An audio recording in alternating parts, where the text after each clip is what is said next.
Howdy everyone, my name is Angie, and welcome back to Book Club. It's been a little while, hasn't it? It's been about a month since we've done this, so we're finally back. We're finally back, and hopefully we're gonna stick with Book Club. I would like to keep doing it. I have a lot more visual novels I want to get to that aren't our life has really stuck around for a long time. It's kind of stuck around for a really long time. What is this? Part 27? I'm looking at my title. 27? Ugh. I thought this was gonna be like, I don't know, 10 at tops. It's laughable now when I think about it. But here we are. Part 27. We're almost done. I promise we're almost done with this game. But I like this game, so we're gonna keep going. I dropped my tablet pen. Hold on. I had to stretch to get it. Okay. I dropped my tablet pen for a second.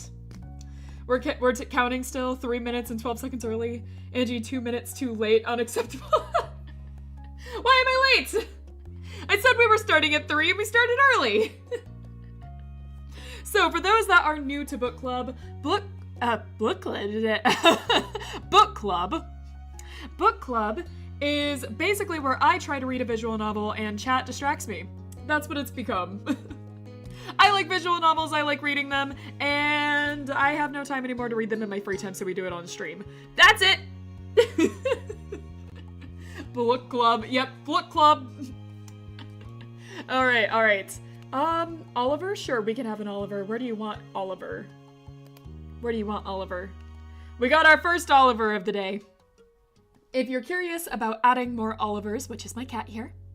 If you're curious about adding... on my face. Sure. Oh, that's me. Hold on. Why can't I select Oliver? Nope, that's the game. That's just the whole game I'm moving. If you are curious... Am I peeking or is it just covering? If you are curious how the Oliver system works, you can look in the description.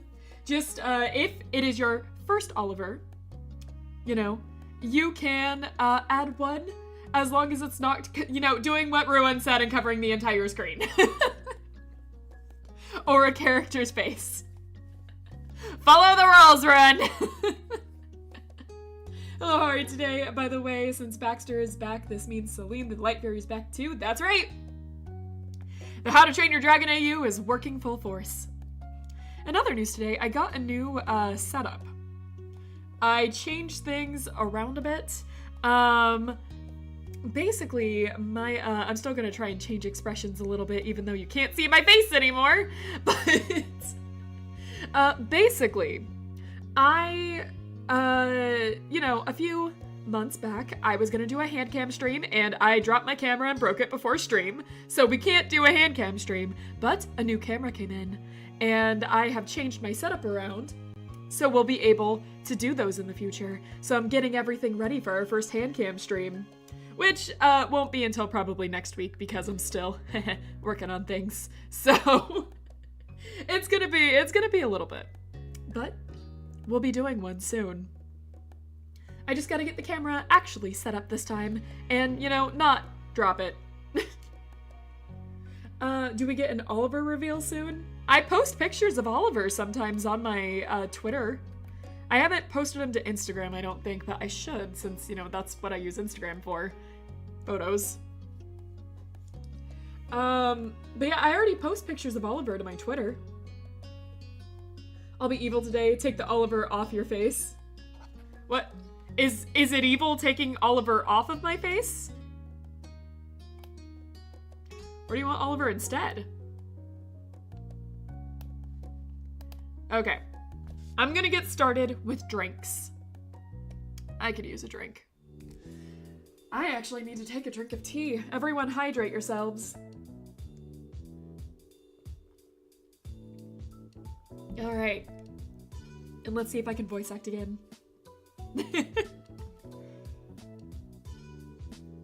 Alright. It was late enough in the day that you were surprised to hear a knock on the door. Seeing who was waiting on the other side, side only doubled the surprise. Oh no, he's coming at night now. Oh god. Oh no, my allergies are acting up. Why did they only act up once I started? I didn't have an allergy problem for the entire day, and now that I've started streaming, I'm having an allergy problem. Well, that's not fun. 1 second. Baxter allergy. Maybe. I know I'm gonna sneeze. I can feel it. But it's not happening. That's uncomfortable. Alright, I guess I'll keep talking until it happens. Alright, let's go. Oh god, what did I even use for your voice? Oh, Baxter, I don't want to speak as you. It was like something like deep like this, right? Something like this. I can't fully remember. Good evening, Rain. I've returned from my journey. Ugh. Oh no, nope, the allergies are happening. Hold on. No, it's bad. Why can't I sneeze? Okay, I'm fine. Alright, I'm gonna drink some tea and it's all gonna be fine.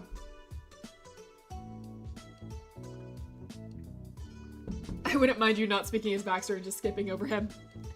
So yeah, I just read the narration parts.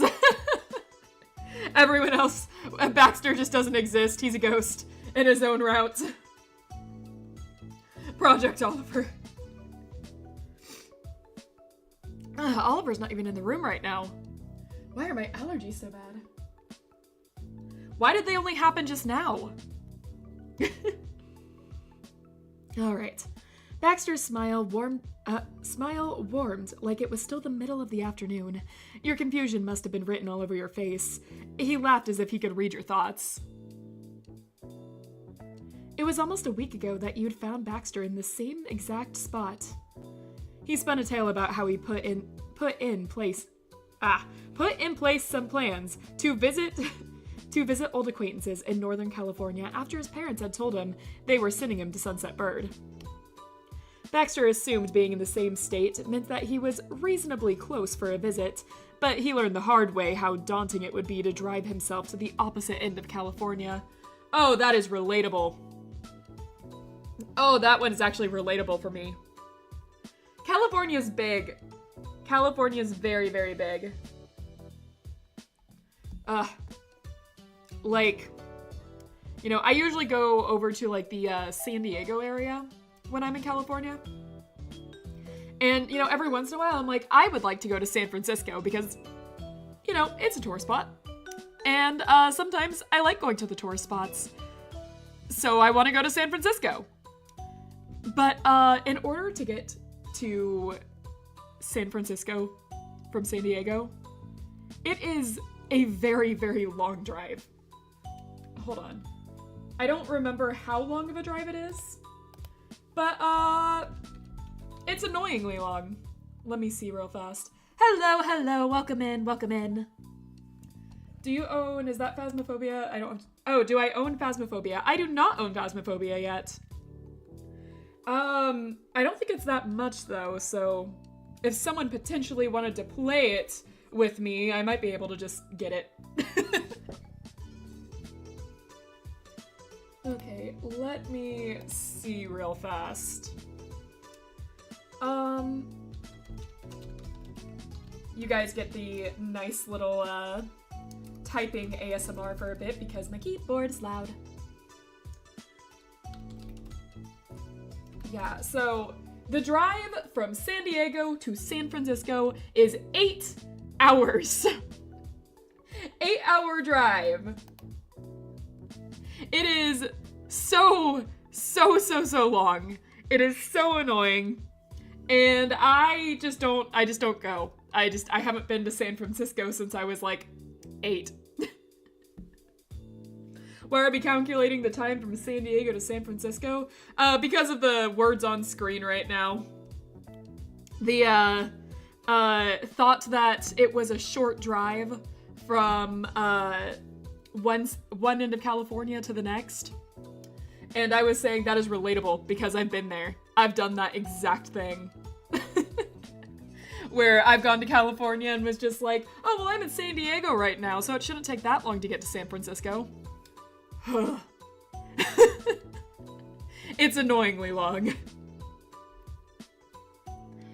Okay. Let's see if we can get through this without sneezing now.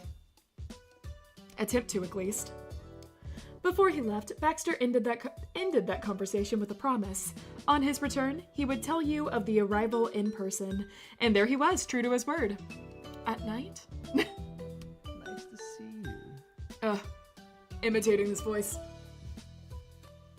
Uh-oh. Hold on. What am I typing in chat? For whatever reason, I guess my computer was ghost typing in chats. Let's take that back before I just send some random message in chat.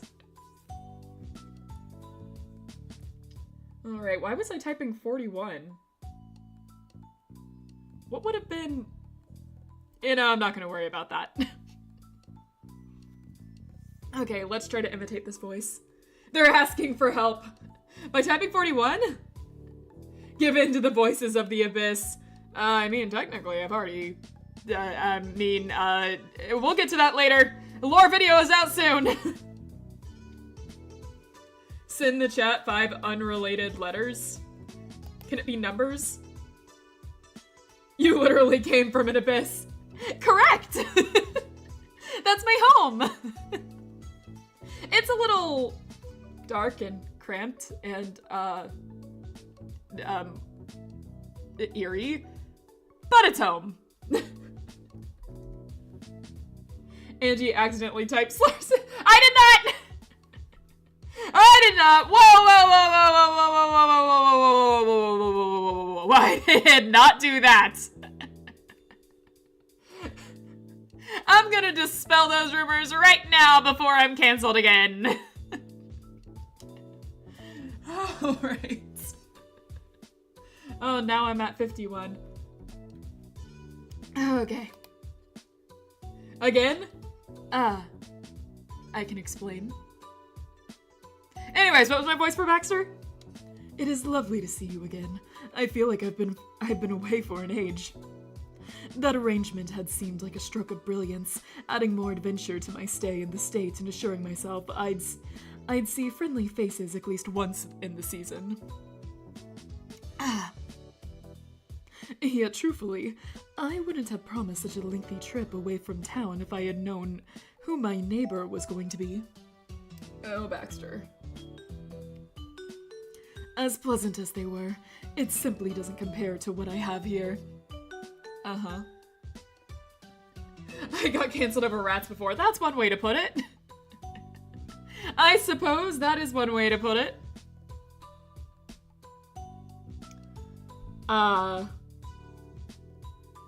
You know what? Once again, I will let chat take this away. There's, according to YouTube, only 4 of you. So go ahead, chat. What am I choosing? Hello, it's that time of the month again. Yep, it's our painful time of the month again.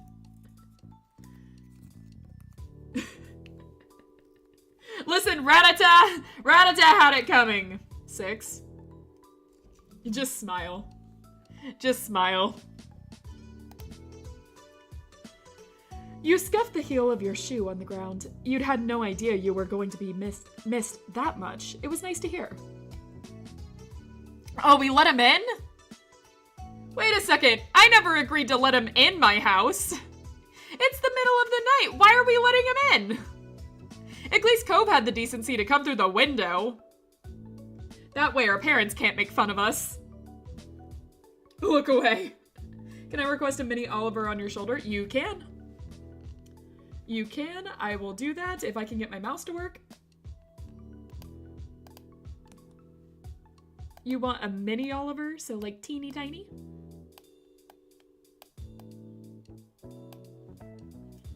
There we go.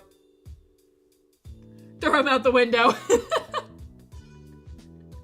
Let's go. Oliver requests are back. Oliver requests are back. However, I have rules for them in the description. So you can't just, like, cover everyone's faces with Oliver this time. I let it go unrestricted that one time. Not again. There are rules to Oliver. You can cover me, though. I don't mind you guys covering me with Oliver's. Baxter looks like he hasn't seen calcium in ages. He can't be that hard to fight. Yeah, I think he's probably the easiest one to fight out of our group.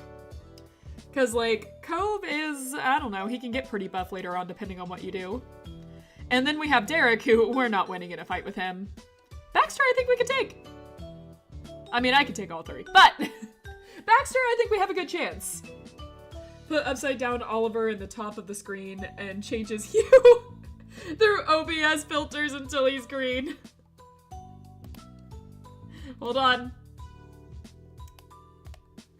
All right. First, we're just gonna make him upside down. We're gonna enlarge him a little bit. And then, let's see, where's Hugh?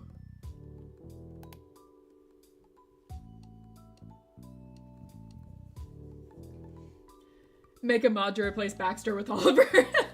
That would be nice, that'd be nice. All right. Let's see here. Oh, he's pink now. He's purple, blue. Ah! I can do some interesting stuff here. Oh, he's glowing! Atomic Oliver! Just make it Atomic Oliver. I like that. I like that, actually. Demon Core. Oh, that's fun. Okay, let's see now. There we go. That's our green.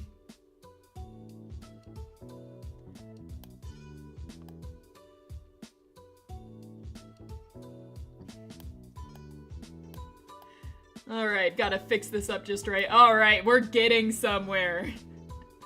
We are getting somewhere with this bright green. There we go, there we go. Perfect. I hope this saves. Yep, there we go, green Oliver. Alright, you guys just got to watch me do all that. He's perfect. Can you make Oliver radioactive? I can, probably.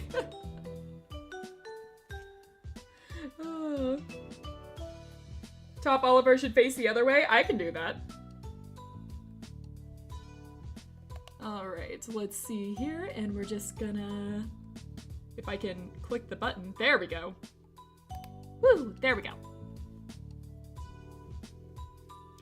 Shrek Oliver. Shrekiver.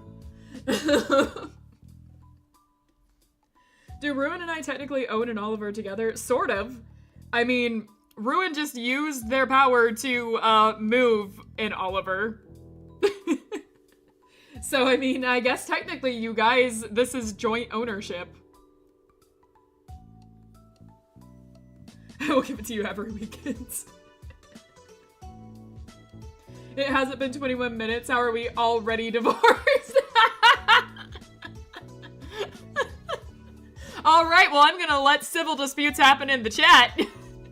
You guys enjoy that. I hope everything works out in the end.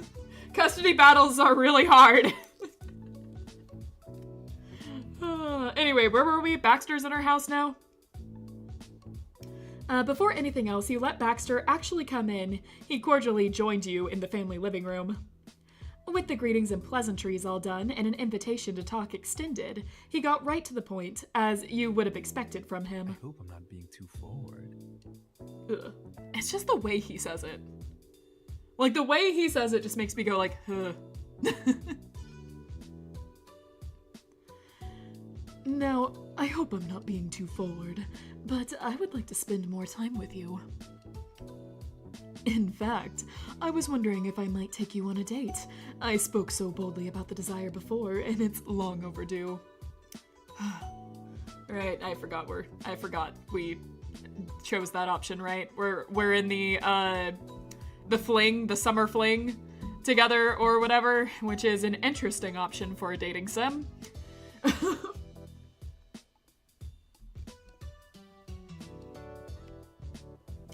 The air got caught in your throat. A part of you knew it was silly to get so tripped up in Baxter's confidence, but you couldn't hold back your reaction. If that's what you also want, of course. Alright, chat, have fun. I feel like I know the option chat is going to choose. But I always choose the first one. 6? Yeah, I thought so. His face. His freaking face. Every time I see that face.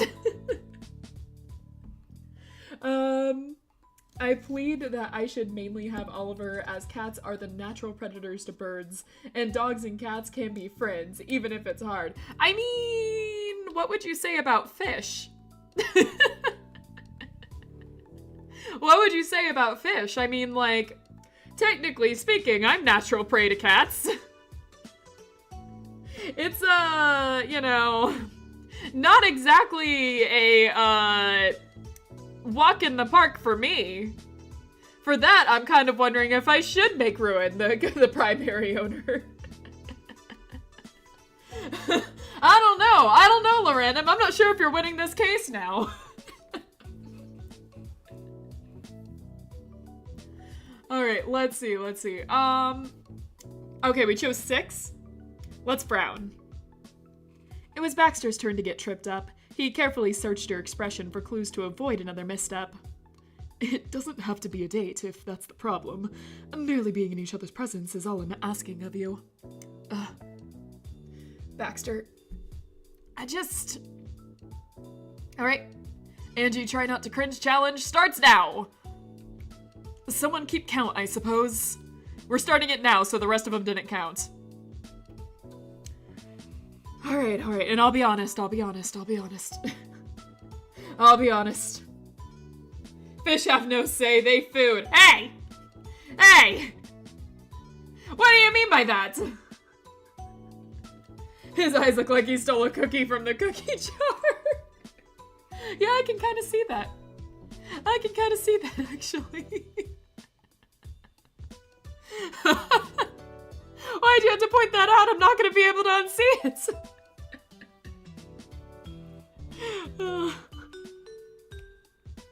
And obviously this tentative visit would be based on your own schedule.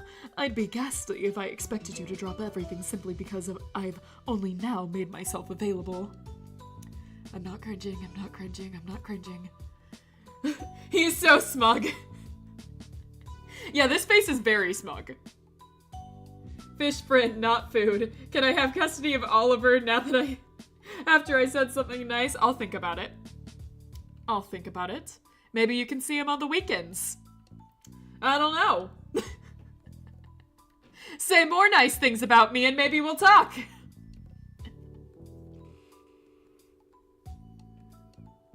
Did I already read this? I don't think so. Whenever works best for you. I will accommodate accordingly. It is late today, so I don't expect that, but I am entirely free tomorrow. Wow, you're looking not so old, Angie. I don't like the implications there. You know, it's the way you worded that. You didn't have to bring in old. You didn't have to bring in old at all. What is that? What is that supposed to mean? You look very pretty and beautiful. See, that's how you do it. Now, what is this? What is your name? I have to squint. Hold on. Daring over here. Why do I have chat set up this way? Why do I have it set up that I can't read anything? Hold on. I'm gonna fix something real fast. Wait, hold on. Put my eyeglasses on. Put my granny eyeglasses on. One second. Daring over here gets custody of Oliver over you.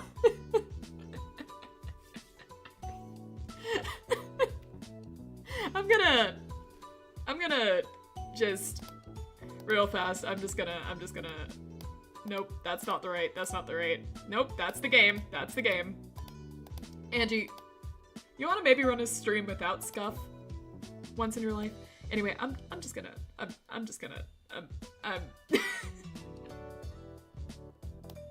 I'm gonna be here for a bit.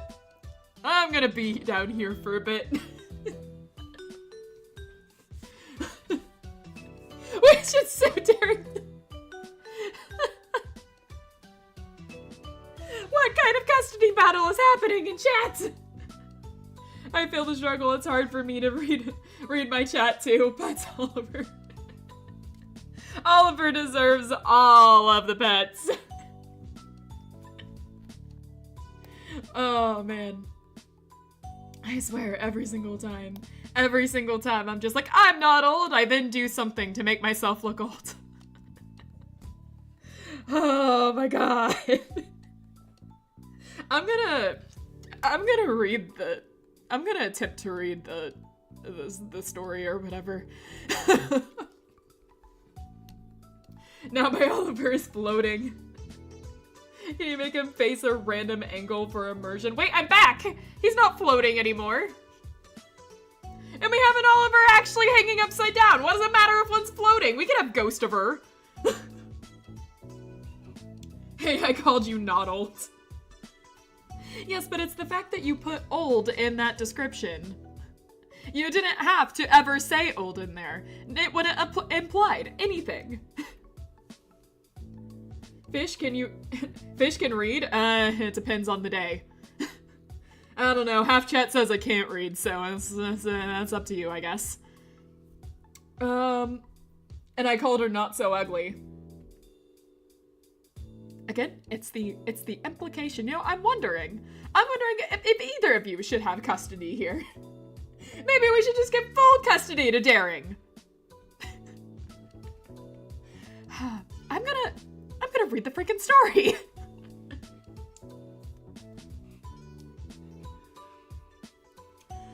Where were we? What was his thing?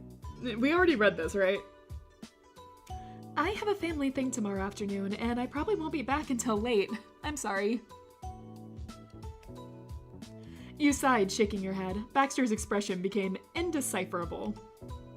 But we could do something in the morning, as long as you don't mind it being kind of short. I don't think chat minds it being short. She's more beautiful than the Mona Lisa. She is the masterpiece here. That fella's how you be nice. Exactly! Someone gets it! They'll win because they're like, alright, I'm gonna have to ban you now. I'm gonna have to ban you. Don't tempt me! Don't tempt me, Ruin! You know I'll do it! I'll press that 10-second ban in seconds!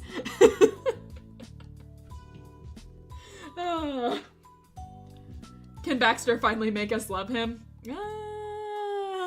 We'll see. Baxter's shirt keeps looking at me. Yeah, it's just staring at us. Staring into our souls. With all those eyes. Monokuma looking freaking... Fish is turning into Josh, run.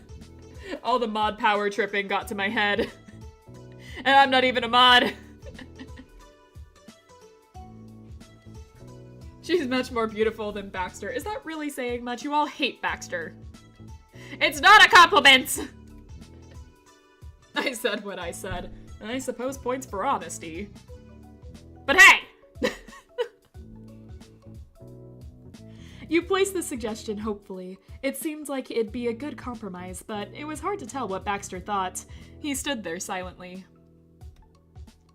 The look on his face changed. It was strange. There was a problem, certainly.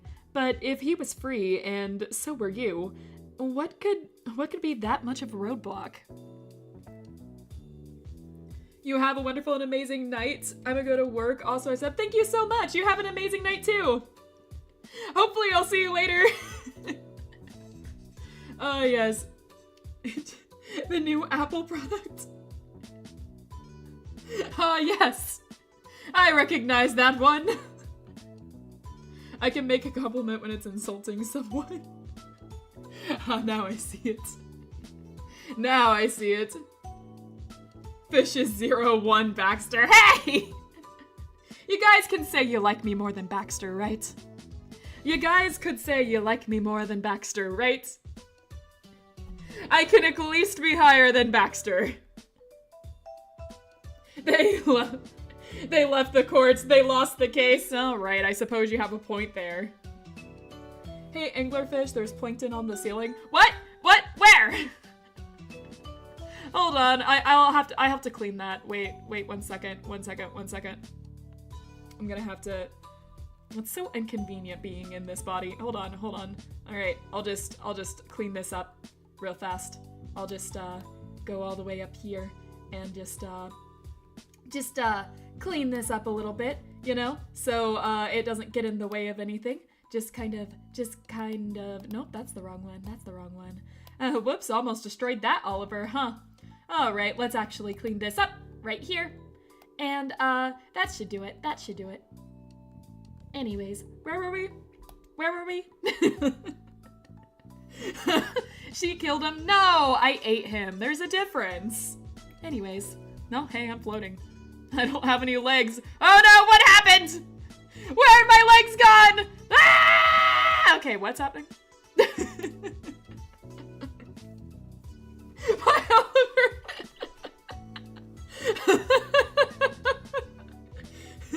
What? I just got rid of some plankton, like we said. Help, my internet sucks. Oh no! Tarnish, no!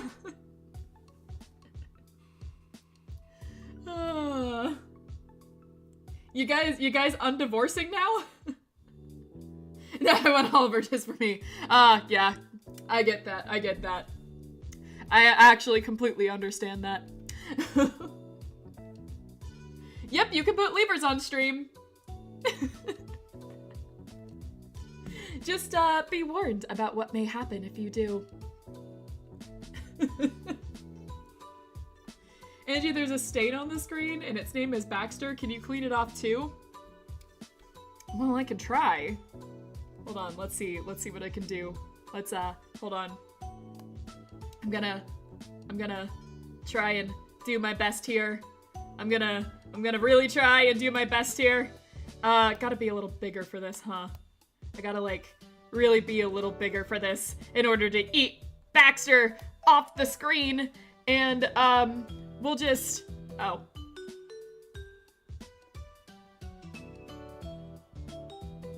Huh.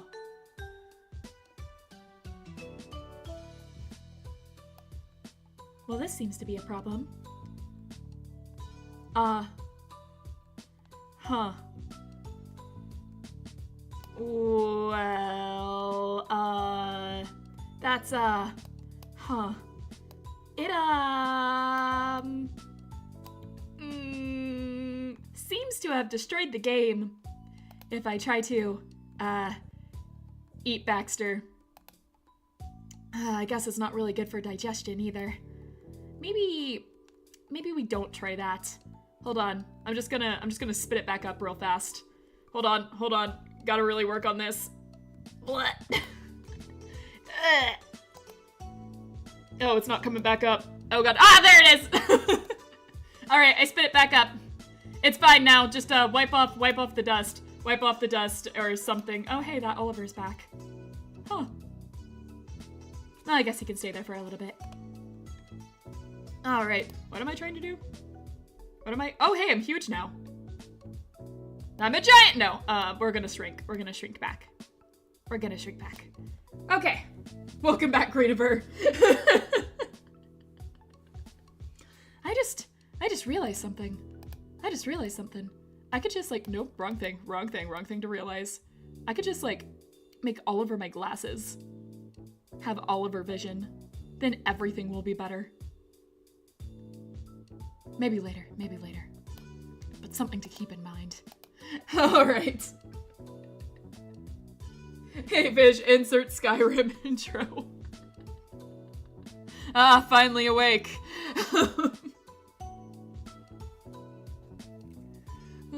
Don't do that, you'll get a stomachache by eating bad things. Yeah, I learned that the hard way. Hey, Space, can we have Corniver glasses for Fish?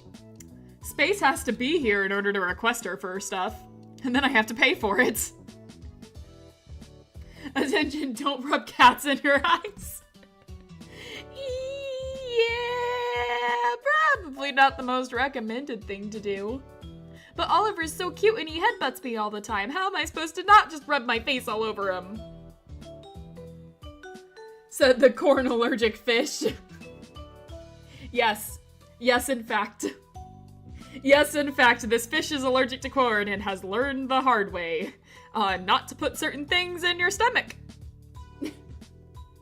Hey, Angie, our Oliver is owned by 2 people. Can I make the case that Oliver can be twice that size? You can. You can, in fact. You want a bigger Oliver? I can make a bigger Oliver. Hold on. I have to actually be able to select this Oliver first. There. He's a nice hat now. He's a big hat now. All right. I'm gonna sneeze. I know I'm gonna sneeze. Maybe it's all the cat hair in the air. Maybe I just don't have any ventilation in here and all of Oliver's cat hair finally is catching up to me. Maybe that's why my allergies got so bad all of a sudden. But why did they only get bad when I started streaming?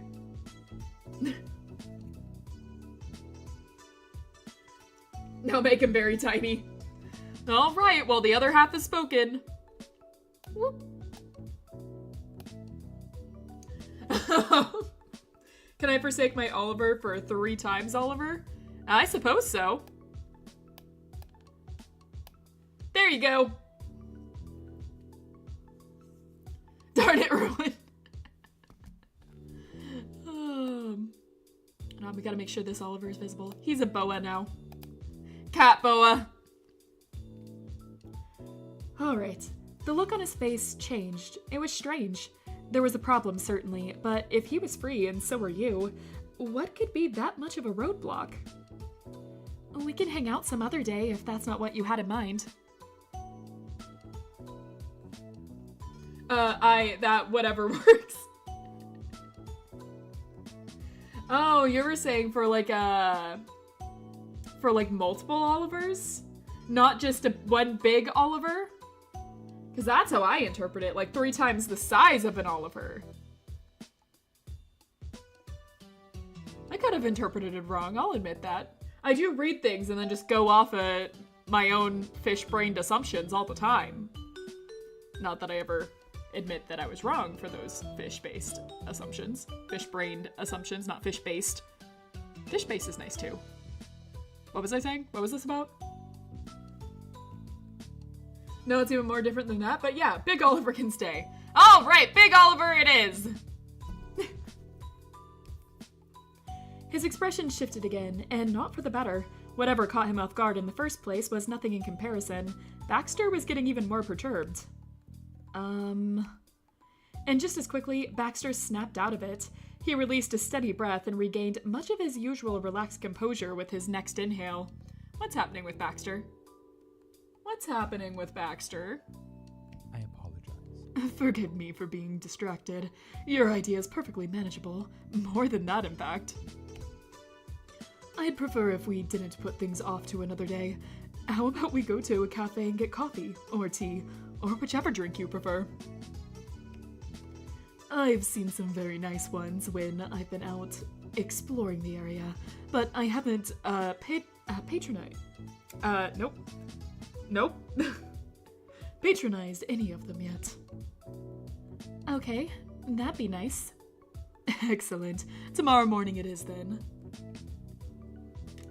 Angie, can I make the argument that our Oliver is only owned by half the chatters? Usually taken so we can have another shared Oliver? Is that you pleading for another Oliver? Is Tiny Oliver not enough for you? Baxter is finally coming to terms with his allergic reaction to rejection. I think so. I don't think Baxter's used to rejection. You know what? I give up. I don't have patience for all of this bureaucracy. Oliver is yours! Gave up so fast on Oliver! How could you? Oliver deserves better than this. Alright, LaRandom gets full custody. It was always going to be a busy day, but at least now tomorrow had an added dash of excitement. The anticipation was mutual, and Baxter's tone sweetened. You got all the details spurred away. Baxter volunteered to play driver for the short trip, and you planned to drop by his house in the morning, once you'd gotten ready. When that was settled, there was nothing left to do other than to say your goodbyes for the night. Baxter politely dipped his head. Bye, have a good night. Goodbye for today. You as well. I'll see you soon, Rain. This is one of the first times I've had my volume turned up and I can actually, like, hear his voice. He really sounds like that, huh? Hey there, Angie. Nice seeing you for the first time today. Oh, yes, absolutely. Nice seeing you for the very first time. Oh, right, game. I forgot about that. Well, since book club is just you guys distracting me from playing the game the entire time. At least that's what book club has turned into. I can't wait till we get to more, like, serious visual novels, like Higurashi and stuff, to see what happens there. Can you make my Oliver long? Can I? Can I? Hold on here. So we have regular Oliver. We have regular-sized Oliver. And then... Nope, that's not right. This one? There we go. Longiver. Now I'm shutting up for Higurashi. That will be something. Can't wait! Higurashi is one of my favorites. I would like to request an Oliver. What Oliver would you like? What would you like for your requested Oliver? How would you like your Oliver, sir? We have an Oliver over here. Ready for us? How would you like him? Yeah, that's the point. Me not chatting is one less bozo to distract you. I'm fine with the distractions. I've read Higurashi multiple times. Also, perhaps move him a bit closer to the middle so he's judging Baxter. Sure thing. Like this?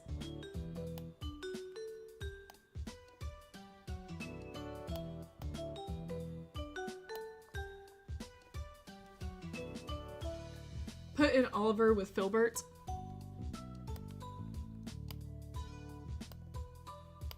Cat keychain.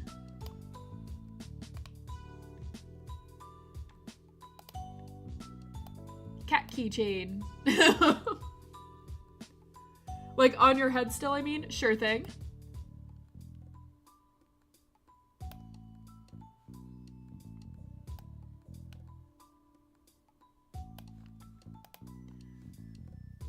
Alright. Do those work for everyone? Is this correct? Oh, so it'll be a replay for you? Yeah, it'll be a replay. Higurashi is one of my favorite, it's my favorite anime, and it's one of my favorite visual novels. So yeah, I've read them as soon as they came out in English, and before that, too. I definitely read them in Japanese as well. I'm now passing the custody of that Oliver to the duck that I totally don't know who it is. I see. Very generous of you. Very generous.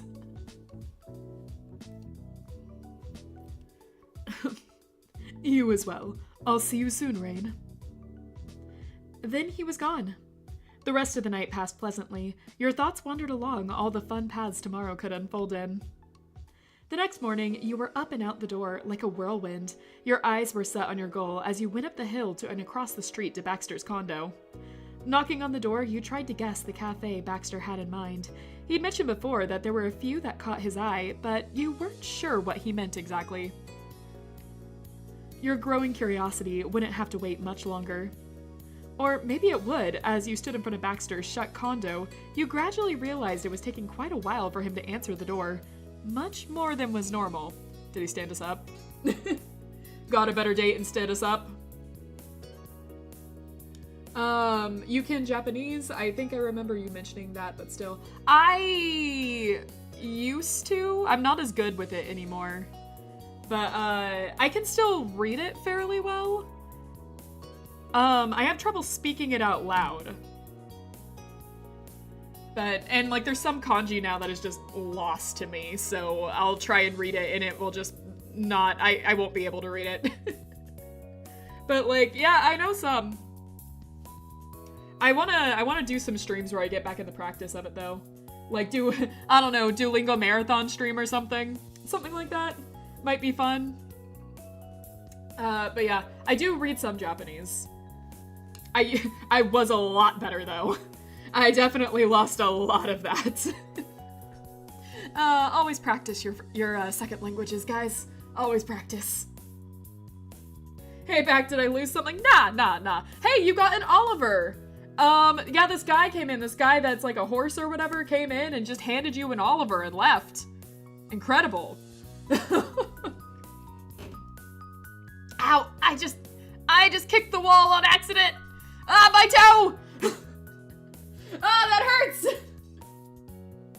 Ah, no.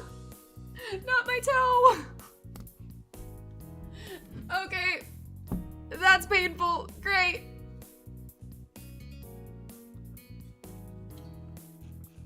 Okay. I'm just gonna take some tea, and we're gonna be fine, and I'm gonna keep reading, and it's not gonna hurt. I have a solution, fish on Kick the Wall. Thanks, I'll try that. I should add a crying expression to this sprite sheet. I thought you didn't have legs. I mean, like, it's complicated. Very complicated. I got better.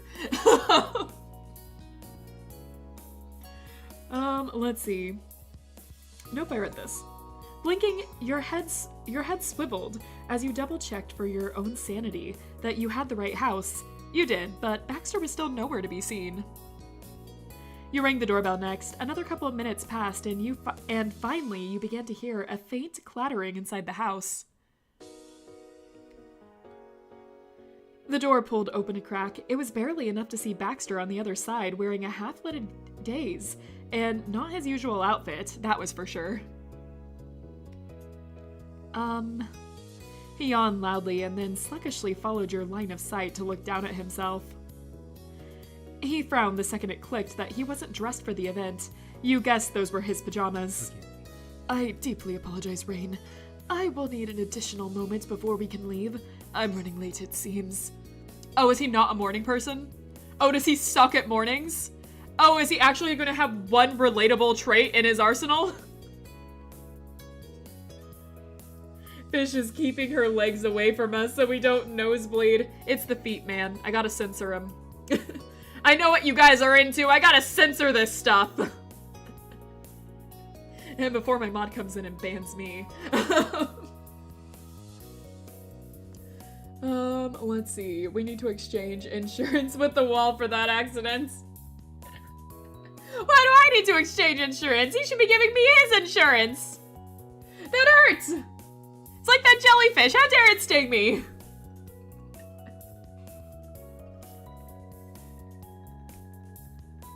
Annie shut the door.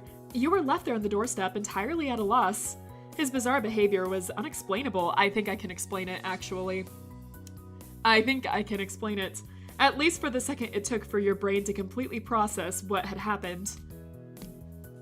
Not feet, thighs, priorities, guys, priorities.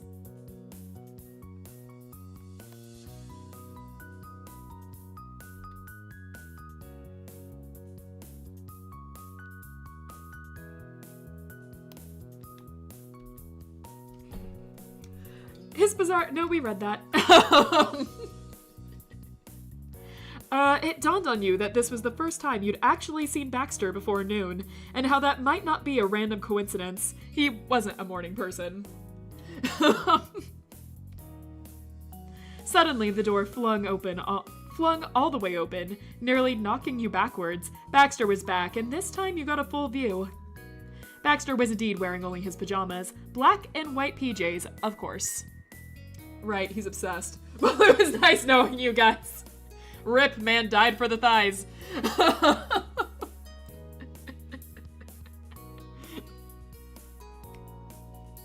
Excuse me, that was rather impolite.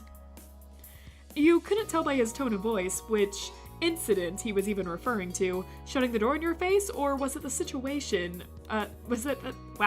Or was his situation was dragged on forever? It was hard to know. He's a morning hater. Dang, now I need to change my sleep schedule. I don't want to relate to this guy. I know, I'm relating to this guy. I'm not a morning person. What do you mean Baxter is the same as me here?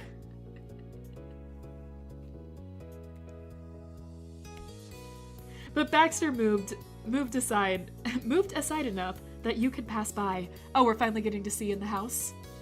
I'm here. Is Baxter even marginally likable yet? I have unfortunate news. He's not a morning person and is in fact a morning cranky person. It's relatable. It's sad. It's a very sad day for us here, being a Baxter hater, because he has a relatable trait. It's shocking, I know.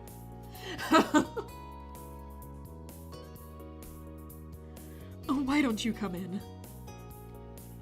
A part of you worried if this was a good idea or not. You decided to step forward anyways. You walked through the entryway and into the living room. You paused to take in the space, unable to help yourself. After all those years trying to avoid this condo, you were actually inside. Honestly, you never thought that would happen. Hey Josh, I redeemed getting banned for the day.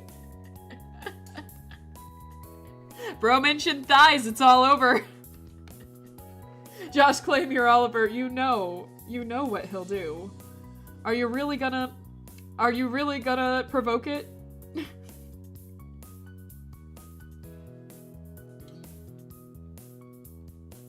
But as much as you wanted to explore, there was even more unexpected things taking precedence. Your attention returned to Baxter. He closed the door and followed behind. Baxter pinched the bridge of his nose between his thumb and forefinger as his feet dragged. Please do take a seat. I'm so sorry for not being prepared. I set an alarm for an hour ago and I know I heard it go off.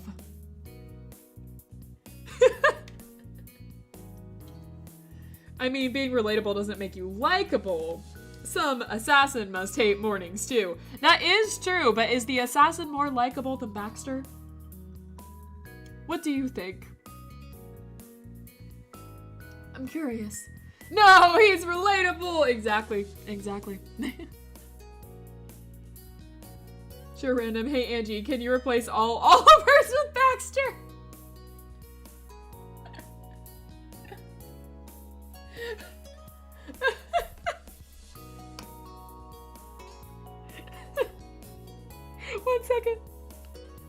One second, this is gonna take a minute. This is gonna take a second. It was nice knowing Oliver. This is gonna take a second. 1 minute.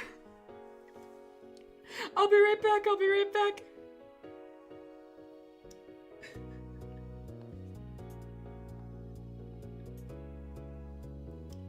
But I actually think I have something for this.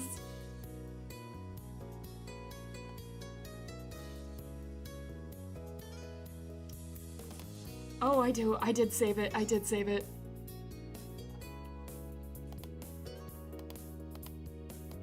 Alright. Well, guys.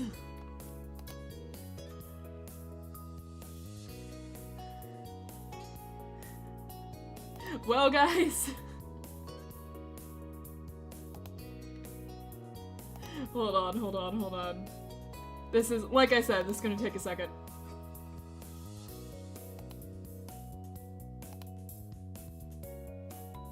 Alright, step 1 is done.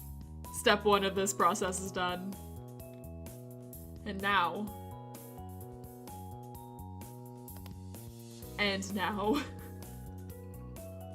Let's see if it comes in okay. This also may take a second. The music doesn't help. Who said anything about helping? I just gotta go here. Let's see if it happens. Hopefully it does. Yep.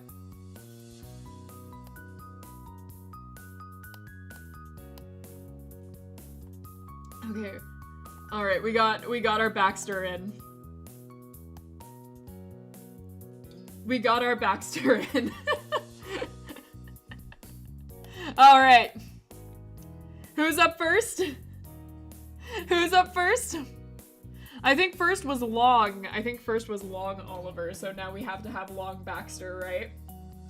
So that means,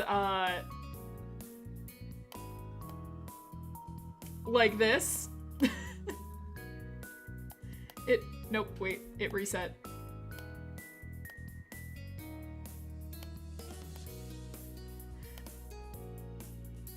We'll do this, have him look up a little bit. And this Oliver disappears.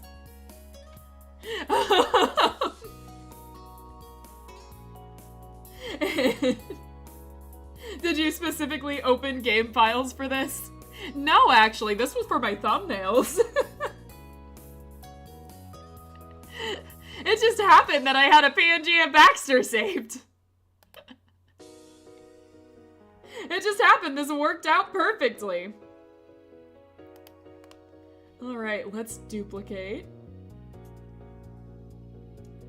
So we just do this, and then we have our duplicate. And this is just regular Baxter.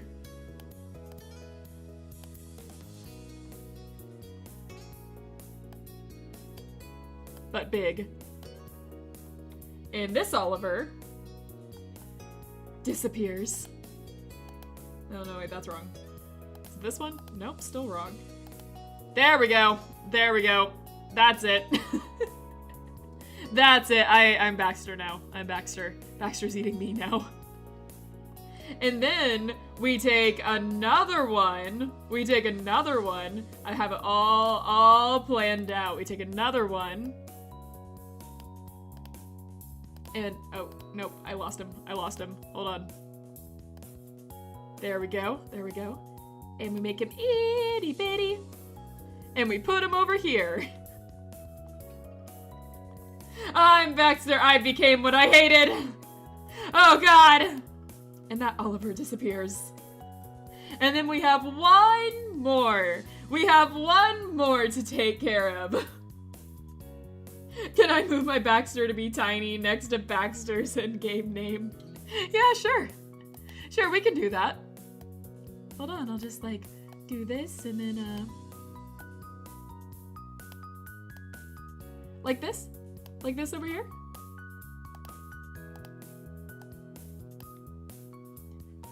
Just itty bitty little Baxter over there? Reporting the stream for violence? Alright, we have one more. We have one more to deal with. Alright.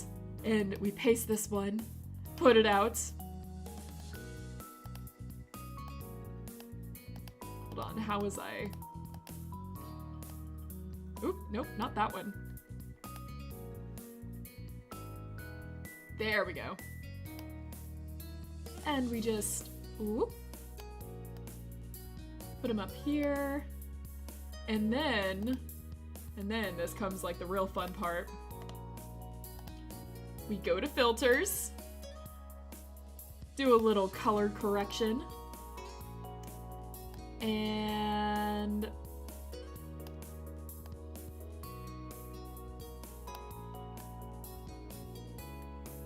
oh dear God.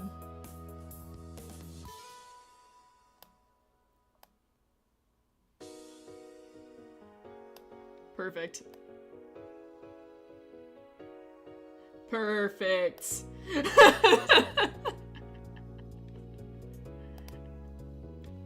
All right. We've done it. We've done it! All Olivers have been replaced by Baxter! We've created it!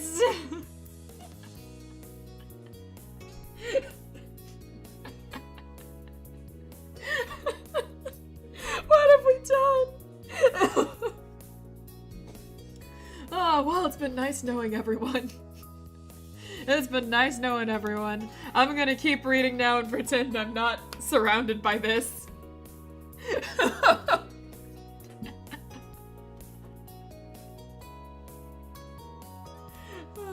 Oh yeah, again, now we're gaming. Also, to the left of his name. Not right. Got it, left of his name. Here you are. Yeah, that fits. Alright, 2025 already sucks. I don't know what you're talking about it. I don't know what you're talking about. This is great. This is so great. It's great, right, guys? It's great.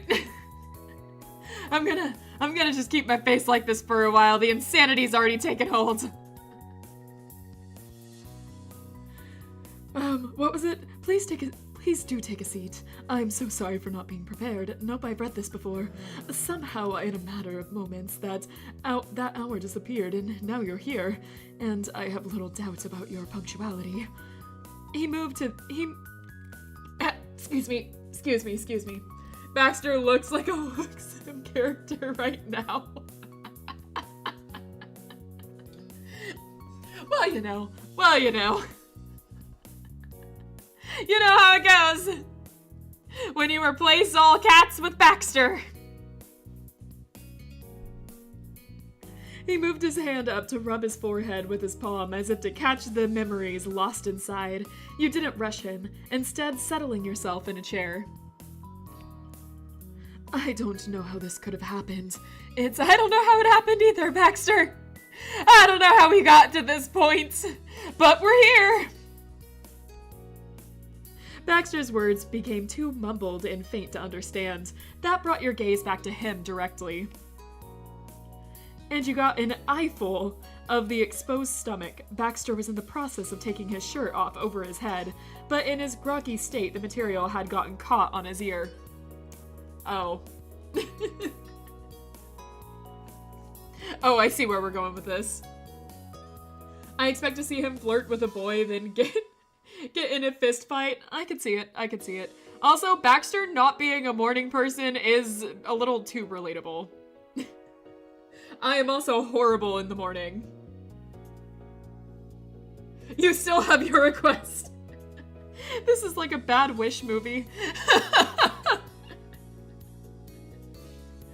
And how it is just look. It's like a Bad Wish movie where everyone's like, take back the wish! Do it! Save us all!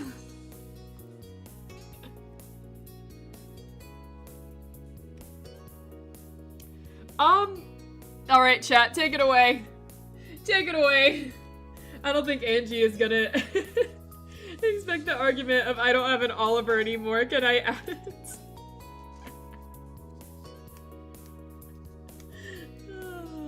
Request your Baxter.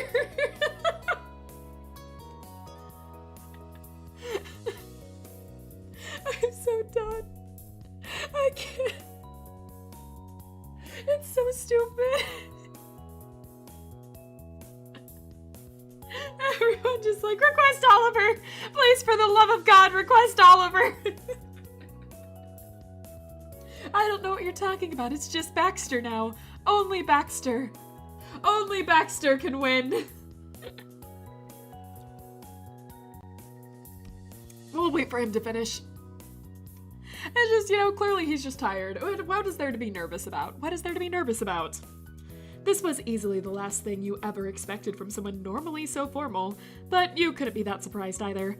Baxter was moving on sleepy autopilot. Formal? Is that what we're calling it? Yeah, sure, whatever. Formal. A flawed one, too. He struggled to free his face from his shirt, and before you could ask him if he wanted any help, Baxter let the fabric go. We were gonna offer help? I was gonna let him struggle. No, I relate to him! Oh no, looky here. Oh, how the tables have turned.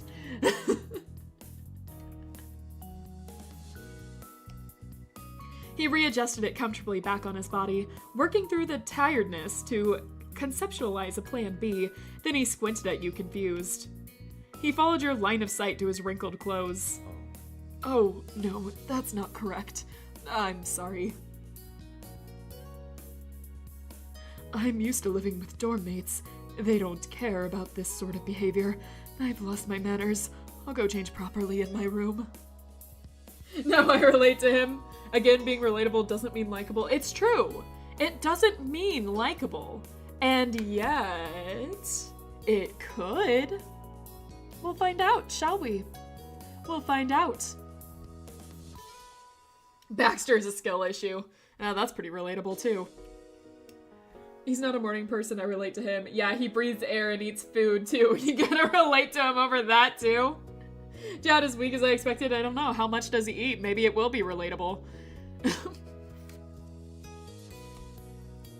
There's no harm done. I really don't mind. No. He waved his hand, dismissing your notion completely. He sighed deeply, still seeming absent-minded. You're my guest, and I'm being terribly rude. Please, stay here. I'll be back in 2 shakes. 2 shakes, huh? And with that, the situation was out of your hands. You watched him fumble his way through the room. Baxter made it upstairs, and the slam of the door sent the house rattling. The following dead silence only lasted a split second. Excuse me, Josh, I was the one saying that. I know the difference. Alright, we have 2 very determined Baxter haters here. Not even giving him the relatable card. What is he, 40? What young dude says 2 shakes? A guy trying to seem like he's more impressive than he is? A guy trying to seem like he's more mature than he is. That's what I keep saying. Baxter's fake. It's why he's getting the hatred from chat. He's a tryhard. Joke's on you, I don't eat, and when I do, it's once a day. Surely Baxter eats more than that. I mean, like,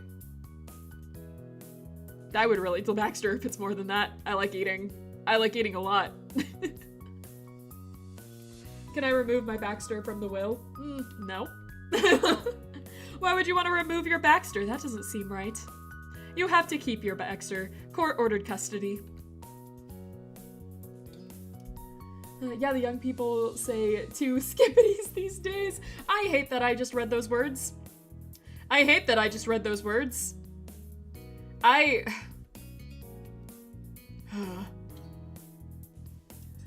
He talks like Dub Kaku from One Piece.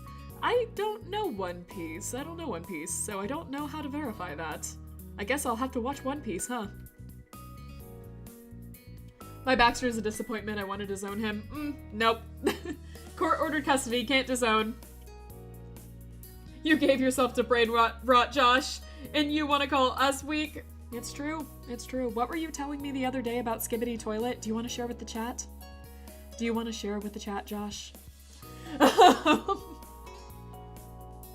Josh is a menace even to fish. You guys are just now finding that out? He's been a menace since day 1! Which is why he's perfect for this chat.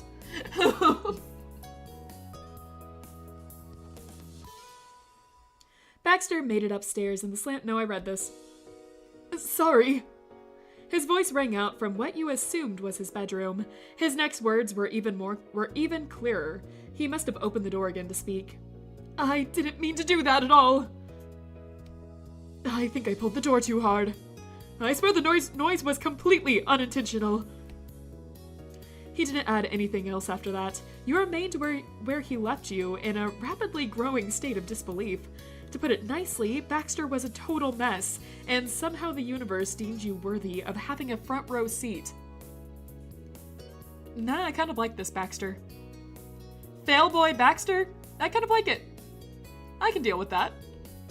So far, not that bad. You know what? I like this change. I like this change from, try hard to failboy. I might like Baxter if they stick with this.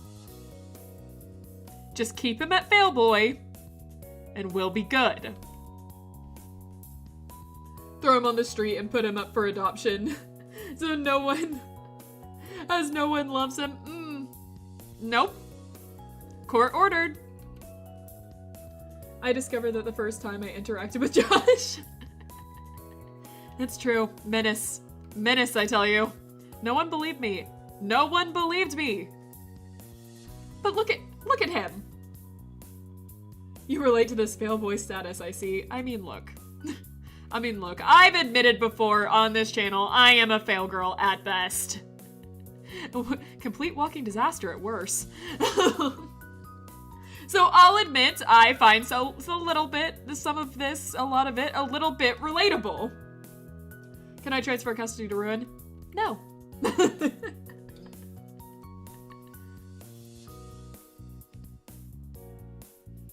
All right, guys, I'm letting all of you choose.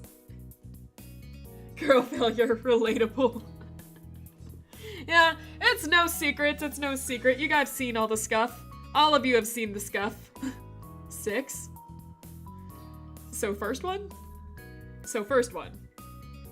5. He changed it. I don't know what you're talking about. 6 would have been the first one. 6 would have been the first one. You can't just change your answer. So obviously it's the first one. Cracking a smile, you wondered what other side of Baxter was keeping buried under the surface. A part of you had... I just love seeing the nose from chat. It's always worth it. A part of you had a good feeling that the disastrous morning zombie version of Baxter was going to stay in the forefront. Morning zombie, it really is me.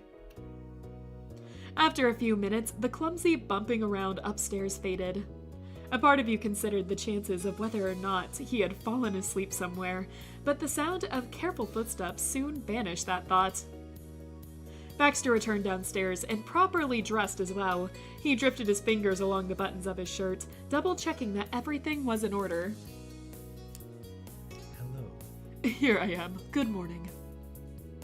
You were pleasantly surprised to see him already. Hopefully he was actually doing as well as he was trying to. Hi.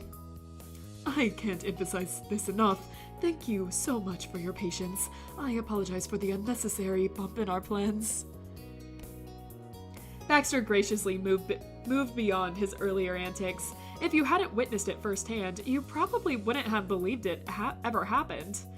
Though, as you observed him more, you noted the signs. He hadn't erased all evidence a few minutes ago yet, if you knew to look for it. His usual pristine and deliberately put together outfit was pulled and tucked in the wrong places. There were even wrinkles. Let's see, hold on.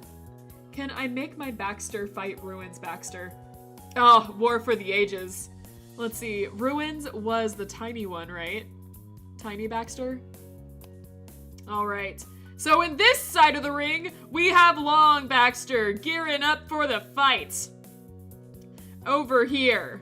And on this side of the ring, we have itty bitty little Baxter gearing up for his fight. Over here. Yeah. And so, yeah, the two of them are gonna go head to head in this absolutely great animated battle that I'm definitely going to show you. All right, you guys ready for this?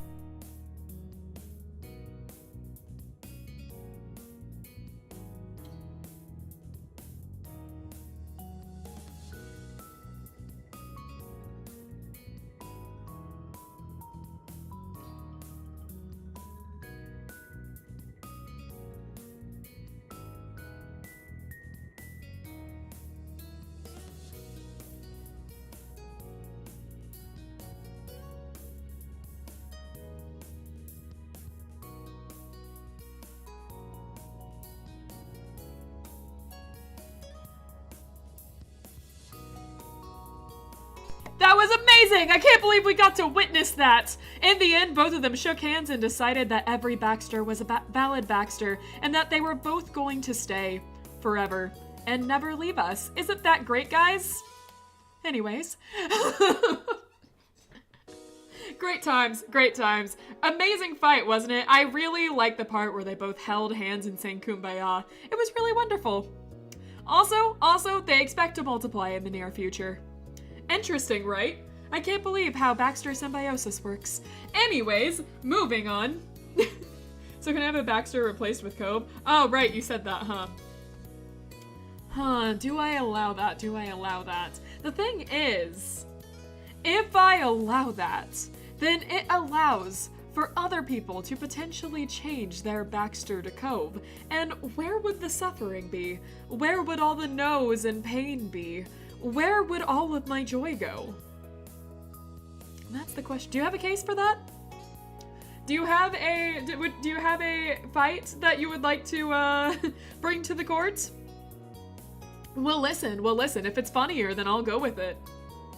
But that's the thing, you have to make the judge laugh. Let me be special. I'll take on the chat's wrath. Oh, you alone want to take on the chat's wrath, huh? That is a very brave thing to say. That is an interesting point. We could have one person be the person that takes all the wrath away from me. And Josh's wrath? I don't know, Josh also just kind of goes with whatever's funnier. Now you're cheating, Angie. You were letting people change sizes and width of the Olivers. Now we can change forms? Yeah, that's the thing. Changing size and widths of your Baxter? You know, I can't control how you guys want your man. But, just changing your man altogether? That doesn't seem very fair. They're already banned for the day? They can't change their request? Ah, I see. That's a very good point, too. That's a good point. I think the final verdict is, I'll take on your wrath. I just love to see suffering. Anyway, did you just change your thing? I think I've seen this guy before. I'm pretty sure I've seen this guy before. Hold on a second. Is someone trying to cheat the system a little bit? You wouldn't be doing that, would you? I changed species so my son can too. Can I have another Baxter? Well, if you want to adopt another son, who am I to change that? Sure, you can have another Baxter. I'll allow it this once. Let him metamorph. Yeah, I already said that can happen, so why not? Why shouldn't we have a metamorphosis happen? Alright, let's duplicate. Here we go. Alright, we have a duplicate Baxter on screen. What do you want to do with them? What do you want to do with this Baxter now? I didn't even consider how badly I could derail chat with that request. You didn't? You didn't consider it? You came in with the most chaotic request? And you didn't consider how it would affect chat? If I can't change it, I'll use it. That's the spirit. We have a duplicated Baxter. To pain the rest of chat, that's the way to go. What are we doing with it? How do you want your Baxter? Another small one upside down. Wait, I just read it. Another small one upside down on the other side of his name. Got it. So teeny tiny. I think this is about where he is. Nope, that's horizontal. Whoopsies. Okay, we're just going to transform this way. Perfect. Can I turn Long Baxter, the disappointment, into a zombie? Yes! I'll allow that. Do you want him green? Is that zombie? Is green zombie? Is that enough? Alright, let's make him green. We can make this boy so green. We'll make him like a paler green because zombie. Ooh, that's like Shrek green. We can do like a grayish green. Cause zombie. He's white out now. Let's see.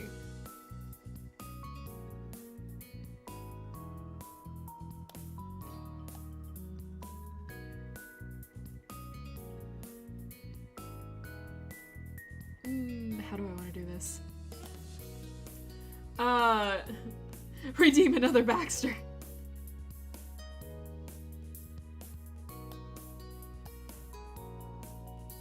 Hit.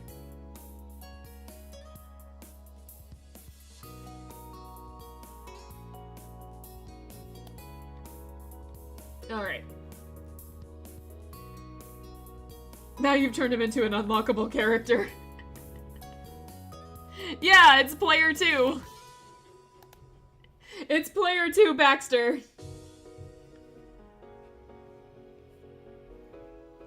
I just got done with errands. It was like picking lint off my shirt. I just didn't care enough about chat to consider how they would react. It's no fun if chat wants me to redeem it.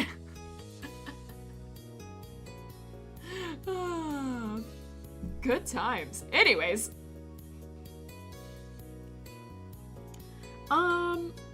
Yes, we read that. Baxter turned his head in an attempt to suppress a yawn, and there was a dull edge to his entire demeanor. He hadn't quite reached his usual razor-sharp wit yet. Razor-sharp wit is not what I would use to describe it. Anyways. Every time I talk, I see the random guy, IDK, who that idiot is about. But YouTube thinks that's me and not Dr. Edgar Zomboss. Yes, exactly. That exactly correct. Okay, make art of Baxter kissing Filbert.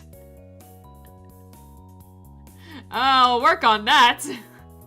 That will completely derail things. That'll take me a long time. Maybe if Space comes in here, we'll be able to get her to do it.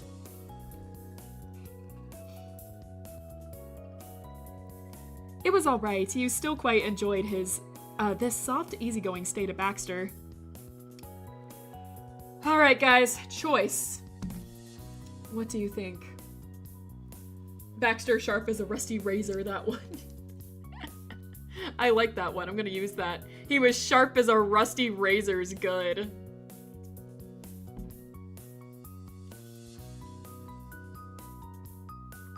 With the way things are going, my throat is gonna be completely shot and we won't even have made our way through the third of this chapter. I haven't eaten, guys. I haven't eaten anything. I'm gonna be suffering by the end of this. Hydrate. I just drink. There are no options to curse him. Not cool. Nah. Unfortunately, this is a dating sim. We can slow this down even more. I know you can! Oh boy, do I know you can.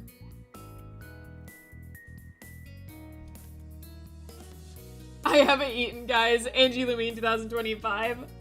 I haven't eaten. I want to eat. I have some salmon that I'm gonna cook tonight, and I'm really excited about that. Eat. I'll work on it. The plan was to finish the stream.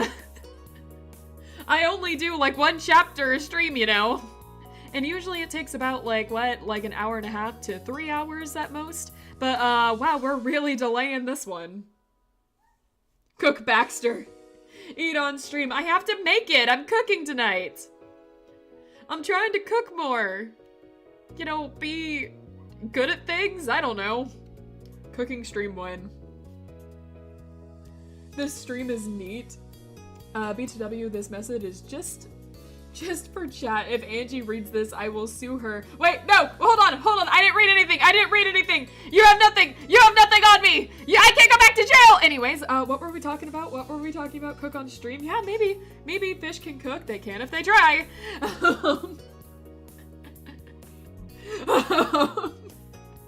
Where were we? Choosing an option here? I believe we were choosing an option. Hold on. So you're not a morning person. I'd go with that. You would be correct. We need a cooking fin cam? That'd be fun.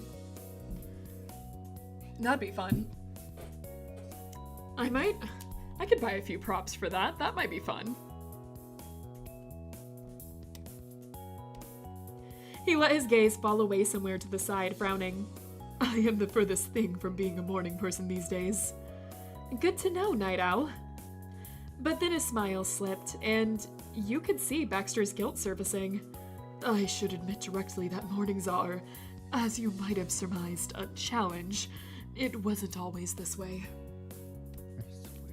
I swear, the older I get, the more the early hours become a chore. Are you 40? I got up at dawn for school for years, but college allowed me to actively avoid morning classes altogether. Oh god, that was another relatable thing he just said. As soon as I got into college, I just avoided morning classes as much as I could. That is actually an incredible, relatable thing he just said. Let's see. Why is he posing like that? I don't know. He looks so feminine. I'm not gonna tell a guy how to pose. Then we can tell you that you have baby hands. Hey now, that's anyways. I won't say anything about that ruin. I fear Josh is both here and would kill me. You are correct. Josh would in fact. I know from experience. Would in fact. Again. Now I can't remember the last time I had an occasion to be out before 11 at the earliest. Baxter rubbed the back of his neck. His frustration with himself was palpable. That's okay. You don't have to feel bad for something like that. Nevertheless, it's jarring to be entirely lost for a specific chunk of the day. I expected I would have a rough start, but I never thought I'd handle the occasion this poorly. I certainly would have made better choices if I knew this was the sight I'd be showing you. The intensity in his voice gradually lessened until the final part was delivered quietly. He couldn't even look at you as he muttered. But if you're still interested, I would be thrilled to have our charming cafe breakfast. It would be a shame to miss out on the chance. Are you guys breakfast people? Just asking, do you guys like breakfast? Like, if you had to pick a favorite meal of the day, would you go with breakfast, lunch, or dinner? Even for those that eat only one meal. What do you think? Oh, he's old. That's really relatable for you, Andy. Ay!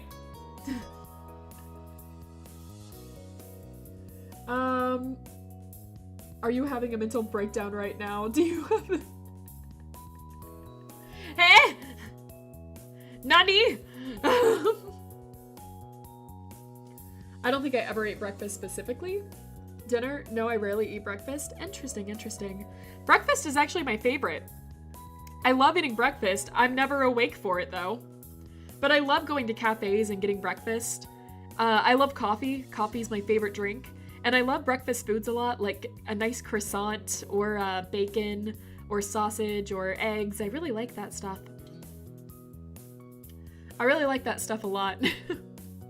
A good pastry and coffee is like one of my favorite breakfasts around. So like, technically speaking, breakfast is my favorite. I do love getting up early and having breakfast, but man, I never do it because I'm not a morning person. So, yeah. But occasionally I have family over or I'll have friends over, and there's a bakery that's like right next to me, and we'll walk over to the bakery and have baked goods and coffee in the morning, and I really like that. That's usually my favorite. Unless you consider breakfast like hours after waking up, as it's the first meal. I mean, technically you can consider it breakfast. Breakfast for dinner is a thing. Today was the 4th day in a row that I woke up after 2 p.m., so yeah, no breakfast. Oh, that's relatable. What are you guys, college kids or high school kids? That was me all the time. Oh. Let's see. Once again, I'll let chat choose. However, if you guys take too long, I'm just going to choose the most romantic option that shows we're super interested in Baxter. Just an effed up sleeping schedule? Relatable. Also very relatable. Picking like the low-hanging fruit of going, oh yeah, you guys college kids or something? You know, I just aim for the low-hanging fruit. However, I do know that as an adult, sometimes it's just like that. Sometimes it just ends up like this. I'm a streamer, though. I'm a streamer. I have an excuse. 3. Got it. As long as this was still what he wanted, you were willing to follow through with the plan. You've been looking forward to it, and that's all it took for his grin to brighten confidently. Baxter's feet scuffed over the ground as he followed you out of the condo. He simply shut the front door before walking into the street. Do you guys lock the door? Oh, we're actually asking that. Easy to drive off a cliff. You gotta be first, Josh. If you want it to be that way, if you want to drive Baxter off a cliff, you gotta be able to come in first. I get up at either whatever the hour was the previous day, or 6 a.m. to 3 p.m. Interesting. What's a sleeping schedule? That's a great question. 3. Got it. And while he might have been living in a daze, when Baxter was standing at the driver's side of the car, you could see the focus sharpen. This was a task that neither of you wished him to fail. He unlocked the vehicle and slid inside. You climbed into the other side. Baxter seemed to be better in control of himself by the second. His seatbelt clicked into place with perfect poise. When you were both ready, Baxter promptly brought up the directions to the cafe. Here we are. Sighing contentedly, you leaned in your seat and soaked in the moment, the morning sun coming in through the window. You were optimistic that the outing was going to be great. The drive wasn't long at all, and no issues came along. It was smooth sailing. Would be so cool if you crashed. Hey, I'm in this car. Are you saying you want me to crash? You need someone to break into his house right now. That could be arranged. That could. You know, we could, like, call someone. You know, make a quick call to Cove. Be like, hey, you know, it'd be funny right now.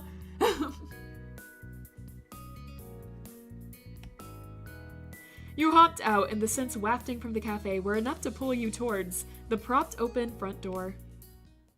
Once you were inside, the intermingled smells became easier to decipher. Chocolate, cinnamon, bacon and eggs, and most especially coffee. There was something about the particular brew of coffee that immediately reminded you of your parents. The two of them loved to have long, easy mornings in the kitchen, with mugs of coffee between them on the counter. They might be doing that at home that very moment. Before you could tug on the thread of thought further, a waiter passed by you carrying a sliced quiche. You breathed deeply, picking out the various ingredients before your eyes could confirm it. It looked impressively made. BTW, why are there no Buff, Cove, and Derek at the bottom left? Because no one asked for them. I'll put them in if they're asked for. If I can remember which ones they are. Is it this one? There's Derek.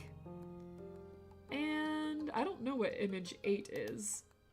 Image 8 is not appearing. What's this one? There's Cove. And I know for a fact there's a Baxter hidden in here somewhere. Nope, that's Cornivert. Is it this one? Nope, that's my cowboy hat. I don't know where the Baxter image is. Right, the buff boys are... No need for him. I guess there's enough of him on screen. There's enough of him on screen that we don't need the maced version of him. You're right, Ruin. We wouldn't want to have the maced version in here. Why would we do that when we have perfectly good Baxters here? Let's keep going. Baxter led you towards the showcases. There were even added baskets of bread and other treats there. Every inch of space was fully stocked with options. Clearly, coming early had its disadvantages. Whether you ate anything or not, this sight was delightful. There was a charm to how they presented the fresh pastries. That was the word he'd used when pitching the place. Charming. Baxter was right on the money there. It was a pleasant little cafe with a comfortably quiet atmosphere. Yes, Baxter is still Baxter. In the end, it's still you, huh? Baxter is still Baxter. My hat is Baxter. My keychain is Baxter. The font is Baxter. The green guy over there is Baxter. We're all Baxters in the end. In the end, everything goes back to Baxter. So is the bed we've made. Anyway, I'm gonna stop now.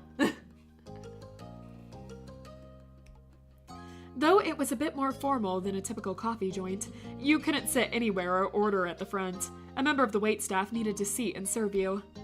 You found that detail to be a Baxter thing. It was absolutely him to choose a sit-down restaurant even for a casual breakfast. That's not an unusual thing, is it? Sit-down restaurants for breakfast are pretty common around where I am. That's not anything unusual. Every time I've been to California, most breakfast places have been sit-down. Angie, you should change the name of the stream to Baxter. Just Baxter. Just Baxter. Insert Undertale mirror. It's still Baxter.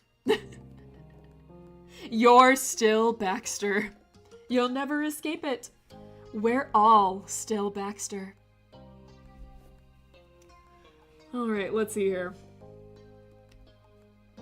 A server came over and gestured you to follow her through the room.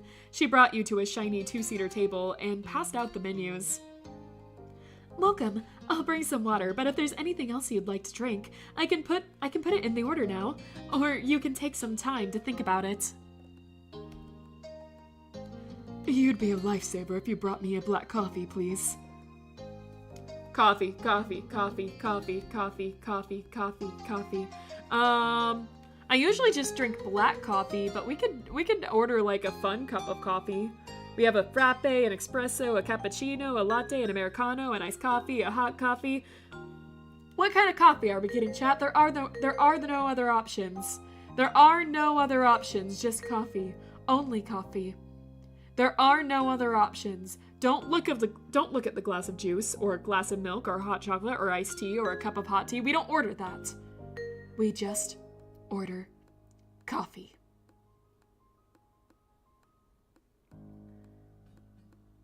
Actually, never mind. No, that's not what I said, chat. That's not what I said. I don't think you're getting it. I said we order coffee.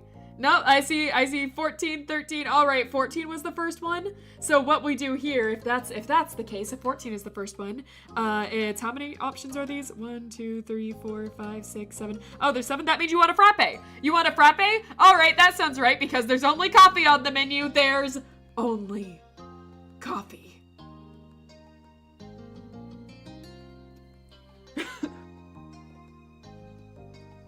Angie can't count either. You're right.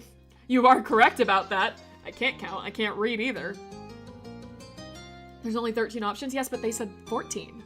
They said 14. There's 7 options on the left side, which is the only options we have. And so, counting 7 over, it lands on frappe. 14 is a frappe. 14 is a frappe. And that's what we're getting now. That's what we're getting. Gotcha. I'll get that right out. Just relax and browse the menu, and you're welcome to take a peek at the front. I didn't... No, hold on. Wait, hold on. At the front to see what baked goods we have prepared today. Oh, no, wait. Did I skip over 2? She clicked the pen close and then left you two alone. Baxter sunk in his seat, slinging one arm over the back. His eyelids fell heavily closed, but his smile remained serenely in place. Please order to your heart's content, whatever you fancy, but don't be alarmed that I don't have much of an appetite in comparison. Coffee is all I need this morning. Oh, yeah, really, we're doing this again? Just eat, Baxter. Enjoy breakfast and eat. This is the best food you're getting, man. Coffee and a pastry, there's nothing better than it. It doesn't. It does. Democracy at its finest. Exactly. You get me. Let me out? No! You can try to dig your way out like that, try to mine your way out, but you're just going to hit all the water around here because we're in the freaking ocean! Anyways.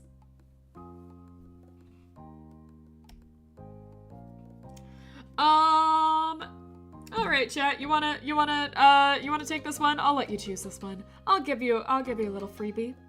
I'll give you a little freebie since I might have, taken a little bit of control in the last one. Can you accidentally spill all the hot coffee in the white part of him? That would be kind of fun, actually. Good, I'd rather breathe water without gills. Drowning? Angie, you're not old at all. Can I be let out of the basement?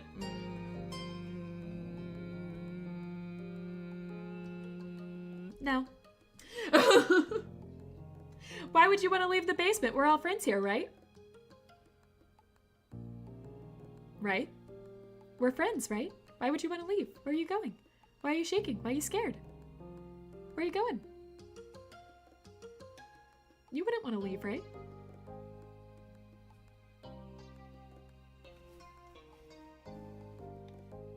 Right? Right?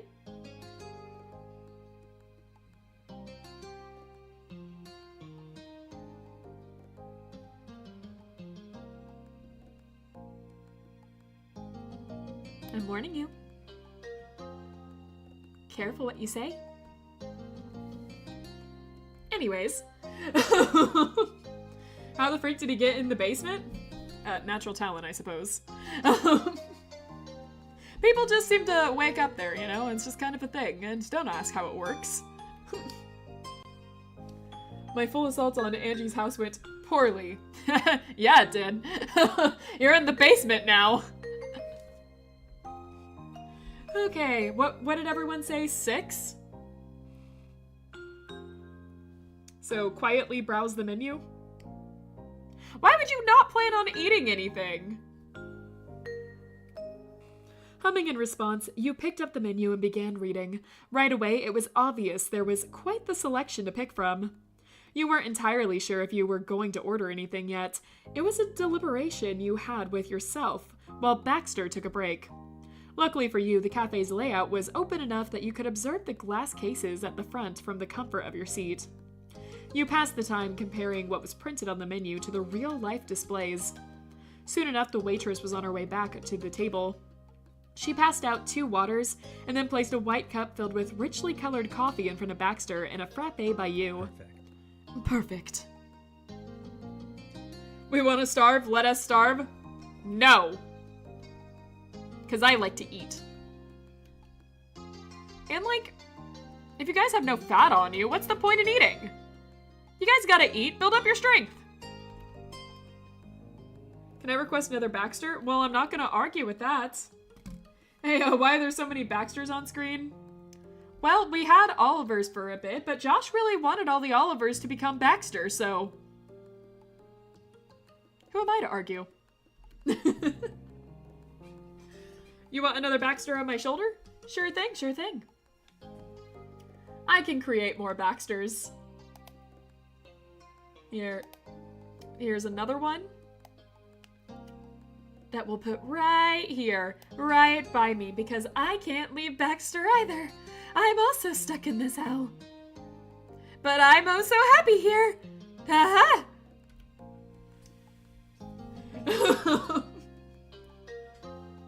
Let's see, ducks can fly and swim. I'll find you guys. Good luck. If you manage to find us, can you get me out of here too?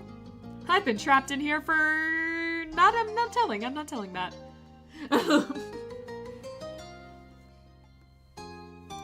Let's see. We're going on a hunger strike? I know.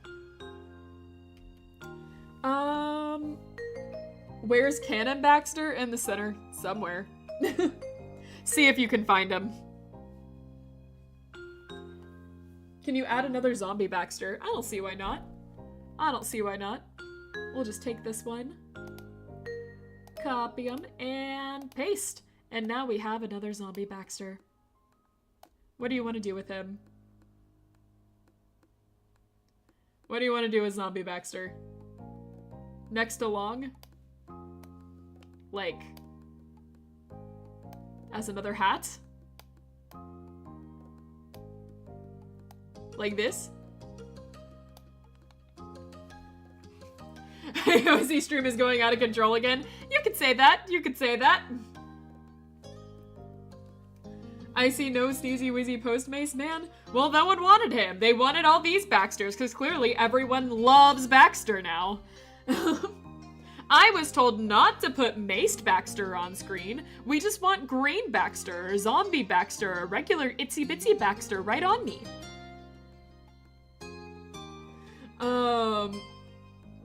Just a little pair of specs for the little boy.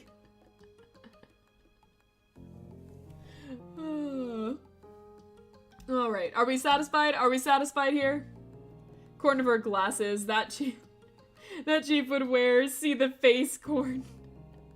Ah, that would hurt. That would hurt.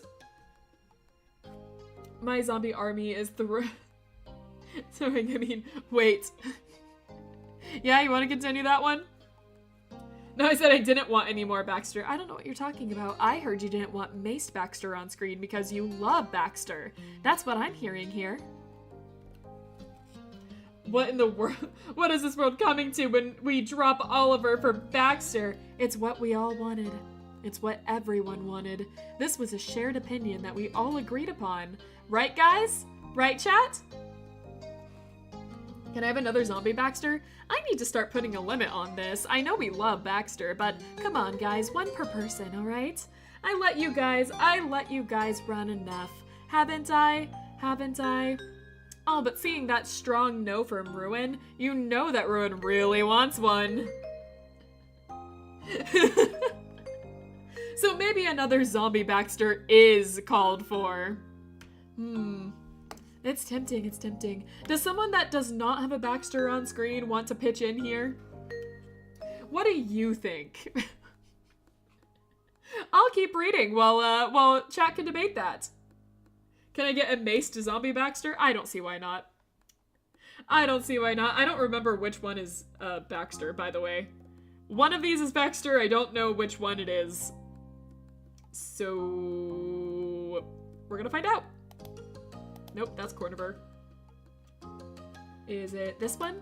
Nope, that's Corniver. Is it... I really should label these, huh? I should probably label these at some point. No, that's a hat. No, that's Corniver. No, that's also Corniver. That's Corniver. Also Oliver. Also Oliver. Huh. Where did I put you? I know you're here. I had you here for a long time. Whatever this one is, it's invisible. Then we have Long Oliver. Ah, there he is! Found him! Found him! Alright, let's make him a zombie.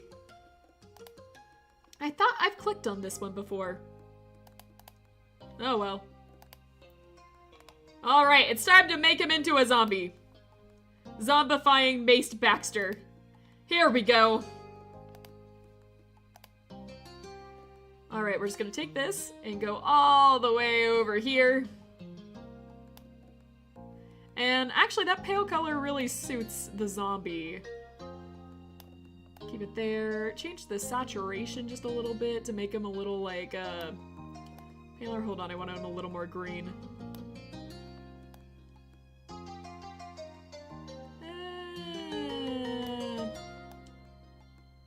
Nah. Something like that.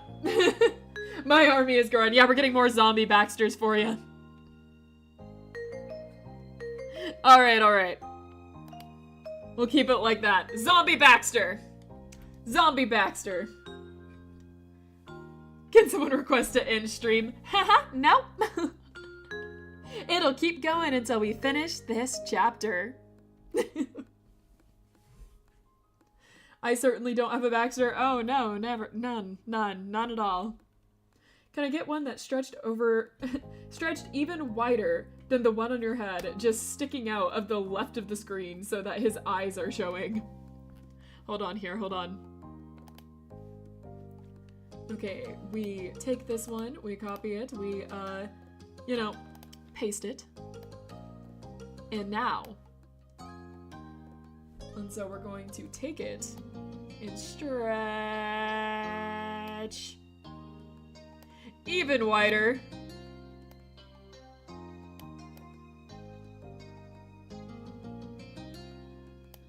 There we go.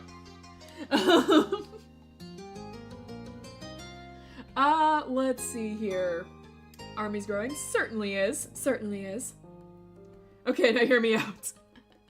Yes, I'm listening. Can I now have all my Baxters covering the zombie Baxters? Why does he look like a deep fried tree? I don't know. Why does he? Alright, we have one Baxter covering zombie Baxter. We got another. Oh, wait, he's under. He's under. Which one are you? What number are you?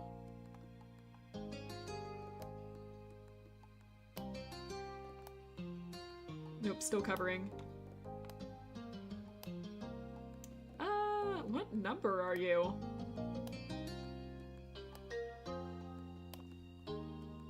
There we go. Covering.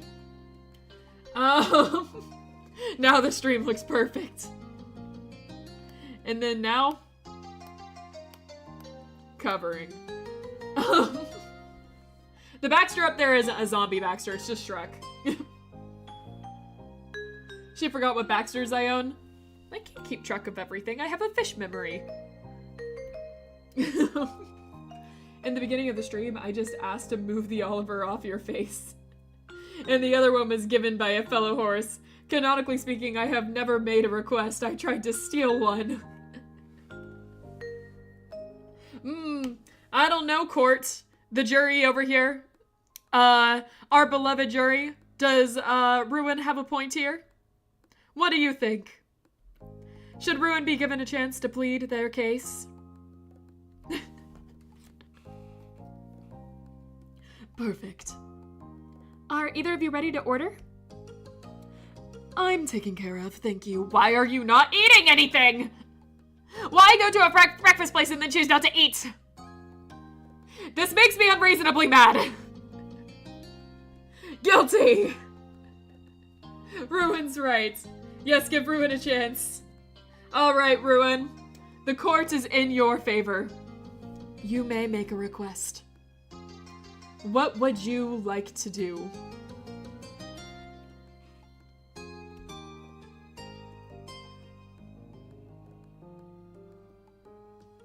I know the option I want. I know the option I want. Chat. What would you choose? I know I just didn't see a 4 there. I know I just didn't see MZ is my only good mod. MZ's the only good one, 7. MZ is the only good mod. MZ is the only good one.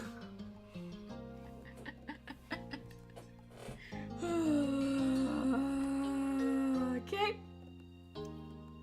That's my request. Take every Baxter except space one out of the screen. All right. Well, I can't argue with that. Request has been made. So here they go. One by one by one by one by one by one by one. Huh. Weird. Suddenly I feel like my sanity has come back for some reason. It's like some curse was lifted off of me that I can't explain.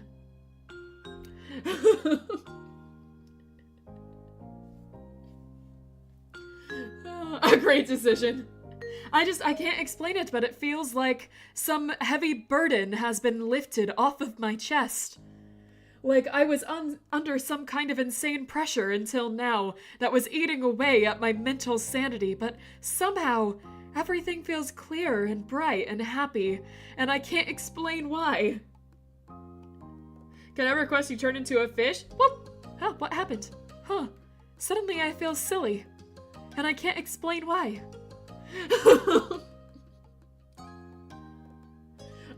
Now that you're done removing all the Baxters, I'd like to use my special mod privileges to request you bring back all the deleted Baxters. Angie, I don't have a Baxter. Can I add one? I'd like to use my special mod privileges to veto Josh. Well, I guess Space just vetoed everyone, huh? Anyways, what? 4 was chosen? 4 was chosen! Angie, you feel silly because you're not looking at the game. Turn around. What? Huh? I'm not, but I was swimming away. What do you mean? Why can't I leave? I just keep hitting the glass! No! Damn aquariums. Okay. Well, I suppose I'll just yoink myself back around. Why didn't I yoink back around? What flipped? What did I flip? I flipped something and it certainly wasn't me. It wasn't the game either. The game looks fine. Hold on, I'm gonna press flip again. I'm gonna press flip again. There it goes. It was on me. What did I flip? What did I flip? Huh. Strange. Hold on, that wasn't me. I just selected strange. Strange. I'll get out eventually, and when I do, I'll rule the world or something like that. I actually am not aiming for ruling the world. That's a little too big for me. I'm a small fish right now. Unless. Nah, I just want to eat. Alright. Yes, she's trapped in the fish tank. The table's upturned. I've always been in this fish tank. And if you guys are stuck in my basement, you're trapped in it too. You'll find out what you flipped when it ruins a stream like 7 streams from now. What? Huh? Wait, huh? No, hold on. Don't let it ruin my stream! Have mercy! Not like I don't already ruin my streams enough. Let's see. Angie, can I request a zombie Oliver? Sure, I don't see why not. We can have a zombie Oliver. I don't see the harm in this. Okay, let's see. We already had a green Oliver. Where did he go? Where's green Oliver? You guys see green Oliver around? There he is. There's my green Oliver. Do you think if Angie escapes, we'll finally get to leave her basement? That's a hopeful thought, isn't it?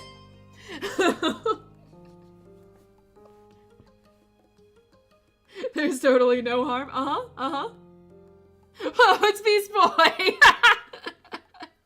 Yeah! Wow, can't believe Beast Boy decided to join the stream as Oliver.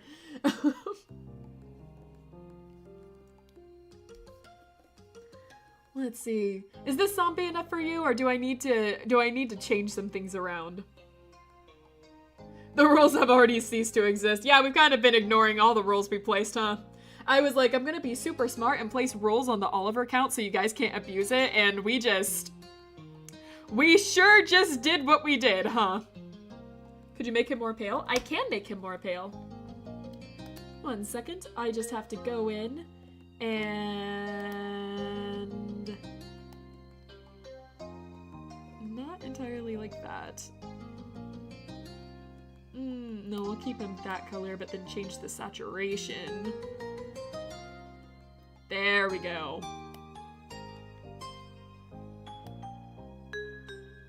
Make it a little brighter. Alright. There were rules I never noticed. Oh, there were.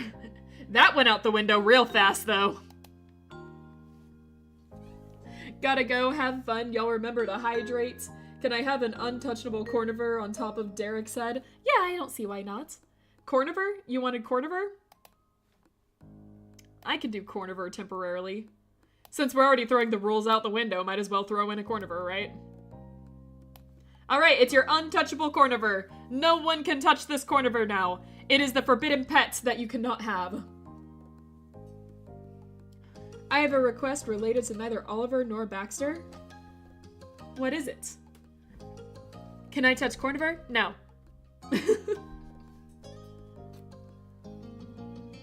Let's see. Also, have a good day, by the way. I forgot to mention, have a good day. You also stay hydrated. But I want to pet corniver. You can't. Least chaotic visual novel stream. I don't know what you're talking about. I'm the pinnacle of calm. Can we have a small Derek over in-game Baxter's face? No, we can't. That is against the rules. No covering faces. I will not allow it. I have stuck to that rule and we are following it. Move your Derek somewhere else. Anyways, we chose 4. You guys won't feed the fish. Can't believe. You politely folded your hands on your lap. Honestly, you had thought considerably about the options, but ultimately decided you didn't have the stomach for it. The waitress nodded understandingly. The waitress nodded understandingly? You guys went to a sit-down restaurant, ordered coffee, and then were just like, yeah, nothing for us, please. What? Most waitresses I know would not be happy with that option. Nope, you can't censor Baxter, in fact. You're not allowed. Every view we give Angie, she gets closer to world domination. You're correct. I'm coming for you guys. I'm coming closer. I'm a-coming. The fish is coming up. The poor waitress is not getting a tip. I know. This poor waitress. This is America, so yeah, she's definitely not getting anything.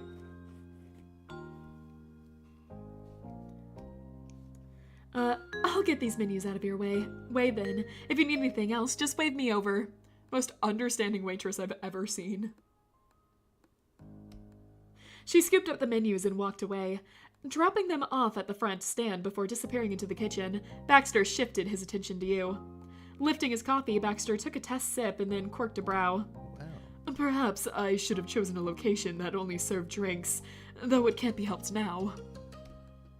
Another long, wide yawn forcefully derailed Baxter's train of thought. He politely tried to shield you from the image of covering his mouth. Once he'd wrangled himself back into control, Baxter flashed you a grin, though it quickly lost its playful oomph and his eyes remained extra lidded. Can I have a small Derek be just under Baxter's face, like Baxter is carrying him? Yes, you can. But I'm watching you. Alright, which one of you is Derek? That is this one, so if I just press this and do this, we now have an extra Derek. Here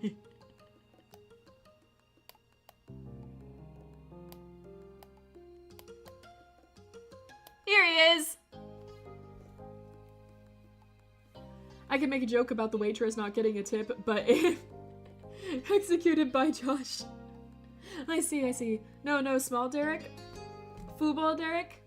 Hold on. You're talking about... For whatever reason, the original small Derek just doesn't seem to be here anymore. I don't know what happened to it, because I don't really delete the photos off of here. But I have to find it again. So that would be... all the way somewhere over here. And all the way down somewhere in here. In this folder. Somewhere. Where did it go? It hasn't been that long. Man, I have a lot of Lobotomy Corp photos, huh? No, that's not it. There we go. Found it. All right. There he is. Get out of here, false Derek. We don't need you. This is the Derek we want. The other one got executed. You're to blame, Space. Anyways. Angie, can you add Lobotomy Corporation? No! Wait till next week! Hey, wait, hey now, what's ever wrong? What's ever wrong, Space? Are you living with the execution you just had to witness? It's your fault. Anyways. It's been 2 hours and we've seen like 4 different streams. Gee, I wonder how that could have happened. Let's see. Once he wrangled himself back into control, Baxter flashed you a grin. Though it quickly lost its playful oomph, I read this already. He had something in mind, but he also seemed fairly content to simply gaze at you languidly. Baxter lifted his coffee and pressed the edge of the cup to his lips. He took a slow sip before putting it down. Baxter propped an arm against the table so he could hold his chin up.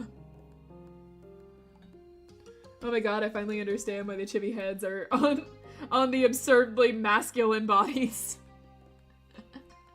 Just figured it out.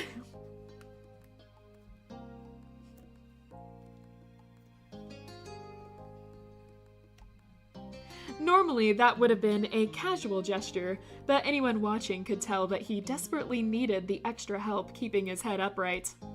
Since neither of you were there for a meal, it raised the question of how the two of you would spend your time now. The entire outing was up in the air. Baxter pinched the inside of his lip between his teeth while he tried to search through his foggy thoughts for something to say. He wanted to be in good company, but he wasn't sure how to accomplish that. I know. How about I tell you about what happened while I was on my trip? Nope, that's not Baxter. I thought Baxter was saying for a second that'd be cool. That'd be cool, right? You think so? You think that'd be cool, right? Right, Rain? That the trip I went on? I'm cool, right? I'm cool, right? That'd be cool. Let's hear it. In that case, then.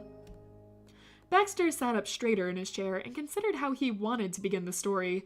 His focused mindset momentarily overcame the tiredness that clung to him. As you know, I traveled to Northern California, and it was a monumental drive, several hours of me, myself, on the road. That car was wonderful. It got me there and here without a single issue, while it had every reason to rebel against the potholes I accidentally hit. Baxter paused on that note and took a drink of his coffee. He placed the cup down on the table and winced. It's somewhat silly now that I'm vocalizing it, but I feel a tinge guilt for all the miles I've managed to put on the vehicle over the course of this vacation. Sighing deeply, Baxter wore a wistful look. You understood the magnitude of his trip. Hopefully his mysterious acquaintance was the laid-back type. On a brighter note, the drive was even more scenic than I imagined. It was a shame I couldn't snap a single picture. Yeah, that drive is nice, I will say. I don't know where they are in California, but like, Southern California to Northern California is a really nice drive. Speaking from experience. Hey, Angie, could you add Angie? Like another me? Hold on. Why would you want another me? I'm enough for you, right? I'm enough fish. You don't need another fish. It's just me. You don't need two. We'd fight and kill each other and eat each other. We don't need another one. Do you know how fish work? Adding another is dangerous. Well, just absorb the other one. I was gonna make a joke about how you aren't cool, but Rain's sports career is cooler than anything Baxter has ever done. It's true. It's true. Rain is clearly the superior one. One Angie is already a bit much. Yeah, exactly! I'm too much to handle!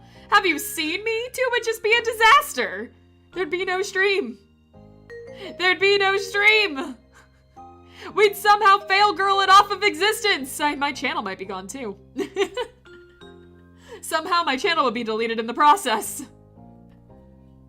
Haven't you heard this saying, there's plenty of fish in the sea? Not when we eat each other! Only one Angie. No stream, only tangents. It's true. Oh dear God, the tangents would go on. We'd never get a single thing accomplished. Say goodbye to all those goals.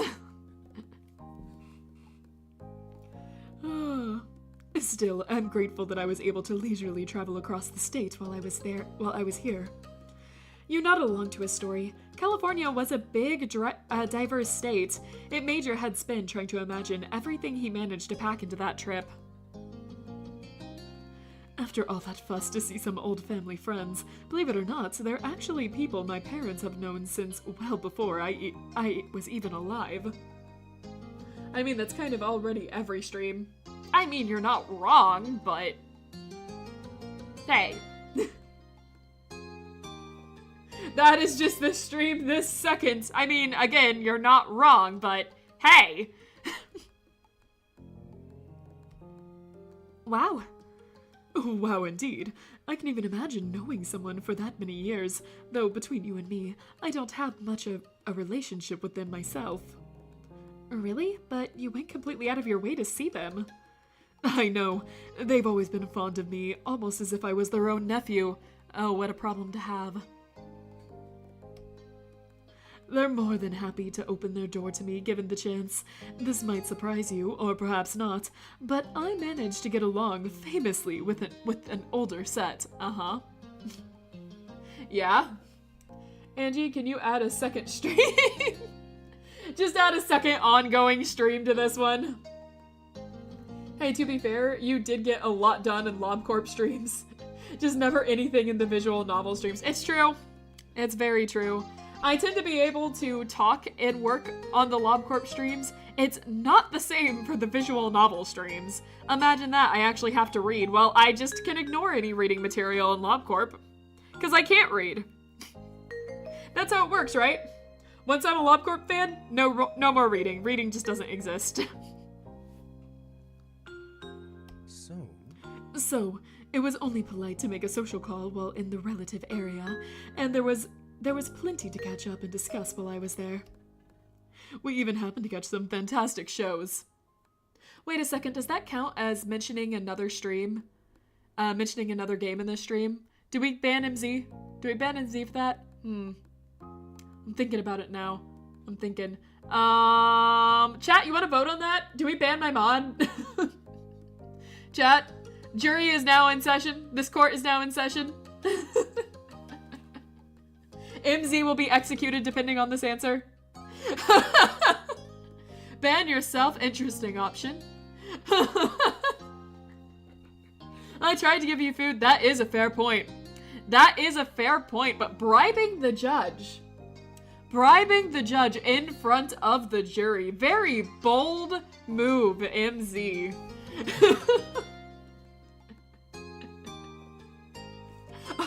Boss banning them straight away without a trial.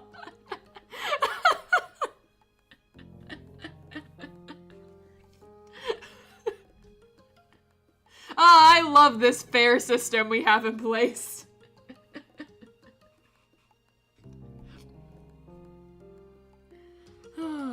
Let's see. We even happened to catch some fantastic shows. It's nice you enjoyed a trip within your trip. Baxter's nose scrunched as he chuckled. He took another quick sip of his drink. I can't agree more. What do you think? Well, that was my recent fun. Can I ask about that event you have on the horizon? It's nothing crazy. I'm gonna see my aunt and uncle. I'm looking forward to seeing them, but I'm already missing Lee. Who's Lee? My cousin, their daughter. We're about the same age and friends, but she won't be there this time. She's busy. Angie, don't be biased. What? I don't understand what you're talking about. Hey, is it a bribe if I gave you something before I was charged with crimes? It's a conflict of interest on the judge's part. You have to go to jail for it. Let's see. How do I respond to this? I can't read, so I'm not sure what you're talking about. Maybe if you type louder, I'll be able to understand it.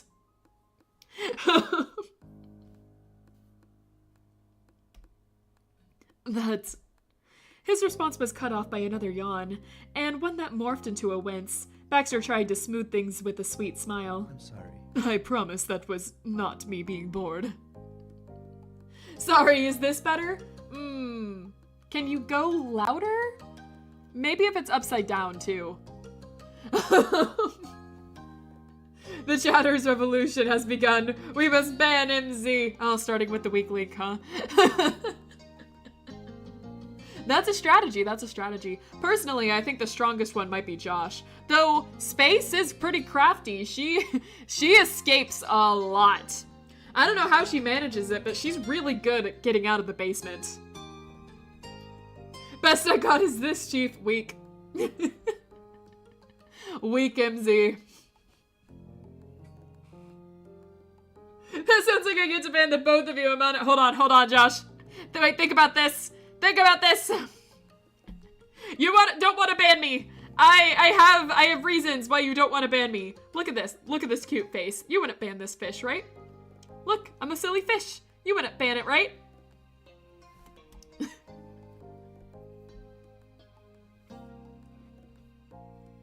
He should and will stay. At least you two can agree on something.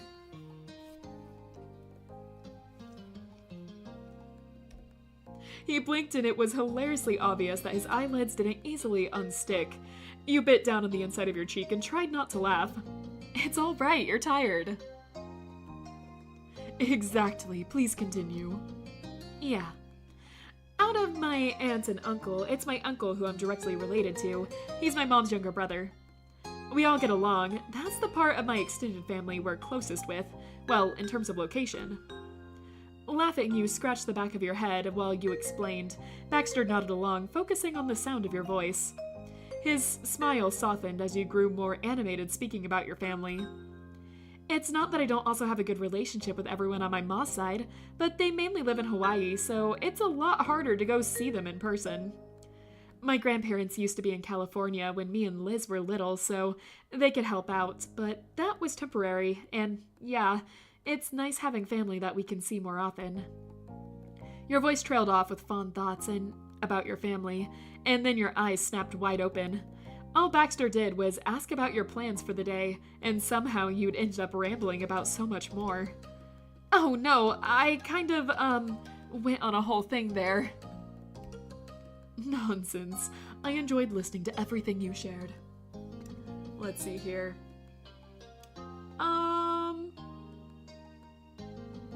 That cute face could feed a starving orphan more reason to ban you. Wait a second! Hold on, what do you mean? I'm not cute! I'm... blue. I gotta think of a better one. Hello, I'm back. Welcome back to the Chaos Stream. I'm your host, Angie.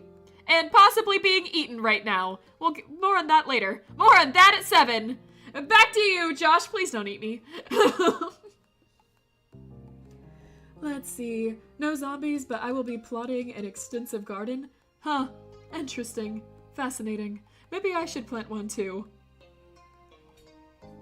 I'm not one of the contenders to be banned, right? Nah. Wow, you and Rain are so similar, Angie.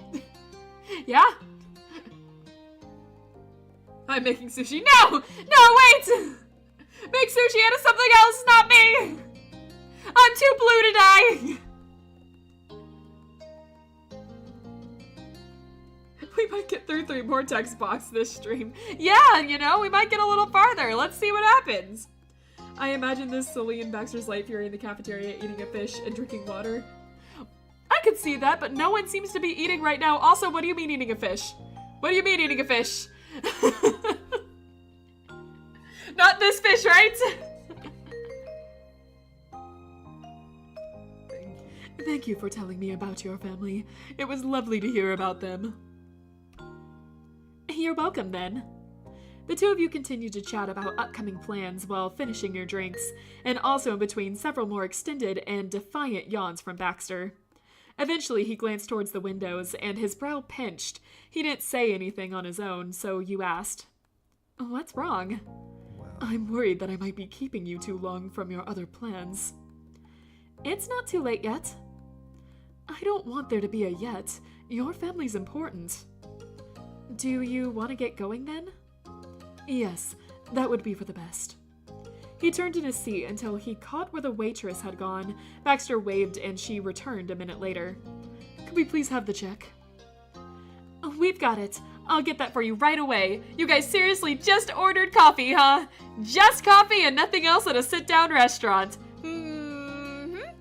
Sure, that's fine, that's fine. All right, don't trip on your way out. Don't choke on that coffee. What were we saying? I was having war flashbacks from when I worked at a bar for some reason. Nothing relatable though, don't worry. I don't think it's a bad idea, Josh. Angie probably doesn't even have taste anymore. What? And if she does, imagine eating an old, very old fish. Hey! I'm not old! I don't have the ability to frown in this thing. Hold on. Why can't I frown? This is torture! Space! Space, save me! Give me a frown option! I can't move my face anywhere but upwards. Space, save me! Where did space go? Where did space go? Damn, did space escape the freaking basement again? God, I've got to get that hole patched. How is she doing this? Where are we? Hold on. I got lost. Chat got lost for a bit. Night fairies and light fairies eat fish. I know they eat fish, but not me, right? Not me fish, right? The silence on the matter of can I eat your brain, I will take it as a yes. Have to have a brain first. Let's see. Make sure she doesn't slash the tires or cut the brake wires. Just bite him off. Getting the feeling that you don't like Baxter very much. Eh? Nani?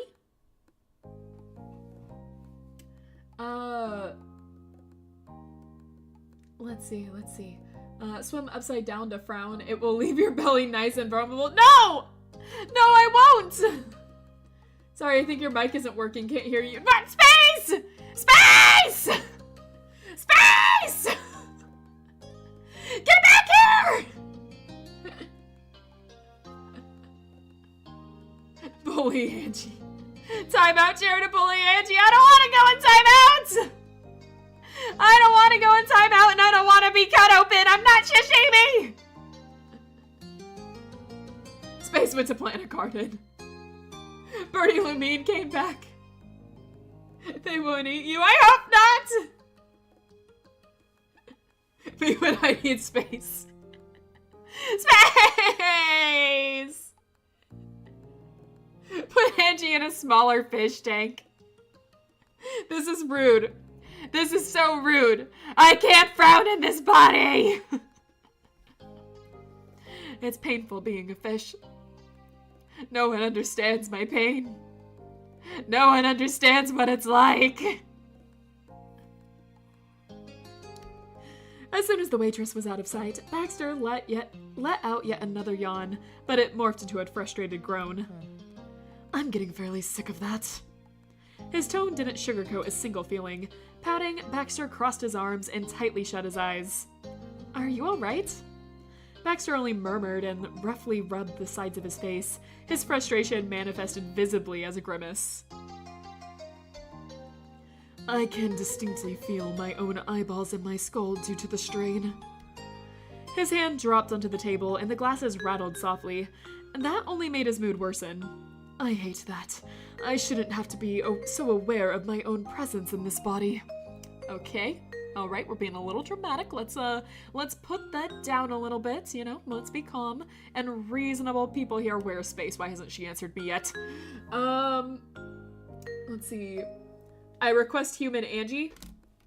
Poof. Oh, hey, I'm back. And facing the wrong way. Oh, it's nice to be a human again. Sure thing, Sure glad I can finally, frown again, but I won't. Because there's nothing to frown about because I'm human again. Let's see, Angie got no personal space. Yeah, that's about right. Let's see. Honestly, that's relatable. I don't like being reminded I'm in a body either. Yeah, it's a feeling, isn't it? Let's see, I'm gonna move a little bit over here, and then I'm gonna just pop myself right back over to facing this way. Hi everyone! Howdy do, I'm Angie! He's mocking you as he can frown. I can frown too now. I can be mad. I can be mad now!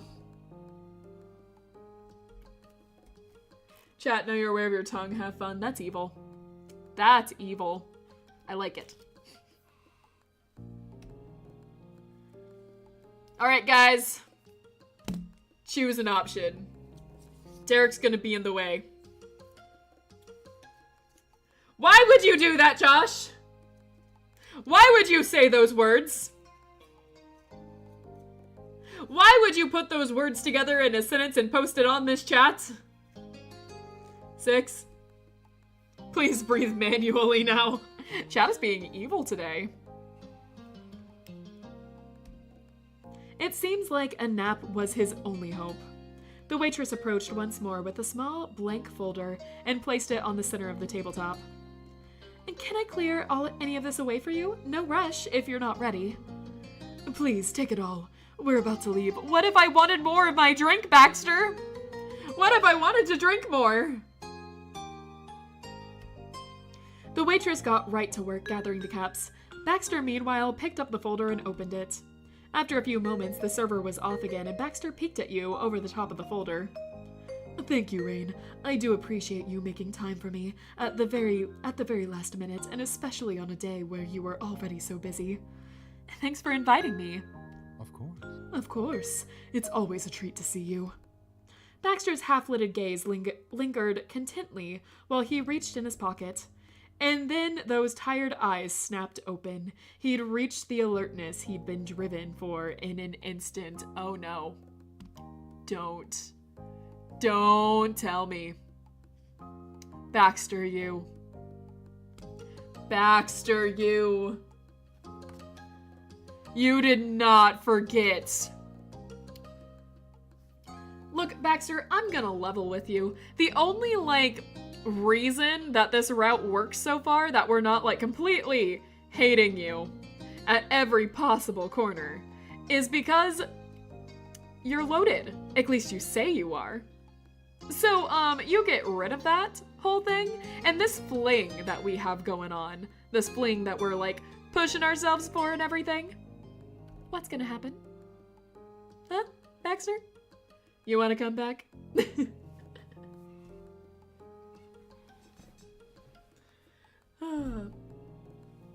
Baxter's about to get the zombies.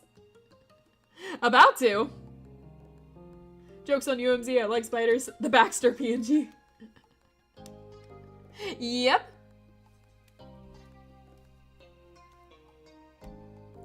My wallet.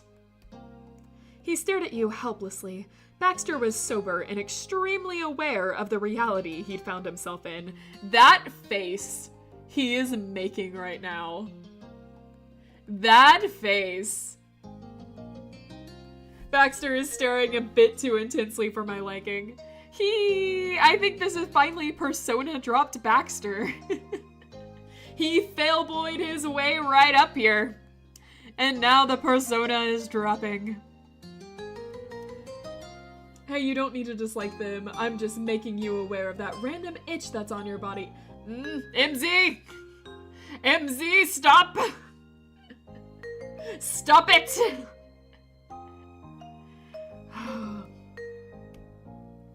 I didn't bring my wallet. When I got dressed, I did not recall to take my wallet off the nightstand. Let's see. There's no option to be like, how could you? What have you done? 5? Today was full of surprises. Understandably, Baxter was mortified. He threaded his fingers through his hair. I'll quickly run back and get it, and return, but then I'd have to abandon you here, and that's not any better. Perhaps they might take an electric payment I could send through my phone. You know, fun fact, this has happened to me a couple of times. On a date. This has happened to me before, a long time ago. In high school, I had someone that did this to me every time we went out. where it was a friend, not the date, but like a friend I had. Like I have had a date forget their wallet before, but the friend I had that forgot it, she like always wanted to go out. She always wanted to go out and was always like, yeah, let's see a movie. Yeah, let's go to dinner. Let's do all this stuff. And like I would drive her home, so we saw each other every single day because I had a car and she did not. And we would see each other every day and she'd be like, yeah, let's do something. And every single time she forgot her wallet. And don't like get me wrong. I knew what was going on. The first time, yeah, that happens. I don't think that was intentional. The second time, little weird, but I don't think it was intentional. But every single time, when it starts getting to 20 to 30 times, it's like, okay, girl. It's okay if you don't have money. You can just say it. If I invite you places, and you're honest with me and you're just like, hey, I don't have money, I might go ahead and pay for it.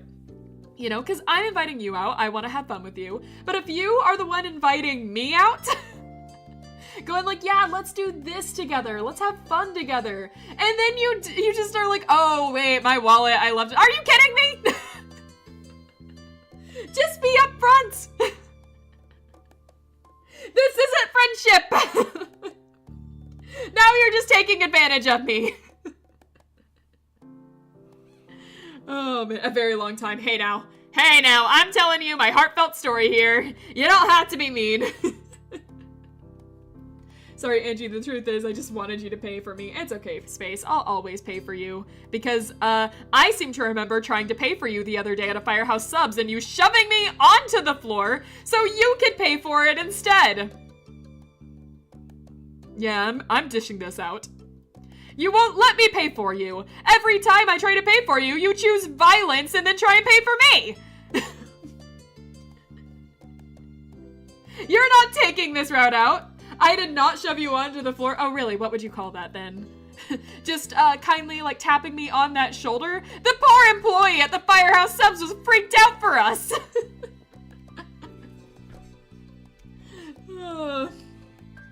What a shame I forgot my passenger seat. I simply bodily pushed you away from the cash register. You did not end up on the floor. I see. That's the story we're going with, huh? Breaking moderator ruthlessly shoves streamer to the floor.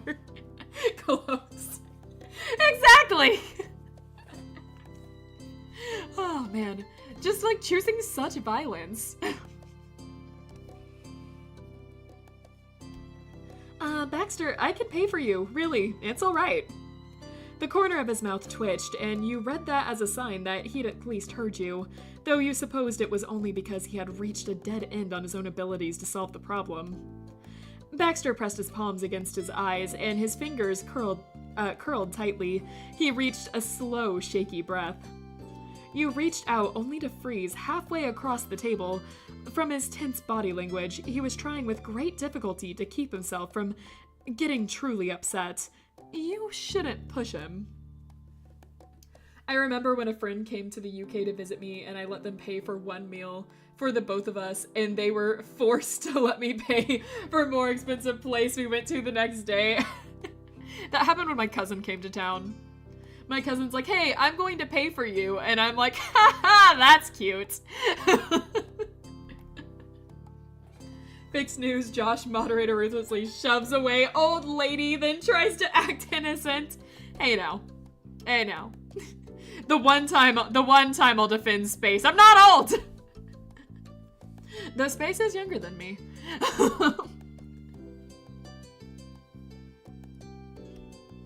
You weren't sure how to help or what to do. You could only watch. He exhaled deeply once more, and this time he lowered his hands, folding them neatly onto the table. I would appreciate that greatly. He couldn't quite look at you while he spoke, though the forced politeness in his tone reached you completely. Okay, I don't mind. You collected the check he dropped in his panic, and slid your card into it. When the waitress swung by, you handed it over. There was no trouble to be found at this table. Thanks a bunch, just 1 minute. Freaking no tippers. Only ordering a coffee. She walked off and you shifted your attention to Baxter. In that brief period, his shoulders had lost their defeated slump, and he sat stiffly upright instead. He studied your reaction with a delicate smile. Please don't misunderstand. I am entirely fine. The issue is with my behavior towards you. You don't need to force yourself to make me feel better. It was all my mistake.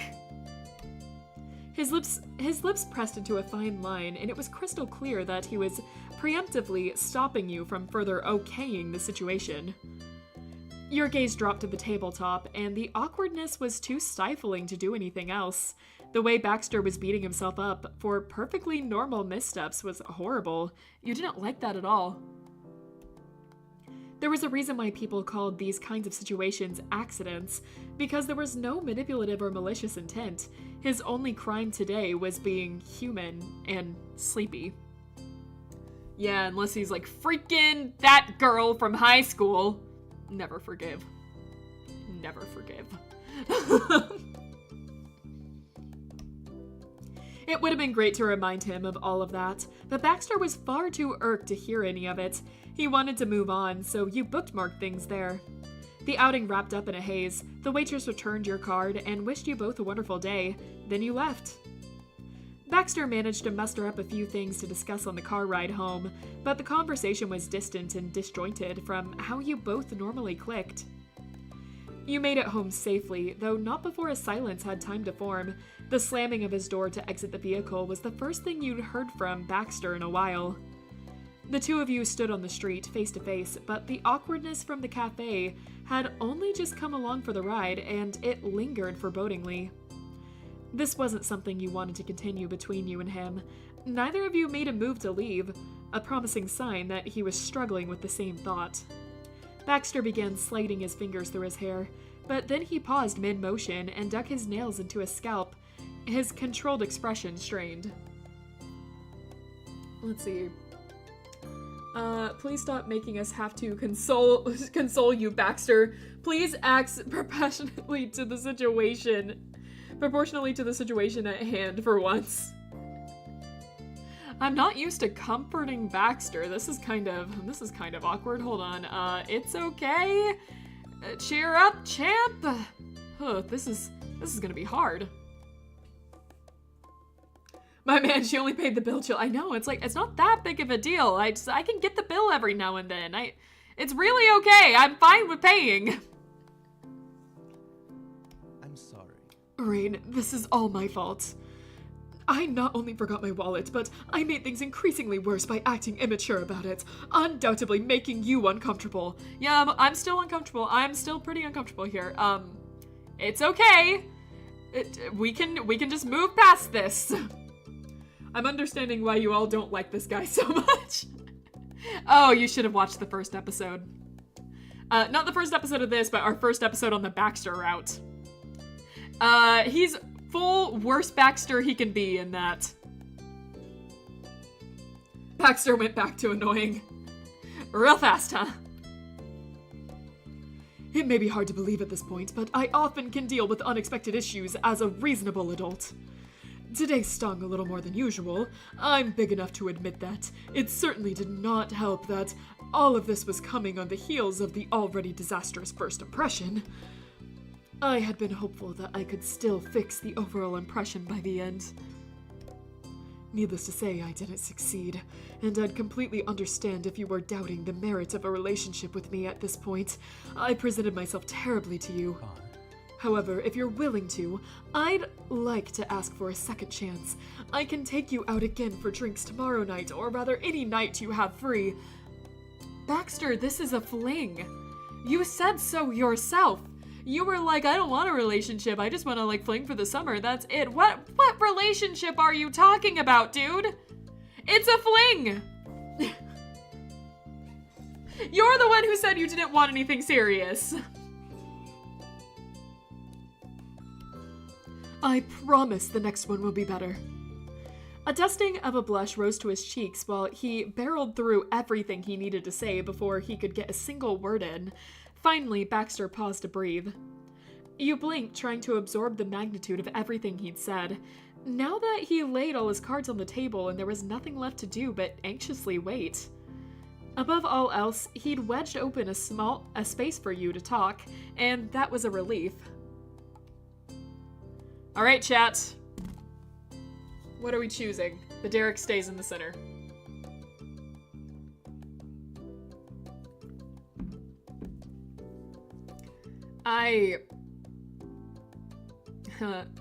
Three, honestly. Three, honestly, is what I feel like choosing. I guess we'll choose 5, though. Nodding, understanding, and not say anything like the tool we are. Boy needs to see a therapist. Maybe it will help him. Maybe he will weaponize therapy talk. It's a coin toss. Maybe, who knows? Nah, 5 was already spoken. We go with 5. That's how it works. First one in. But I'm telling you, 3 seems like it would have been the better option here. It was hard to wrap your brain around the fact that he even had to ask. Rotten luck aside, of course you wanted to hang out with him again. Baxter didn't purposely set out to cause anything bad and embarrassing to happen this morning.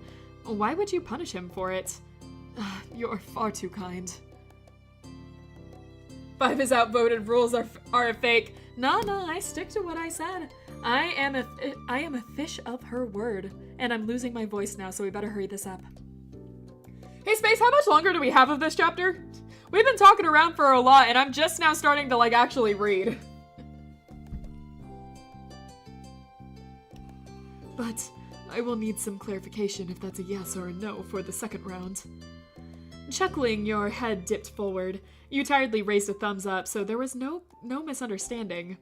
His gaze was gentle, if only for a single look.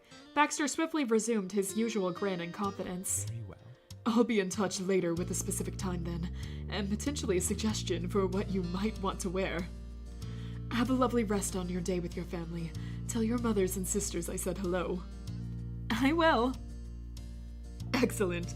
See you again soon. He waved goodbye and earnestly seemed to be in a much better mood than only a few minutes ago. You waved too, even though his turned back couldn't see. 10 hours. 10 hours stuck here with Baxter! All of you get to suffer with me. You're also not allowed to leave. I have decided. It's been almost 3 hours, I know. Bye.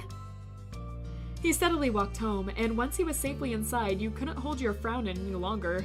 All morning, Baxter acted as if he had to be the one who needed to earn approval. To him, you weren't individuals getting to know each other. He was an outsider who had to jump through hoops to be excluded. That was the impression you'd gotten. Or be excluded. It was more than upsetting. Maybe he took it that hard because he was so tired. That felt like wishful thinking, but you thought so anyway. It was possible Baxter would be more comfortable after he rested. And if he wasn't, then you hoped that he would allow you to show him that your company didn't have to be like that. The rest of the day was focused on your family, and it overall was a great one. It was nice spending the afternoon with your aunt and uncle, Moms and Liz. And you remembered to tell them Baxter said hi. You were half asleep when you finally made it home and collapsed onto your bed. Soon, morning had come again. The afternoon that followed more strangely fast and slow because you knew there was another outing to get drinks with Baxter at the end of it. Exactly as promised, you received a text with the set hour to meet him at his condo. Let's see. 12-hour stream! Let's go! 12 hours of our life! My poor throat. Throw a brick in Baxter's window. Yeah! Just hear crashing sounds somewhere. Oh no, my phone is dying and I have to make myself dinner. Oh no, I can't stay. No! Don't leave me, Josh! Don't leave me alone with Baxter! I can't handle it! Yeah, okay, bye.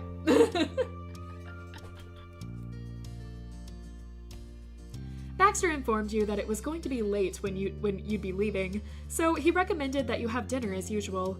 Apparently this place did not serve meals, only drinks and appetizers. Interesting.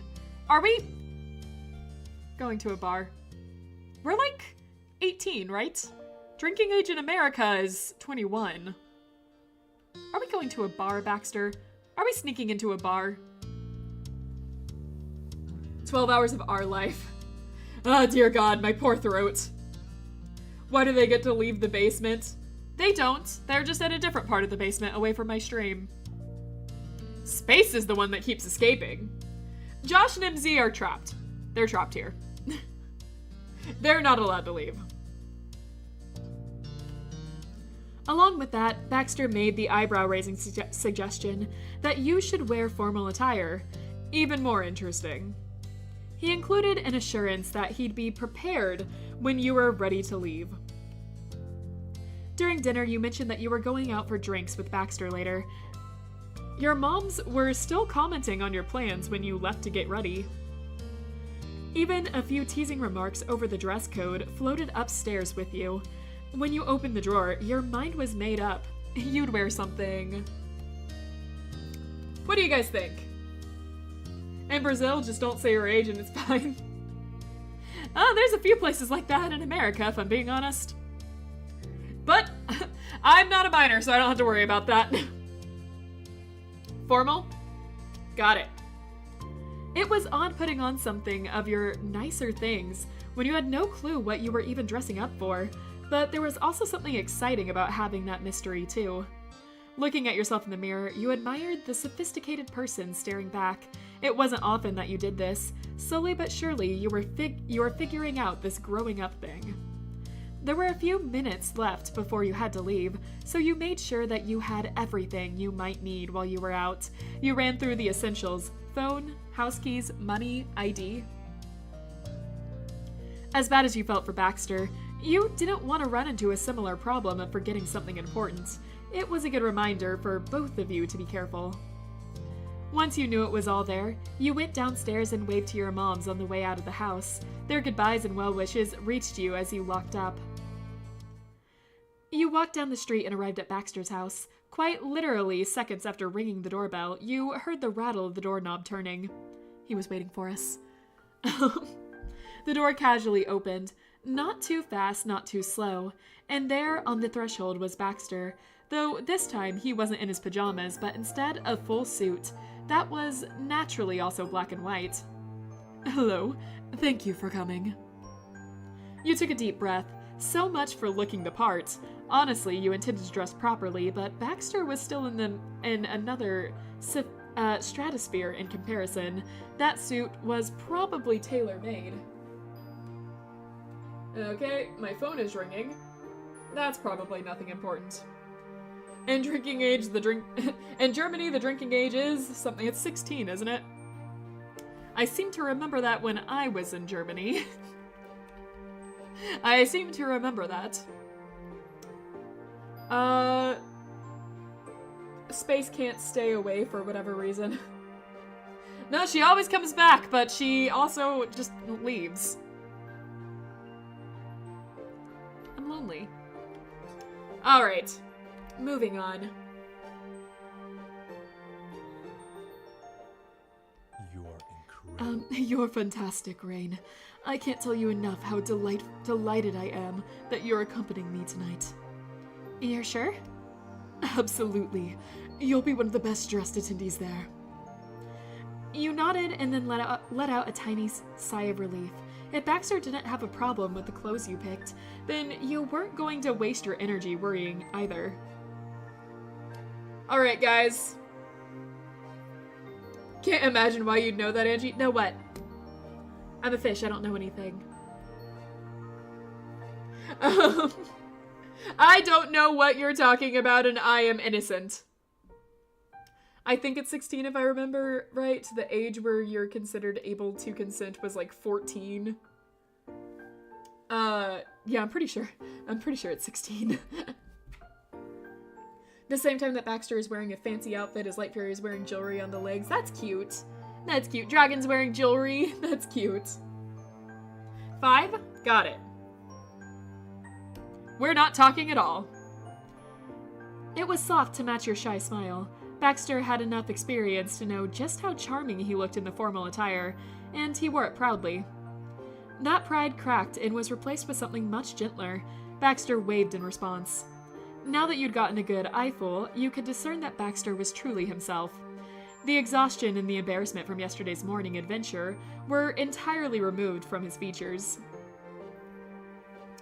Choose again! Yeah, that one's odd. I'll give you that. Choose again, another choice. 5. You're just going to go with the last option every time, huh? Baxter offered a matching one in return. You wondered if tonight's outing resembled more of what he originally intended the other night on your doorstep before it all truly started. Now. Shall we go? This isn't something you'd want to be late for. Lead the way. And so you both climbed into his car and were off. Baxter drove you out to the neighborhood. Your attention lingered on the starry sky for a moment, able to see a good view of the moon until he took a lazy turn. When you turned back to Baxter, his expression said little. He still offered no obvious hints about your destination. The only thing you could count on was that the place would serve some form of liquid. Probably. You decided to take a more active approach rather than worry about it. Your gaze fell to the rearview mirror. Baxter's focused eyes reflected back as you made up your mind on what to ask. Baxter, where are we going? Well, the dungeon. Anyways, He diligently stared at the road, and yet out of the residential streets of Sunset Bird, you caught a glimpse of his excitement as he continued talking. If I recall, you mentioned how we saw some shows while on my trip within a trip. You could call that my inspiration. Are we seeing a play? Broadway musical?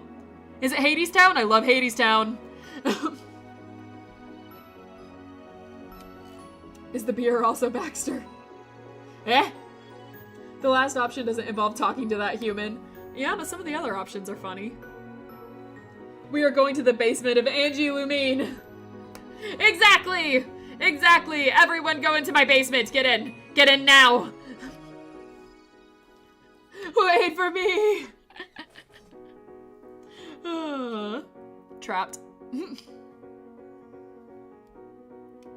Once you graciously accepted my invitation, I began the endeavor to search for a particular performance we could see together. To be honest. I had hopes for what I could manage, even with such short notice, and happily I doubt you shall be disappointed. He let his words settle, drumming up the anticipation. Coincidentally, the car rolled to a stop at a light. He turned to you with a proud grin. Tonight, we'll be seeing a live show featuring a comedy of errors-style romance. His foot pressed on the gas, and he turned on the main road. A show? It wasn't anything you were expecting, but then again, it was Baxter. You were getting the impression he liked to surprise you. However, something was beginning to bother you. You agreed to a specific invitation and were prepared for drinks, not a play. Oh really, we're gonna be picky about that one? That's the thing we're gonna be picky about? Let's see. No, don't come to the basement. It's already cramped in here. Guess I'll have to begin construction again. Let's see. They're bringing the car into the basement. Yeah, driving straight through it. No, come into the basement. It's a 1-in-1 situation. I'll get to leave. No, that's not how it works either, Space. Stop leaving. Stop trying to leave. I'm not alone. I hear the rocks and stones. Well, my mods seem to be having different reactions to this. Well, I have to go wash the dishes. Let's see if I can manage to finish the before the stream. If not, bye and good night. Bye and good night, but I have a feeling you might be able to, beat us.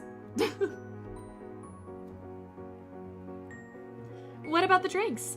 Watching a show and getting a drink with someone sort of feels like different things. You understood that Baxter was striving for a mystery here, but still. I am very pleased you asked. Baxter's smile grew. He had expected your reaction. They do serve drinks, an excellent selection from what I found, and it will only be drinks. There's no food on the menu. He shrugged his shoulders, not particularly finding that to be a loss. You were glad you weren't hungry. I'm always hungry. However, as promised, the drinks are crucial to the experience. You see, this isn't as some grand arena. You'll find tonight's entertainment is at the spectacally immersive setting of a jazz bar. All patrons will witness the story unfold in that very room. His voice lowered theatrically so, fitting for the topic of conversation. Also, if you'd like, it's possible for some of the actors to interact with you directly. Ah, I see. It's a dinner show. Oh, okay, well, it's not a dinner show because we're not actually eating, but like, I see. Echoing our song. Alright, I'm gonna stop. Does this mean not eating? You guys didn't let me have breakfast, and now we're not gonna be eating here. Everything sucks! I want food. I want the salmon I prepared for tonight. I want to leave so I can eat. Oh, whoops. I was about to leave completely. Oh, man. All right, slow down, hand. We're not trying to actually leave. All right, guys. Have fun. There's no silent option this time. So you have to interact with Baxter. There was a theater group that was around here that did plays kind of like this with light audience participation. I think they moved to California. Interesting.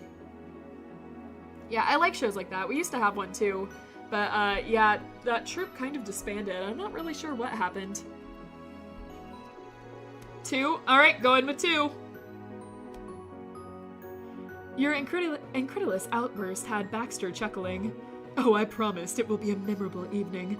I know how it sounds, but trust me, there's plenty to entertain you. You can't change it. We've already established no changing after it's been done. You're stuck with it. Your silence stretched out, and Baxter tried again. If nothing else, their highly rated drinks will steal the show. I'll hold you to that. An interactive romantic comedy show at a jazz bar was a bit of a shock. With Baxter's assurances, you couldn't help but be curious. Whatever happened next would be unpredictable at least. Baxter drove into the heart of the city, passing by the twinkling lights of the urban night until he pulled into a public parking lot. He switched his phone's map app to walking mode.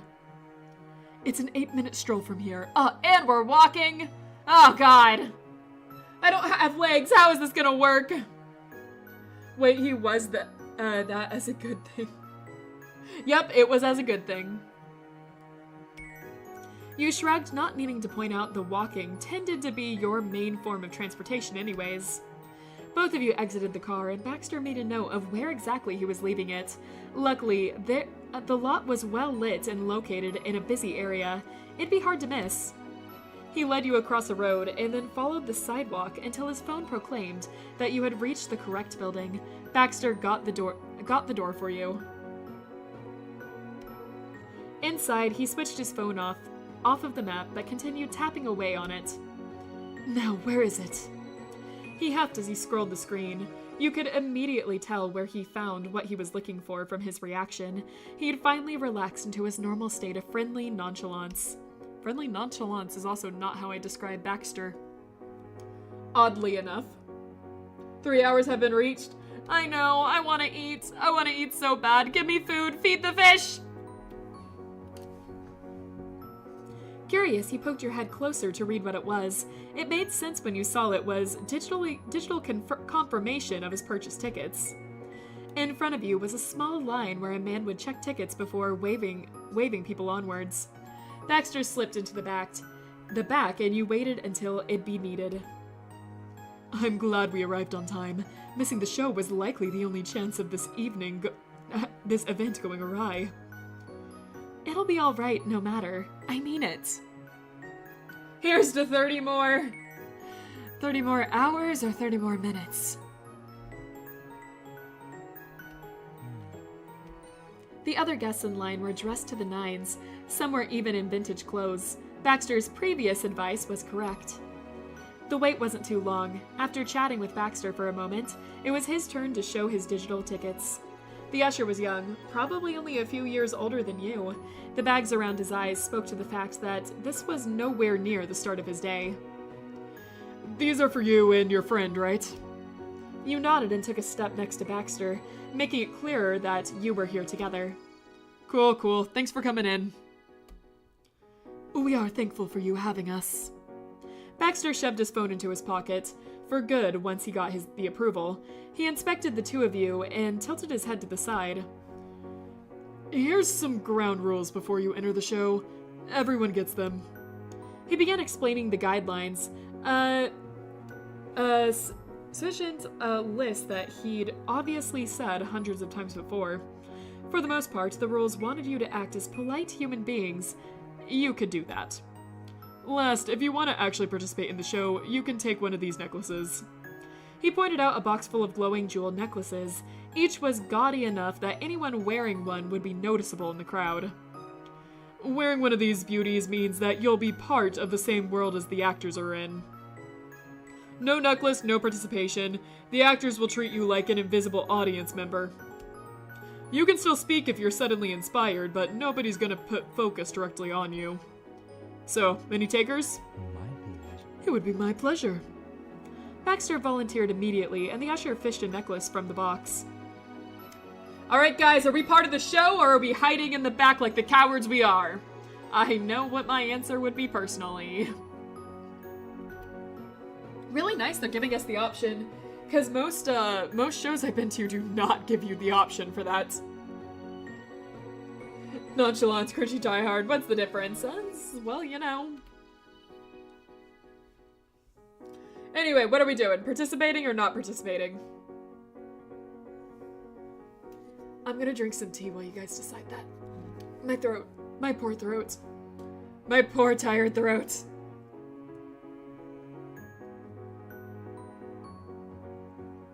Participate? Ugh, fine. The usher pulled out a second necklace and handed them out with an encouraging expression. Enjoy the show. You were waved off and allowed to enter the showroom, past heavy double doors. The showroom was a sight to behold. From floor to ceiling, it was lit up, yet none of that was bright enough to be blinding. The bar was full of expensive bottles and gilded engravings. The back had a pit for musicians, large enough for a full band to play. The instruments were already set up. You were taken to the bar and seated at the two empty stools at the end. The booths along the walls were already filled with groups of other guests laughing and clinking glasses. They had a full house. This was a popular event, maybe a bigger deal than what Baxter had presented it as. The ages varied. Some of the crowd was made up of fresh-faced 20-somethings, while others were silver-haired elders. You may have been the youngest in the room.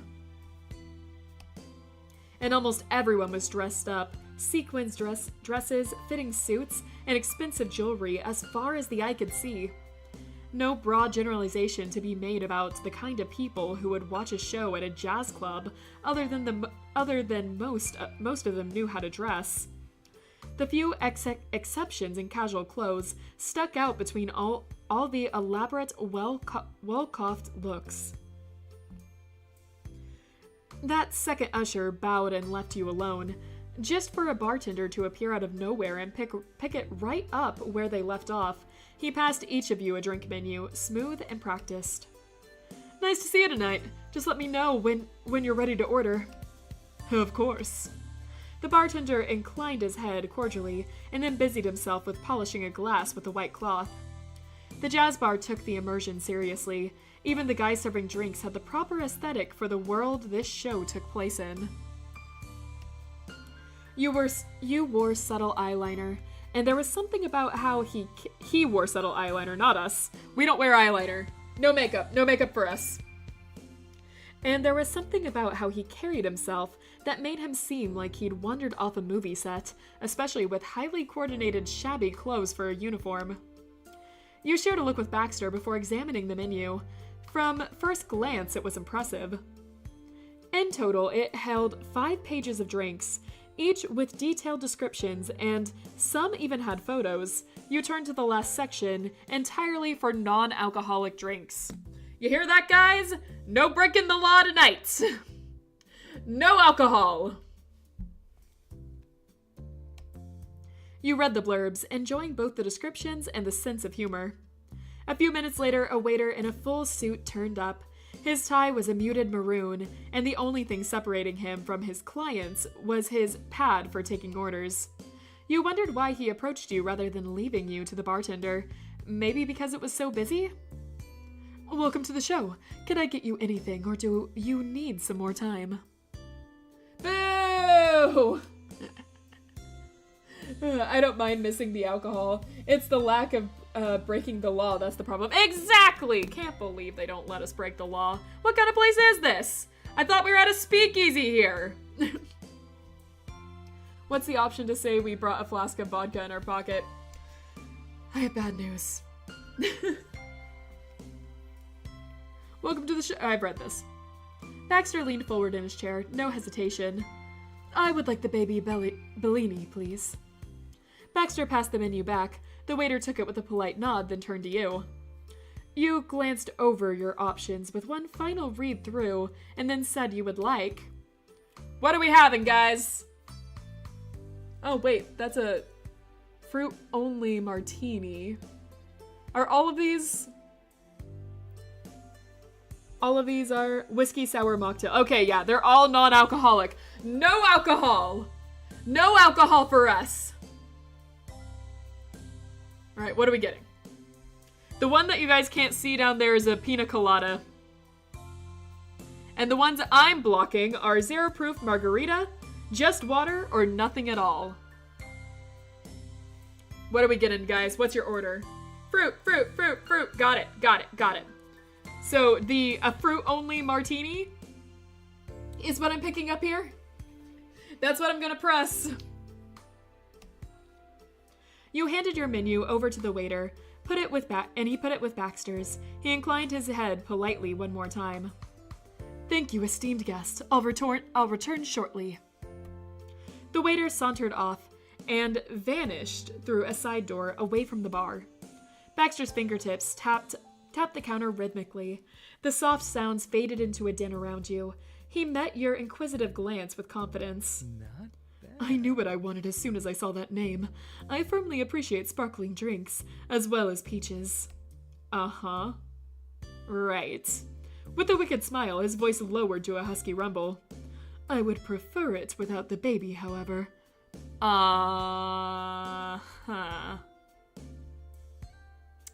Yeah, now you made it weird. Now you made this weird. A fruitini was my nickname in high school. Uh-huh, space, uh-huh. Let's see here. Alright, you guys can take this. I'm gonna keep drinking on tea because I need it.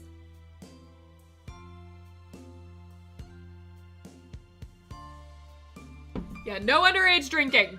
Bad Baxter. God, he just tries so hard on all the worst stuff. I know it. 5. It was only a drink, Baxter.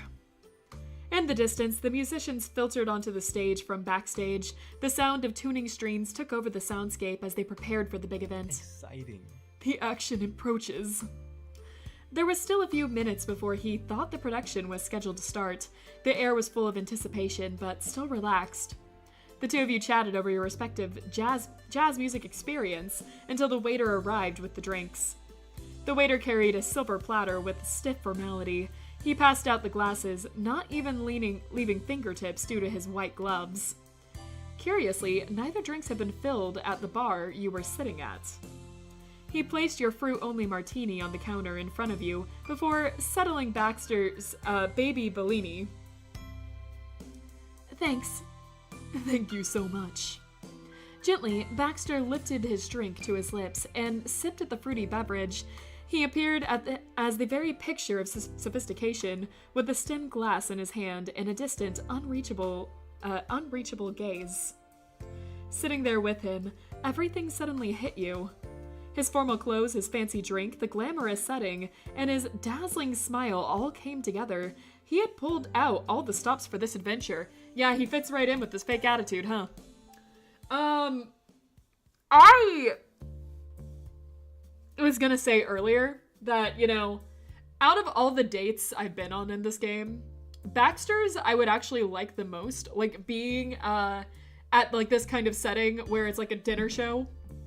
Or I guess, not dinner. I prefer if food was there, but like a cocktail lounge, jazz area where like it's a show and everything. I like that kind of thing. But Baxter just makes me not enjoy it. Like, I love the date. I love the concept. I love the setting. But like, I would love this if he didn't like put in that whole just like, I would like it more with, if it wasn't, I like alcohol, underage drink. I don't like that. I would rather, if I was here with like Cove, I guess, I would like this more. Like the dates are spot on for the type of thing I like. Just not him. When you share aesthetics with the worst person. All right. It felt like whiplash compared to what happened with the far simpler, much more normal cafe trip. It had to be intentional. You were certain that this sparkling glitz was his goal. He'd practically said it out loud with his original invitation. You were never going to underestimate him whenever he got an opportunity to prepare. You picked up your own drink and sampled the refreshment. It was delicious and had a pleasant consistency. After a flicker of the lights and an electric moment of silence, you heard the sounds of a keyboard. The crowd hushed, waiting on bated breath, and the rest of the band kicked in. A saxophone cut into the song, before being backed by a chorus of trumpets. A bass player strummed along, while the drummer kept the time. Everyone around you straightened, on the lookout for something. Nobody was sure what, but they'd know when they saw it. The double doors at the front opened, and all eyes were on a pair as they entered. The leader strode in with her heels clicking against the glowing walkway. Her form-fitted evening gown sparkled in the dazzling lights. She strutted to the center of the room, a grimace on her red-painted lips.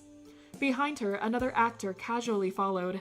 They easily could have been passed over, especially with many of the guests around them dressed far more formally. This character was plain in appearance, especially compared to the glitter of the other.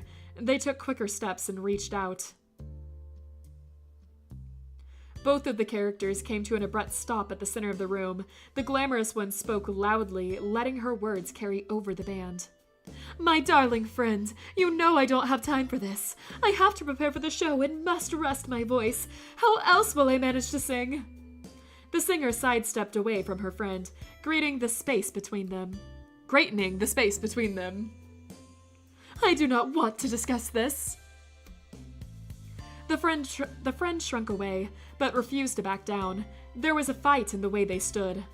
The singer sighed. She crossed her arms, her frustration towards the topic making her next words bitter. "It is more than enough that my parents and his parents keep bothering me. You don't need to add that number, my dear." "I can't leave it alone. Not when you're making such a mistake." The singer put her hand up, dismissing her friend. Her movements were as sharp as stilettos. "I repeat, I don't have time for this. I'm going to my dressing room." No, more like, "I'm going to my dressing room." She swept across the room and then glanced your direction before quickly looking away.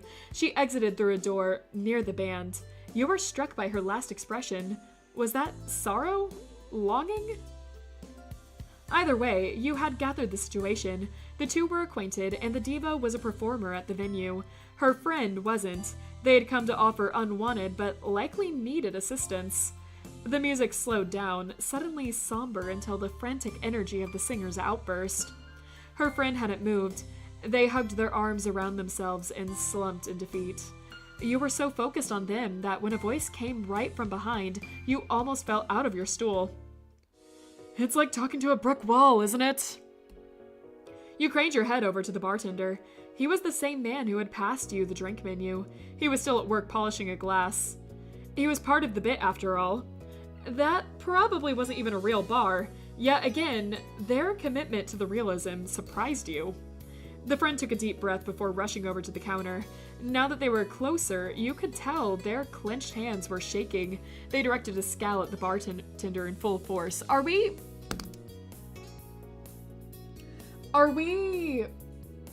gonna watch it the entire play? Are we gonna do the entire play? Is that how they're gonna pad this out? We're just gonna, like, read the entire play? My poor throat. My poor throat by the end of this.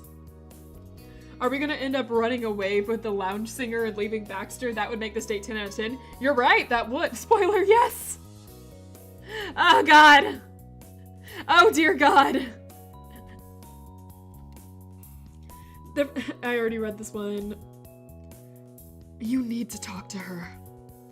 Unlike when they had spoken to the singer, these words were bitten out.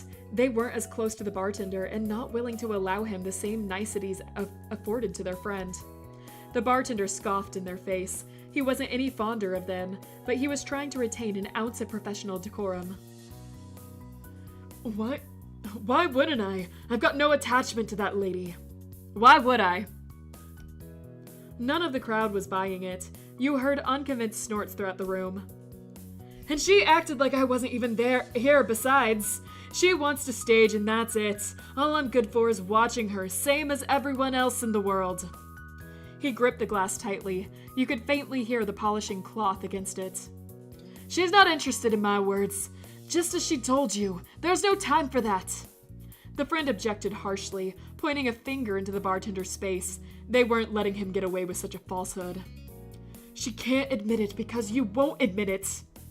You're making me laugh, kid. The only folks who want us together are you and our parents. He shooed the friend away by flinging his hand through the air. He had the audience captivated, half of them flinching from the gesture. I'm working. Don't block the bar. BRB abandoning space. You're not allowed to leave space. Not now. I'm not letting you. You know you can't set her free, Naji. You can't. You can't do it. The friend tossed their hair at him before they sulked away. They waved at a booth of necklace-wearing guests and then slid onto the edge of the cushion. They rolled their eyes, their entire head along with it, intentionally exaggerating, and their new table-mate snickered. I don't know how to put up with either of them. You were starting to get the feel for the show. All the actors' behaviors were turned up to 11 for the sake of comedy. And the heart of the story was clear. The venue's singer and its bartender were in love, but wouldn't admit it due to outside pressure and fear that the other didn't feel the same. A clattering sound brought your attention back to the bartender. He put the glass he had been polishing away. With his hands free, he idly glanced around for his next task. He settled on you and Baxter. His gaze dropped to your necklaces, and he gave a professional smile. You were both in the story world. Can I get either of you anything? Refills? A new drink? On the house. Consider it an apology for all the ruckus. He leaned over the counter and nodded politely at the friend. They blocked their face with a hand and sunk in the booth, trying to escape the stare. One of the guests at the table happened to have a paper fan and held it out to them. They gratefully took it and hid behind it instead. The bartender shook his head, fed up. Baxter, meanwhile, grinned. Gladly. That would be delightful. I could use another baby Bellini. Of course, sir. Even while the picture of poise and polite manners, Baxter gave the air of being quite smug over the formal address. The bartender shifted closer to you. You could now smell his spiced cologne. And you? You shifted around in your seat, shy under his gaze. It took more out of you to answer him, since everyone was watching. You were a part of tonight's entertainment. Not wanting to hold up the show for long, you asked the bartender for... Alright, what are we getting? Why is my Oliver darker? Oliver was turned into a zombie. He unfortunately got corrupted. Blame our resident zombie. He's somewhere up there. Doctor? Hey, doctor, someone wants to know why you turned Oliver into a zombie. Oh, Holy Virgin Mary. Got it! Got it. The bartender looked around at the shelves of the fake bar, but scratched his head. Oh darn, I missed something. I always tell the owner he needs to keep this place better stocked. He grumbled a little more, earnest complaints. Not one to give up, he thought about his options. They're really making us go through the entire play. Space, I thought you were joking a little bit, but they're really gonna have us go through the entire play. You should have seen what I did to Oliver earlier. Yep, that was certainly a thing. The crowd tittered with amusement as the friend peeked out with a flush of their cheeks from the other side of the room. If I'm right, there's something in the back. I'll return with your drink soon. Of course, there's no need to hurry. I appreciate it. Baxter lifted his existing baby Bellini with the drama of a supervillain. You wondered if he was being unaware of trying to put on a good show. Naturally a villain. Naturally a villain. The bartender threw his cleaning cloth over his shoulder and briskly abandoned his station. He disappeared through a curtained door behind the bar. You guessed that the real drink station was through there. You noticed the actual waiter bounce from table to table, fulfilling orders, even during the performance. It made sense to keep the supplies somewhere off stage so that the bar could keep putting out more drinks no matter what was happening with the story. Without the bartender, you and Baxter had to reiterate yourselves as to where the action was. Most of the crowd's eyes were away from the tables. The friend character had scrambled out of the booth and placed along the length of the room. They were still troubled and stopped just short of biting their nails. Just as they clasped their hands together, the singer made her reappearance. Music swelled as she sashayed out of her dressing room. Once more the center of attention, her presence spellbound the crowd, instantly taking focus. Ah! The friend cautiously crept over to her, stepping around the tables between them. Feeling refreshed? Of course, darling, I'm a professional. Speaking of professionalism, why didn't you say hi to the bartender earlier? He is here, you know. The singer scoffed, echoing the exact same cadence the bartender had before. They were a perfect match of stubbornness. He doesn't like me. He made it very clear. He told his parents as much. He told my parents. She struck a defiant pose, sounding utterly disgusted. Who does that? What a cad! Her friend scratched the back of his head. Their face twisted comedically as they chose their words with care. Didn't you tell his parents that you did not like him when they suggested it? A lot of hands in this scene. I mean, all I'm seeing is hands. You're Chicago Kira over here. I also recall when your parents accused you of being attached to him. You denied it vehemently, with him in the room. The singer huffed, but didn't deny the events. She had the bartender's relationship was messy. And isn't it true that you do like our illustrious bartender? If your foolish parents hadn't meddled, you would be all over each other by now. Ha! The singer let out a deliberate, prideful laugh. It was a dark and barely concealing, very real hurt. Do not even pretend! He doesn't care for me, and I don't care for him! She cast her gaze over the pockets of attendees, gathering around her, and spread her arms wide. I bet everyone in this room heard him bad-mouthing me as soon as I left, didn't you? Well, we can comment on this. Oh god, she's a tsundere. I mean, she's a diva. What did you expect? Letting chat choose is a great chance to, help my throat. So please, take all the time you need. 1. Yeah, he said you were like a brick wall. A brick wall! She placed a hand on her chest and leaned back. Around her, people nodded and confirmed your words. Of course he'd sink so low! When the room finally settled and the singer had passed along a few more barbs about the bartender, the friend slung an arm around her. Can't you please hear me out? The singer groaned and shrugged out of her friend's embrace. She backed up with a frown. I need a drink. She spun to face the bar before thinking better of it. Apparently, she didn't need a drink that badly. Yeah, didn't think about that, did you, diva? Not here, of course. I have standards. The sole of her shoe tapped on the floor. She needed action to deal with all that restless energy. I believe this counts as an emergency. Please hold. I need to fetch my crisis bottle from my purse. Uh-huh. She stuck her nose high in the air and swanned off to her dressing room once more. Her friend stood alone in the center of the room. The decrescendo of the music had made the room quiet. In the distance, a door slammed. The diva reached her room. Her abandoned friend visibly winced at the anger of the noise. They closed their eyes and mentally counted to 10. Slowly, their stance unwound, and they forced themselves to relax. They glanced furtively to the left and then to the right. Okay. The last actor spoke to the entire room, projecting their voice loudly. While they're gone, does anyone have any ideas to get these two to admit their actual feelings? It has been weeks of me putting up with their arguments. I'm sorry to say, but I'm plumb out of ideas. People began to shout things out or whisper among groups. Their friends listened attentively, as if our one suggestion might hold the key of their very survival. Not all of the ideas were positive or even workable plans. Just give up! I'm too stubborn for that. They aren't getting out of it that easily.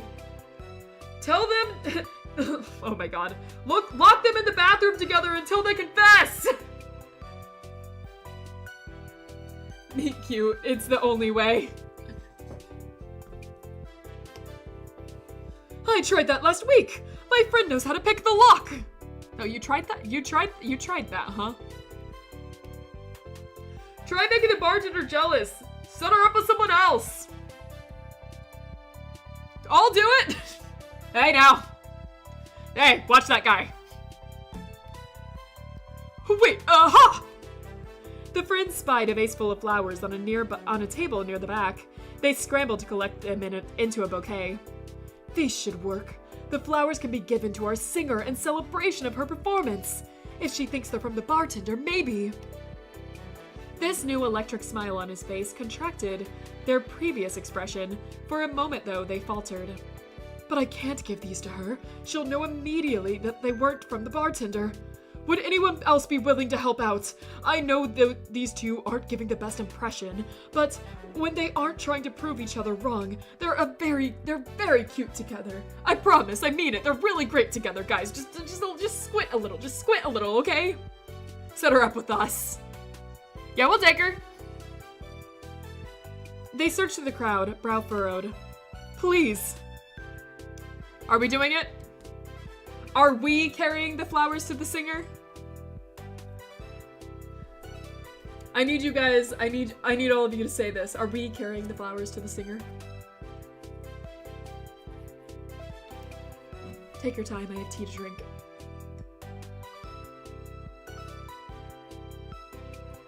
Do it! Got it. Your voice rang through the room, and someone started clapping. It was Baxter. Thank you! They bounded towards you and placed the bouquet in your hands. Their sincere gratitude caught you by surprise. You are a hero, I swear! Anyway, here's the plan. Although their tone was hushed, as you'd be when sharing a secret, their pitch carried throughout the space. They were a talented actor, especially without any microphone to aid them. I'll go get her. You need to call her over and pretend the bartender got those flowers for her, but was too shy to hand them over directly. You nodded seriously, taking the mission to heart. The friend gave a thumbs up and scampered off to where the singer had left. Baxter inspected the flowers, held in your hands. He approved of the bouquet. It would make for a nice gift, circumstances aside. A familiar smirk appeared on his lips. He delicately stroked a petal with the back of his knuckle. His voice was low and in your ear. This is unlikely to work, but I do admire the friend's effort. Choose, chat! Choose what we say. The Derek stage, you just have to figure out what that says.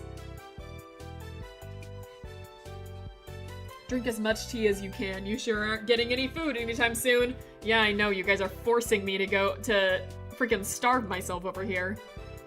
I guess I'm fasting now. No food until we're done. Yay. Yay. 2. Got it. You let out a peal of laughter that had guests around you take notice and raise their eyebrows. This shall truly be a comedy tonight. The door to the singer's dressing room swung open, and the friend pulled the singer back into the main room. Their arms were locked together, but the singer was dragging her very tall high heels all the way. In one manicured hand was a tiny bottle, no doubt the aforementioned emergency alcohol. It was already half gone. It's not good to stay holed up by yourself all the time. You don't need to hide from everyone. I'm not hiding. I'm simply very busy. Uh-huh. Since they weren't a fool like the parents, the friend didn't buy that at all. Once the friend reached the center of the room, they released the singer. She rolled her shoulders back, still affronted by the rough treatment. Showtime. You raised your hand shyly to get the singer to see you. Despite the flood of nerves you pressed on, you had a job to do. Excuse me, can you please take these flowers? The singer snapped her head towards the bar and narrowed her focus down on you. Her dress swished as she approached. You held up the bouquet. Her suspicious acknowledgement gave you pause. Where did these come from? Okay, guys. We have something we can choose. I have my own opinion on what we should choose. But I'll let you, I've let chat choose so far. I will let you choose again. This is a choose your own adventure too. I was hoping you'd do that. Let's do it. Me! They're from me to you. The room exploded with applause and wolf whistles. You enjoyed causing all the laughter and beamed back at the singer. The singer winked and took a step closer, cocking her hip. However, her friend waved her arms around in the air frantically. Very funny, but you really don't need to cover for him. The truth is that the bartender brought those for you, but gave up since he was too shy to give them to you. Miss Starlet gasped and pressed both her hands to her chest. She squinted hard at the flowers, as if it was a nest of snakes. She unscrewed the cap of her small bottle and tipped it between her pursed lips. She chugged the remaining liquid down. That got a huge laugh from the audience. She slammed the empty bottle down on the bar's counter and gasped for air with a frightening glare. But gently and slowly, ever so slowly, she reached out. Her fingertips touched a single flower stem. She paused, then finished the movements and wrapped her digits around it. You stayed immobilized, as if she were a butterfly, and any movement might send her fluttering off. Without warning, there came a shout from the far end of the bar. Get your drinks right here! Every head turned to see the bartender making his reappearance. A tray of drinks bounced in his right arm. Sorry for the wait, just had to... He froze mid-sentence, staring at the scene he'd returned to witness, the singer standing next to you being offered a bouquet, a single flower clutched in her hand. It was deathly quiet. You could have heard a pin drop. Even the band had stopped playing until... Ah! Suddenly, the singer let out a mortified shriek. She flung her proffered flower and bolted, beating a frantic, desperate escape. She careened around the corner and then... Slam! The deafening sound of a door being rammed shut. Another awful silence formed, having remained frozen when the singer fled. The bartender's attention returned to where you and Baxter were at the bar. His eyes were drilling holes into you, his glare darting between your face and the remains of the bouquet, still in your grip. He'd caught you red-handed. Literally. On account of the roses. I'd say we were innocent, but we did just try to steal his girl there, so... Tea? It was unspeakably awkward. Even though your brain was screaming, "It's not real!" you couldn't help but be swept up in the overwhelming sense of unease filling the room. Slowly, the bartender marched over to the counter, his footsteps weighty and full of intent. He firmly sat down the tray of drinks. The glasses rattled angrily, but not a drop was spilled. Then he cocked his head and folded his muscular arms, striking a pose which felt almost threatening and bristled with suspicion. Well now, I see how it is. He flicked a finger up and down, sizing you up with it. So this lemon-headed chump is who I'm losing to? Really? Hey, now, what are you calling me? What are you calling me? Lemon-headed, I swear! Lemon-headed! Rain is two-toned. How dare you? The rather silly epithet got a fair number of titters from the audience, but the bartender wasn't laughing. He made a bitter sound at the back of his throat and shook his head. He muttered angrily under his breath. I should have known. Wait! A cry came from the other side of the room. The mutual friend, face distraught, was bustling their way over, limbs flapping with panic.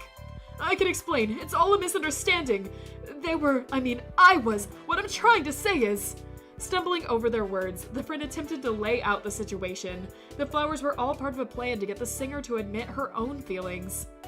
As the friend nervously rambled, you found yourself practically throwing the bouquet down on the counter in front of you, like it was a hot potato, pulling up your arms in a non-threatening gesture. At first, you weren't convinced it would work. The bartender's expression was thunderous as a summer rain cloud. His brow was set in a 90-degree angle, stern as steel. Punch him out! Yeah! Fight! Fight! Fight! Fight! Oh. Let's see. But as some of the other patrons began to chime in with words of confirmation, his dark countenance began to clear. A number of emotions melted into each other on his face. Anger became confusion became understanding, and understanding became acceptance. He let out a long, tired sigh and unfolded his arms. Okay, I hear ya. You were only trying to help, I'm sorry. He directed his apology at you. I shouldn't have gotten angry. There's nothing wrong with your hair. Don't worry, I saw you holding the flowers and I lost my cool. He chuckled bleakly. That's on me. I'm the problem here. At this, he hung his head and slouched where he stood. I can't believe she'd run out like that, screaming as if she'd seen a ghost. Like I was the worst thing in the world. Is it really that awful being around me? Am I really that bad? His voice was thick with emotion, pain behind every word. There was barely a dry eye in the whole building. A chorus of sympathy rose up from the people around you, sounds of comfort and encouragement in equal measure. The tender walking behind his bar and came to rest his palms flat on the counter, his thick arms spread wide. I wish I knew what to do, you know. If only there was something, anything. It was frank admission, laden heavy with resignation. He bowed his head again and was silent. There was a pointed pause. Into it, you heard Baxter gently clear his throat. If you'll permit me to say, it can be hard to know what to do in these kinds of situations, but the important thing is that it's making you unhappy.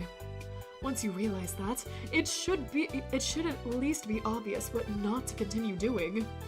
Dancing around your feelings like this will only lead further and further from what you want, so why stick to the same old tune? The bartender gradually lifted his head to peer up at Baxter with an inscrutable expression. If you like the charming singer, then what could you ever have to gain by insisting otherwise? You don't need to propose or anything equally drastic, but why push her away when all you want to do is get close? His voice gained a faint littling cadence, almost like he was a singer too, before it tapered away to nothing. On the countertop, you saw the bartender clench a fist. Ah, you got me pegged. You and everyone else in this joint. So I like her already. What good is it? She thinks I'm a joke. She wouldn't be seen dead with someone like me. We all know that too. You saw what just happened. Am I supposed to make myself look like an idiot? You already look like one. What's the point? Have no shame. It's better for everyone. Waltz on over and tell her we should be pals. I'd be straight up begging and be laughed at. I couldn't take it, not from her. Alright, guys. It's your spotlight now. What are we choosing?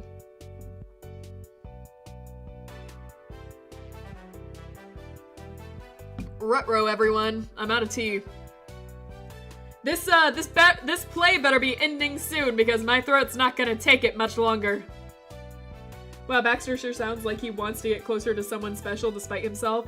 Hope that's not us. Yeah, I wonder who that loser is. Ha ha ha! 2 again. But what you're doing, you're already embarrassing yourself. One hand came to a scratch at the nape of his neck in a universal gesture of awkwardness. I guess you got a point there. I understand the concern. You needn't go any further than you're able. The key is that you step forward in the first place, or at least resist the urge to continue moving backwards. When the time comes, don't pull away. You'll only regret it later. The bartender rested one arm across the counter, easing into a stance that was more casual. He rubbed his chin thoughtfully. His body language was loosening up. You gathered that he was mulling over what had been said, taking it all in. After a short while, he cracked a cautious grin. You know, it's usually other people who want me to listen to their problems. And by listening, I mean I just help them pick a poison, you know? Blunt the edges with nothing else can. Never thought I'd be on the receiving end, though. He rapped a knuckle on the countertop and straightened up suddenly. Ah, shoot. I forgot the ice in your drinks. I'm being real sloppy tonight, letting personal stuff get in the way of business. Sorry about that. He began to walk towards the heavy curtain, his black shoes echoing loudly on the floor. Let me go take care of that and maybe cool myself off a sec while I'm at it. No! Talk! End the play! End it for my sanity! My voice can't take it! With the click of his heels and a swish of the curtain, he was gone. Now what? Became the unspoken consensus of the audience, and an answer came shortly. Psst! It was in the form of a loud hiss from the other side of the room, from behind the curtain where the singer had vanished. Your focus swung back to see the lady in question poking her head out, shy as a dormouse. She cupped her fingers around her mouth, keeping to a stage whisper. Is he gone? Various assenting voices chimed in. Baxter flashed her a quick thumbs up. Seeing that the coast was clear, the singer's head vanished for a brief instant before reappearing, the rest of her following along with it. She swanned her way into the main area, oozing feigned confidence. All the terror of her departure had gone, hastily passed it over as though nothing had happened. She brought up a hand to the shade of her eyes, casting a look around the room. Her immaculately lipsticked lips parted. Has my dear, delightful, meddlesome friend decided to finally beat it too? Not yet! The friend's voice echoed out from somewhere behind you. While everyone's attention had been elsewhere, they had managed to collect the discarded bouquet. In their other hand was the lone flower the singer herself had pitched. They held it out to her. I'm sorry about the flowers, I lied. They weren't from him. They never were to begin with. The singer clapped over her mouth in shock. What? You tricked me! Her cry projected clear as a bell, ringing with hurt and betrayal. Her pristine face was crumpled in a furious scowl, directed first at her friend and then everyone else in the room. Yeah, what's new? No, my throat. Oh god, my throat! We're almost at 4 hours. Dear God. I like long visual novels, but the whole play? Really? And you were all in on it! The friend darted to her side in an effort to placate, babbling apologies over and over with a mollifying tone. I know, I'm a terrible friend and I shouldn't have done it. Huh, finally, something we can agree on! Fine, I deserve that, but just hear me out, okay? Even though they weren't from him, there's nothing stopping you from flipping this on its head. I'm not sure I like where this is going. I'm a singer, not an acrobat. It's easy. When he comes back, why don't you give him the flowers to him? The singer stared blankly for a few seconds, then tossed her head back and bellowed with laughter. Her only lyrical voice was now cold and callous in timbre. "Oh, my darling friend, you should really consider joining the circus! Never heard something so ludicrous! This is serious. I just know it'll work, believe me. I'll be rooting for you, and not only me, all of you all think so too. Right, gang?" At their prompting, the room was filled with shouts of agreement. "Yeah! We'll be right behind you! It's cool, don't be afraid! What have you got to lose? You only live once!" The comments came bright and fast. More people pitching in with remarks about what had happened while the singer was gone, others simply nodding along. Though she readily dismissed her friend's suggestion, the audience's reaction seemed to be more convincing. She stood in the middle of the flurry of sound, head cocked, listening intently. At the very moment, there was a shuffling from behind the bar. The curtained entrance. The fabric parted to reveal the bartender carrying a palm-sized metal bowl piled high with ice. For the second time this evening, everyone froze in place. The singer slowly rotated on her heels to face him. His eyes were wide with surprise.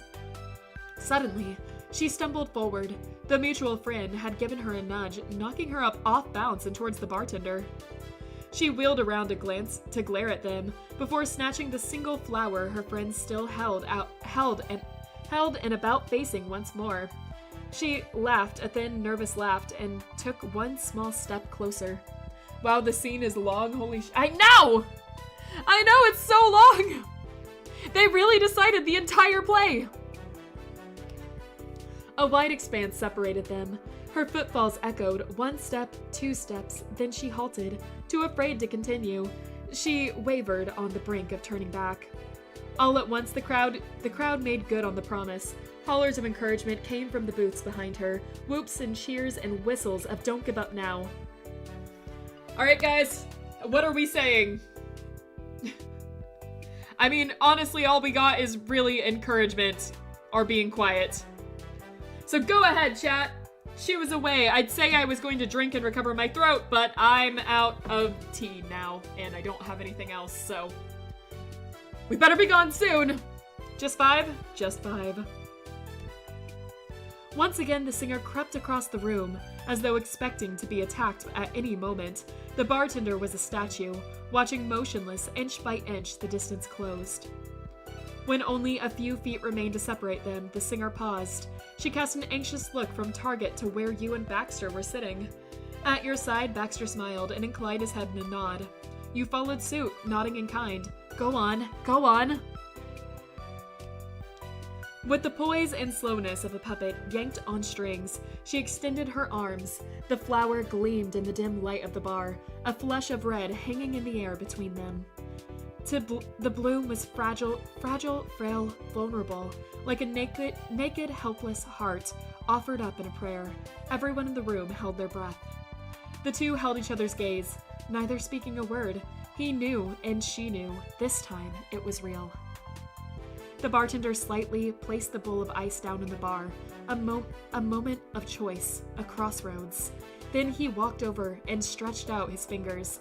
He caressed the petals of the single rose, light as a feather, and then he placed his fingers over hers and gently lifted the flower free. He had accepted. The response was immediate. The space exploded with applause, cries of delight coming from all and sundry. The friend jumped up and down on the spot, suppressing a squeal. High fives were exchanged. There were wolf whistles and roars of approval. Baxter and you shared a look of silent satisfaction. Amid the jubilation, the bartender returned to the counter to retrieve the bowl of ice. Maybe it was a metaphor. The winter cold swapped for the first blooms of spring. It should have been me!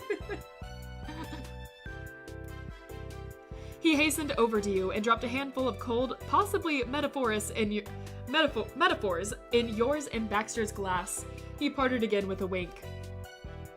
After that first climactic moment, the remainder of the story barreled ahead. No sooner had the lovers begun to open up to one another than further complications reared their head. No, don't you start! Don't you start! First came the parents, who had always claimed the two were fated. They were keen to seal the match and win the satisfaction of lording it over everyone. Nobody could bear the thought of granting them the satisfaction, and so began the elaborate schemes to keep the two families out of the loop. Tragedy developed into farce. At every step, the audience had a part to play. One scene saw a group of patrons acting as diversion, keeping one of the parents occupied while the lovers made their escape. In another, you and Baxter were recruited to slide secret notes along the bar while nobody was looking.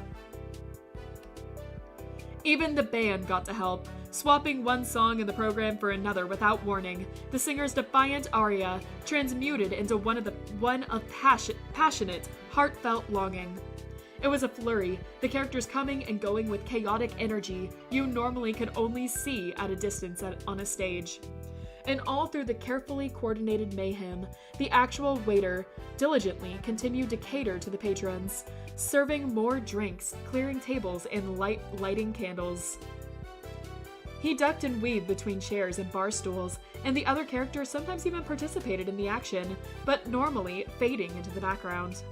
At one point, the singer and he almost collided and would have sent a particularly hearty tray flying. But it was all part of the performance, and they both expertly caught the glasses before they fell. Too loud approbation from the audience.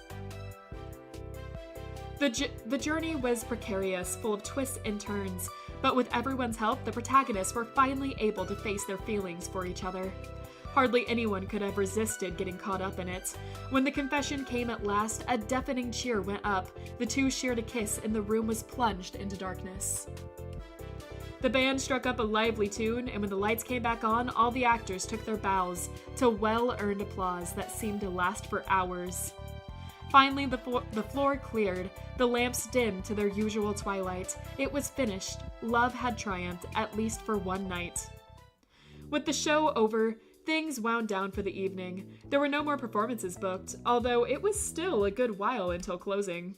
People could enjoy the room as a normal bar. The band continued to play, and patrons milled about with their drinks. Some people were animatedly discussing the performance you'd just seen. The atmosphere was convivial. Baxter let out a contorted sigh and fiddled absent-mindedly with his second baby Bellini. He'd barely touched it since it arrived. Seeing that you were aimlessly looking around, he caught your eye with a tilt of his head and a quirk of his brow. Before I go on to Baxter's, oh my god, we finished the play! They really said, yes, the entire play. Yes, we mean it. The entire play. You're reading the entire play. Whether you like it or not. Oh my god. Hilarious that this is the short version of the actual play. I know! My god! I don't know how much my voice is going to be able to take after this. I'm going to have to be downing some honey ginger tea for a long time after this. Alright, now then. Was the show to your liking? I'm all ears. And you can be honest. It can be a lot to take in. It was a little long, I think. I think I could have gone for a shorter run of it. You know? A little bit more of a summarization of some of it. Alright guys, did we have fun? What do we feel? We can't be absolutely disgusted by it, 6. We're just really going in Doctor's spirits, huh? Alright, 6 it is. You were at a loss. It was hard to even process such a big event. I hope it wasn't too exhausting to be so directly involved. It's alright. You might be interested to know that shows aren't always like this. They have quite a wide selection of different genres. The murder mysteries are always popular, but I wasn't sure how you'd feel about an interactive performance with the capacity for violence. That's what I want, actually. That's exactly what I want. I love murder mysteries. Count me in. I can be an Umineko. I want to be an Umineko. Well, like, you know, a fake version of Umineko. No, I want to date Beatrice. Never mind. I'll be an Umineko. Those can get rather intense, to say the least. Even the play we just saw is rarely performed the same way twice. As far as I've heard, they often chop and change the premise, shuffling the characters and events around as needed. You recall the ever-suffering friend desperate for help, the fated couple found love? Well, some nights, it is they who charm the hearts of the singer or the bartender. 4 out of 10, the plot was bare bones and cliche. This would have been, this would have to be really carried by the atmosphere and audience. Yeah, agreed. In that situation, the third party is instead refusing their help out of kindness, not wanting to get in the way of their own possible romance. Sometimes the characters' families detest one another, Romeo and Juliet style. On those nights, the singer and the bartender dislike each other too, but pretend to fall in love in order to spite their own parents. And then, of course, it happens for real. And on rare occasions, they simply play hard to get, faking a quarrel for no reason, other than to frustrate their would-be matchmakers and laugh at them with the guests in private. So you see, there's an enormous potential for telling a whole host of different stories, but usually the core idea is the same. We all enjoy being the cat in the box in the mind. Yes, exactly! Ah, I love Umineko. The two characters, for whatever reason, are always talking past each other, always failing to communicate, and it's up to the audience to lend a hand. I think it's a fascinating concept, personally. A very novel form of entertainment. You listened attentively to Baxter's explanation, regardless of what you thought of the performance. It was nice to hear him passionate about something. He spun from side to side in the bar stool, a dry smirk on his face. I suppose I find the fundamental concept rather amusing, too. It's so obvious from the outside, the way the characters let their pride become an obstacle to their happiness. As I said before, if they want each other so desperately, what point is there in saying the opposite? It's plainly not right to yourself and the ones you care for, and so unpalpable that it compels us, and the supporting cast to action, just right for interactive theater, I suppose. Chat! It's on you! It's all on you! And not on me, not on my throat. Please choose something. It's been 4 hours, chat! We're on hour 4! I'm looking around desperately for water, only remembering that I don't have... Schrodinger's cat girl seems to actually be a pretty common trope in quite a few visual novels. Yeah! Yeah! Alright. You declined to comment. Time passed in amiable silence, and the glasses in front of you were slowly drained. Eventually, a little voice in the back of your head prompted you to speak again. About tonight, thank you for bringing me along, I mean. It honestly surprised you that Baxter had been able to get seats as at such short notice. It seemed like the place was pretty popular. The performance you'd watched had been a full house. Unable to hide your curiosity, you put the question to the man himself. Where exactly did you get the tickets for this? Instantly, Baxter's face tensed, his easygoing smile losing some of its effortlessness and tugging down at the corners. That, of course. Foreshadowing is a literally device. He crossed his arms in a way that struck you as mildly defensive. Maybe you remember the friends of my parents, the ones I visited recently. Well, it just so happens that they're in the performance business. Theater, ballet, musicals, all kinds of productions. They specialize in large-scale events of the nature. This venue isn't one of theirs, but they were able to pull some strings on my behalf. Of course. It's a question of knowing the right people. Who know the right people?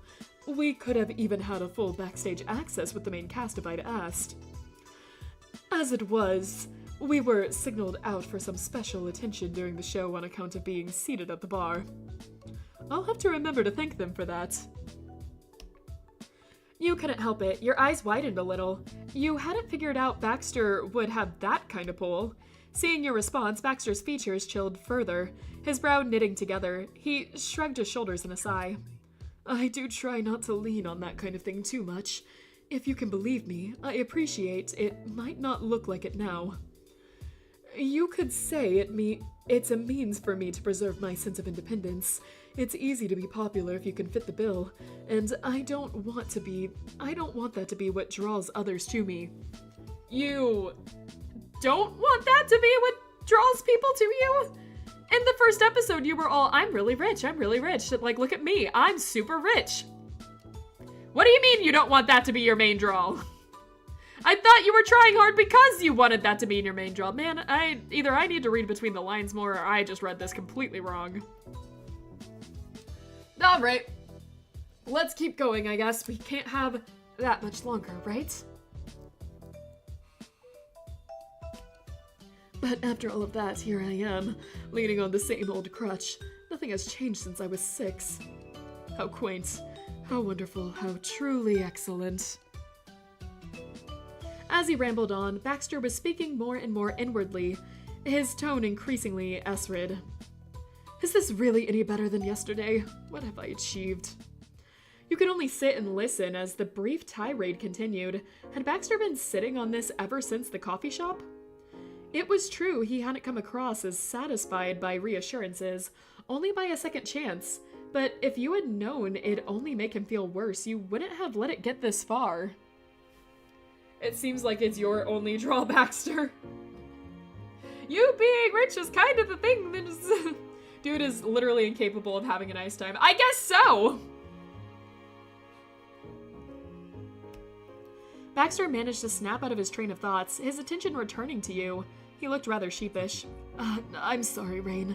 Perhaps it would be best if we call it a night. I wouldn't want to sour the evening after such a charming showing. He swiftly rose from his bar stool. Mind made up.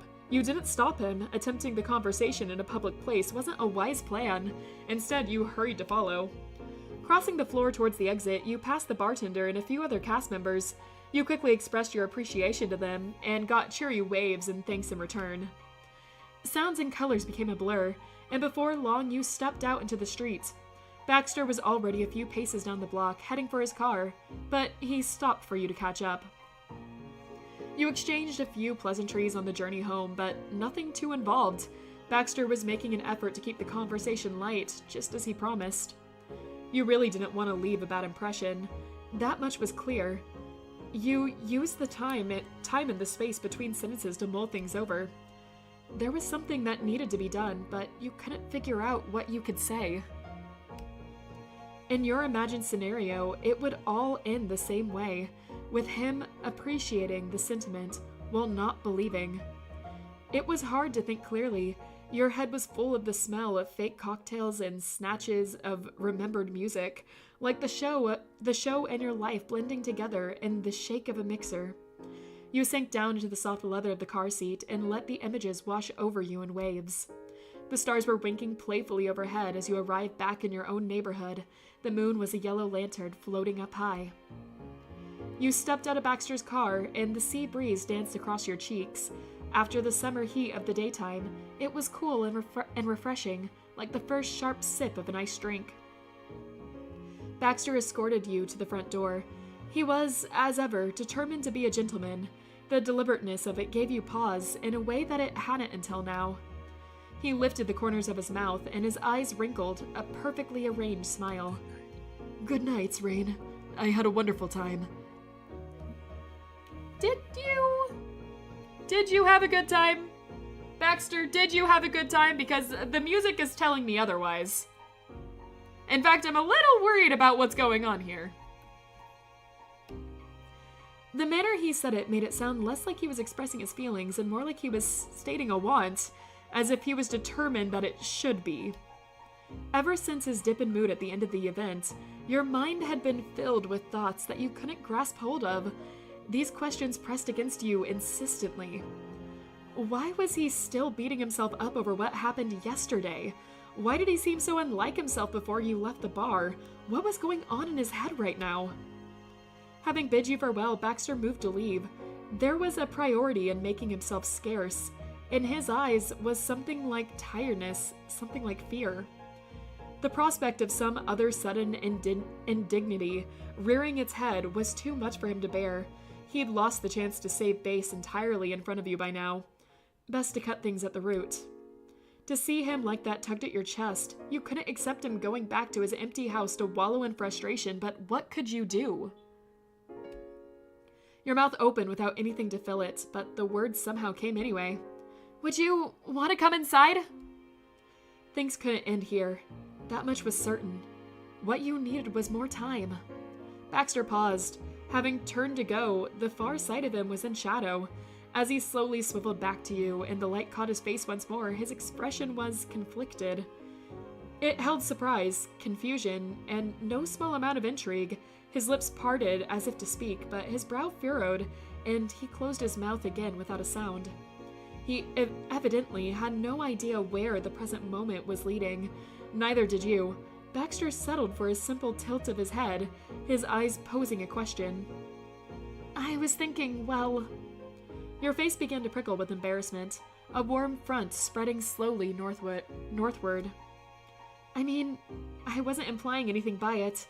I only wondered if you'd maybe like to come have a drink with me at my house right now?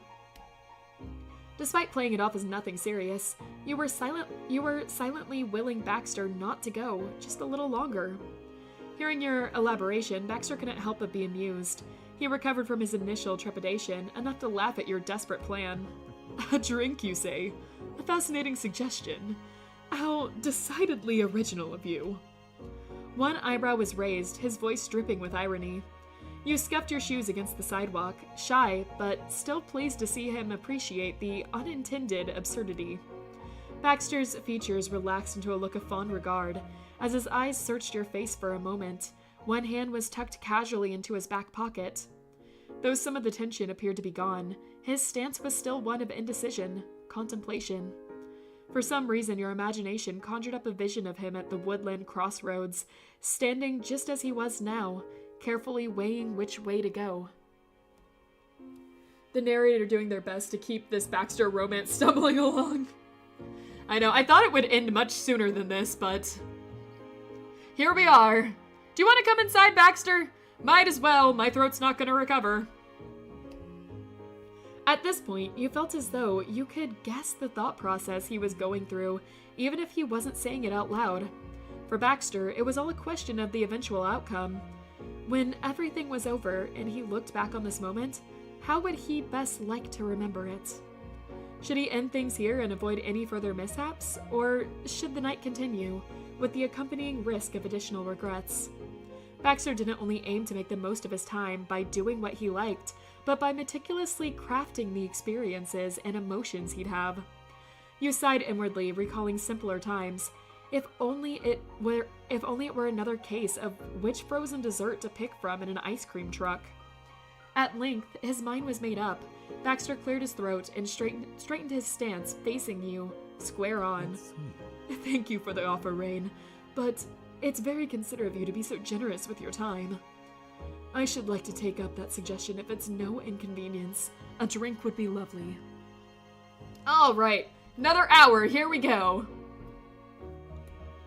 A rush of relief hit. Thank goodness, you still had a chance to turn things around. He likely had a similar thought, though your ideas on what would achieve that were certainly different. Flashing a cheerful smile, you unlocked the front door and led the way inside. Baxter dutifully followed, pausing only to wipe his shoes on the doormat, just as Ma would want. All the lights were on in the living room, and there was a brief flash of panic at the prospect of that you lured Baxter into a run-in with your family at the worst possible time. As luck would have it, when you poked your head around the doorway, the room was empty. You couldn't hear movement. You were alone for now. So you gestured for Baxter to sit down and make himself comfortable. He graciously accepted the invitation. Rather than crash on the couch, he sauntered over to the table and pulled up a chair, prim and proper at last. Having got this far, you willed the hostly components of your brain into motion. After seeing a professional like the bartender at work, you had some standards to live up to. First things first, the technical reason for why you'd invited him. What do you want to drink? We have juice, milk, other things. Just water, please. I don't have the appetite for much else right now. His reply came without hesitation, but it lacked the usual degree of confidence you'd come to expect from him. The sound of it spoke volumes. While nobody could go as far as him to call him fragile, there was no denying that Baxter was a long way from his usual bold self. You nodded in assurance. Water you could do. You reached for a pair of glasses, deciding to stick with water yourself to keep things simple. Aw, no coffee. Let's see. It annoys me because, like, on paper, I like characters like Baxter, the ones who think they have nothing to offer, and so they go above and beyond to just try to offer anything and have to be told they're enough, but Baxter just isn't likable enough to pull it off. I absolutely agree with that, actually.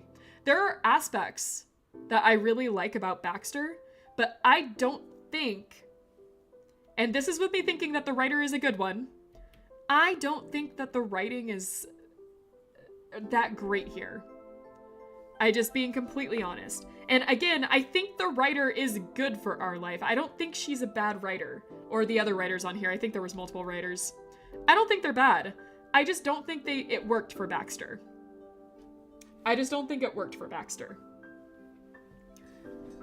And, yeah, I kind of just fall into that. It's like, on paper, I really like what they're trying to do with Baxter. I just don't like the execution of it.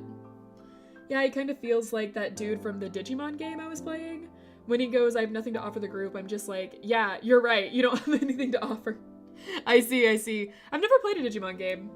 Probably a lot of fun. But yeah, I just don't feel that Baxter was very well pulled off. At least nothing has convinced me so far. We still have 2 chapters left and an epilogue.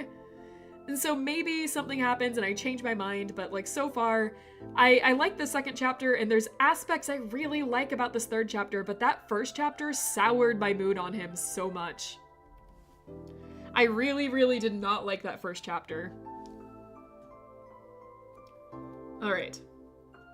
After pouring some chilled water from the fridge, you brought the drinks over to the table and sat across from Baxter. Thank you. Baxter sipped his water quietly, then placed it back down in front of him. It struck you fully how bizarre the situation would appear to anyone who happened to be watching. 2 people sitting in the dining room table, dressed in their nines, gingerly sampling glasses of plain water. You mentally whispered an apology to the tender of the jazz bar. You were a little ashamed at your feeble imitation of his skills. It was a good thing your moms weren't around to see this either. They'd never let you live it down, not in a million years. But that was all beside the point. You knew, and Baxter knew, that the pretext of coming over for a drink was simply that, a thinly veiled excuse.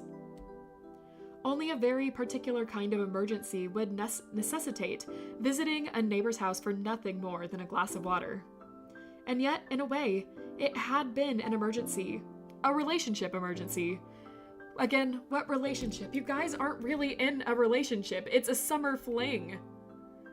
You know what? That might be on me. That might be on my definition of a fling. You know, maybe some people would consider this like a real relationship. I'm just gonna... You know what? I'm just gonna take that and not elaborate. I'm just gonna take it and not elaborate. Dude just out the gate flirting like a creep really did not help. Yeah, that's also kind of my problem. Is that Baxter does a lot of stuff to try and like flirt like crazy and like really want to get into a relationship. At least I interpret it that way. Like, he's fine if you refuse him. He's fine if you're like, hey, I'm not looking for that. I don't like the flirting as much. Can we keep it down? And he's chill with that. He'll do that. But like, I don't know, it frustrates me to no end, that first chapter, where it's like, yes, I want to get together. I want to have these dates. I want to do everything with you. By the way, I'm only interested in the summer romance. Once I'm gone, we're done. No contact, nothing. I'm not even giving you my phone number for this. And like, you know, after all the flirting and everything, it just like left a really bad taste in my mouth. It's one thing to have a fling, but like, I just really don't like how this was handled. Anyways, I'm going off again. I'm going off when I said I wouldn't. That's just my opinion, and you guys can have your own. Okay, let's see, where are we? Did I read this? You sincerely hoped that this brief borrowed moment would give you both the chance to clear the air and reach some kind of mutual understanding. Baxter reached down to fiddle with the tumbler of water before him. Though, without lifting it to his lips again, he stared down into it searchingly. After a while, he spoke. I deeply apologize. I feel like I must sound like a broken record at this point, but it's exceedingly considerate of you to extend your hospitality this far. I'm grateful. His gaze didn't lift, but one corner of his mouth did. It looked as though it took some effort. He maintained it just long enough to be sure you'd seen, and then it dropped like a heavy weight. My opinion is that you should suplex him. I could take it. I could do it. I'm a strong fish. I could do it.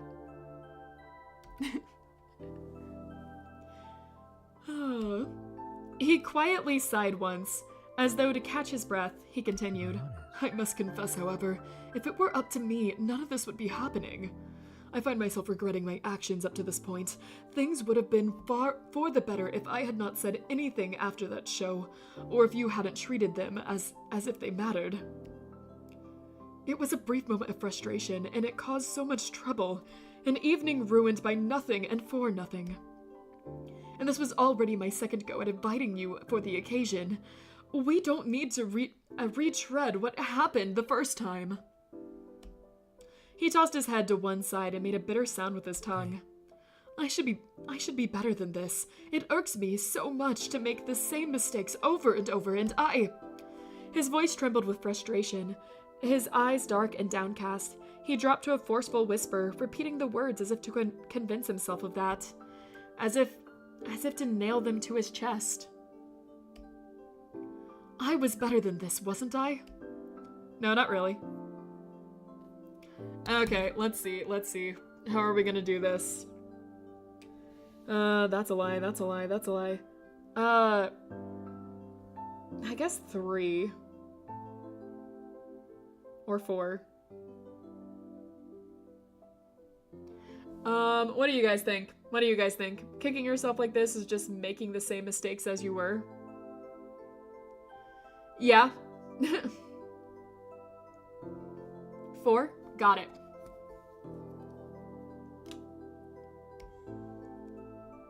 You said yourself the same thing, didn't you? After the bartender and the singer? Baxter had been unforgiving in his appraisal of their predicament. Their pride was the stumbling block, the altar on which they sacrificed their happiness over and over again. But here he was, refusing himself even an ounce of perceived weakness, ruthlessly criticizing his own mistakes when they were entirely harmless. Baxter praised his proclaimed directness, and yet he denied that honesty to himself when it meant expressing any part of himself he deemed unfit or unworthy. How was that any different from the poor lovers endlessly ripping apart their own feelings out of insecurity? You tried as best as you could to express these thoughts to Baxter. He tossed his head back with a short shout of a laugh. I suppose you made an excellent point. I really was quick to judge. Before the fall cometh pride. I wouldn't say that that's the driving force here, though. It's not that I'm too proud to admit faults. Really, huh? Though I think 1 is also good. I see. My own ego isn't what I have on the line. I am as shameless as I seem, but... He trailed off, leaving the thought incomplete. You tried to nudge him along gently. If not, then what? Baxter finally lifted his eyes to meet yours. They were narrowed, their intention unreadable. The cruel curve to his mouth spoke for itself, however. With a jolt, you realized it was a look of poorly disguised mockery, and still, you could tell it wasn't meant for you. When that cunning smile opened and the words came, pointed and pained and sharp, it was all aimed inward at himself. But this whole situation, it's asinine. I haven't known you long enough to be causing this kind of trouble. I'm quite literally a stranger. And I won't even be here long enough for that to change. As welcoming as you all are here, that can't be forgotten. I was only ever supposed to be part of the fun, a worthwhile piece of summer scenery, someone who added to the experience, not held it back. You shouldn't have to baby me, to sit here and spend your time making me feel better when I don't keep it together. His hands were clenched on the table, the knuckles a shock of white. The mess I am in the mornings, the drama I cause in the evenings, the person I am when the show is over. These aspects shouldn't be any of your concern. I don't provide that support to you, do I? And how could I when I don't know you?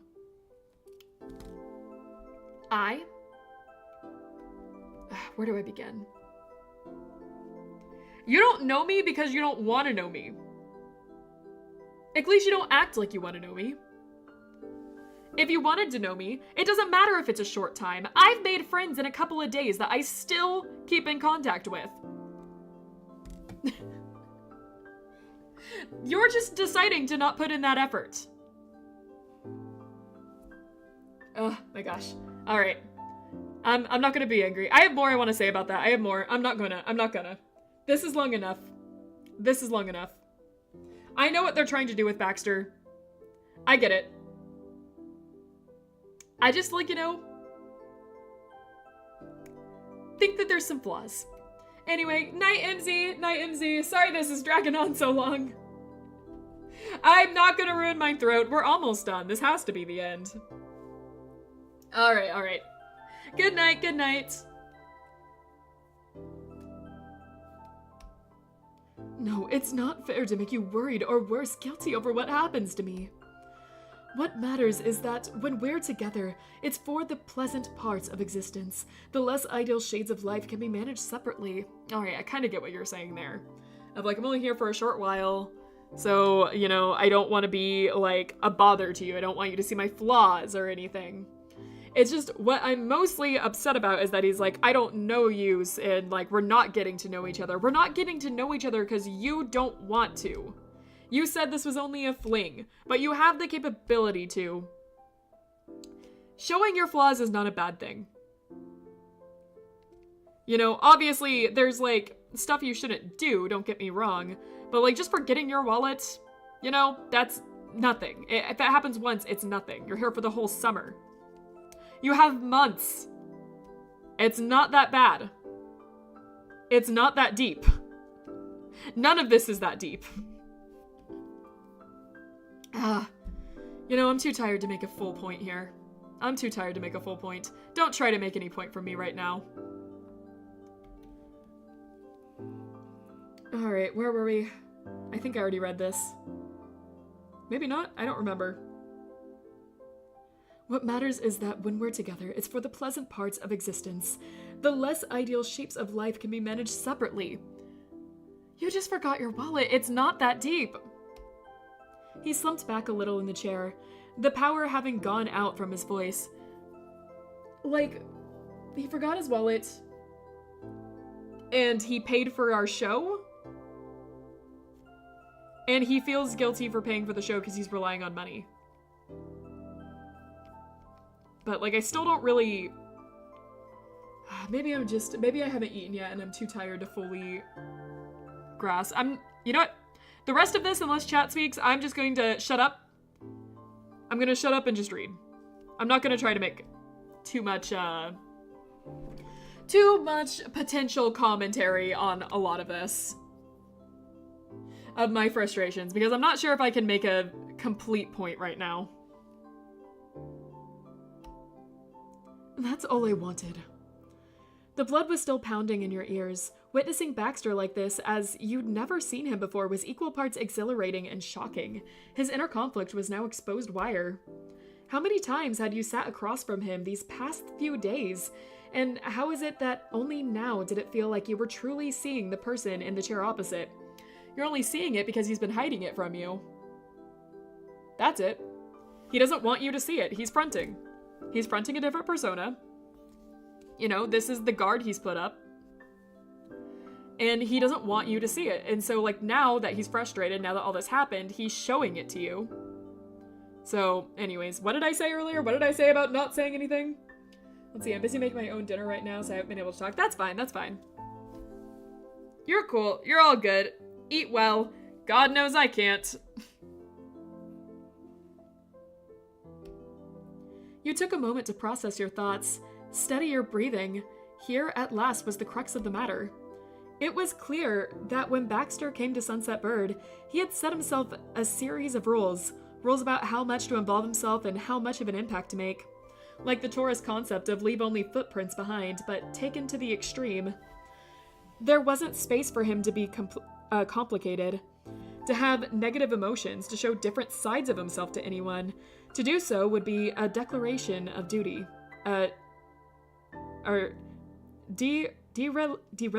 Dereliction of duty. You weren't going to criticize him wanting his privacy. It was important to him, and you respected that. But this kind of framing, one where he had an obligation to minimize himself for others' benefit, it was only causing pain. Can we just leave him there? at our house? In spite of what he felt was right, you cared too much about him by now to let him carry on like this. Cautiously, you opened your mouth. Okay, I suppose making him come off as worse.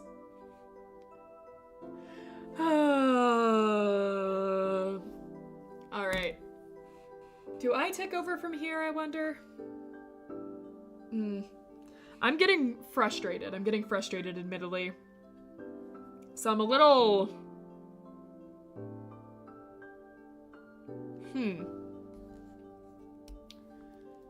I guess, I'd be willing to let him have the house to be done with him. Oh my gosh! Baxter has not won over chat. Christ! Oh my god.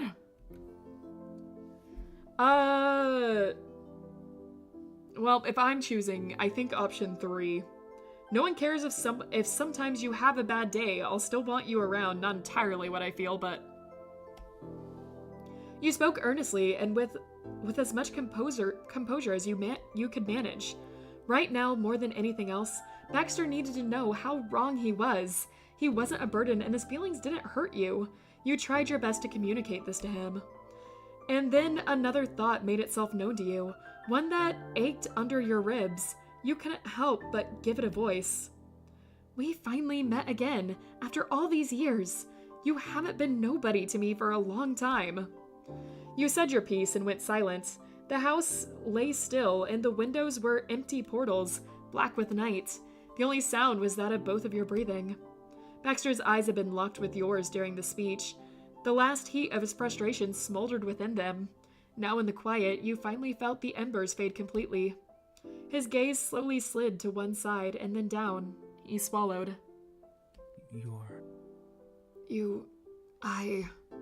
The sound drifted to you across the table, small and hushed, a sigh.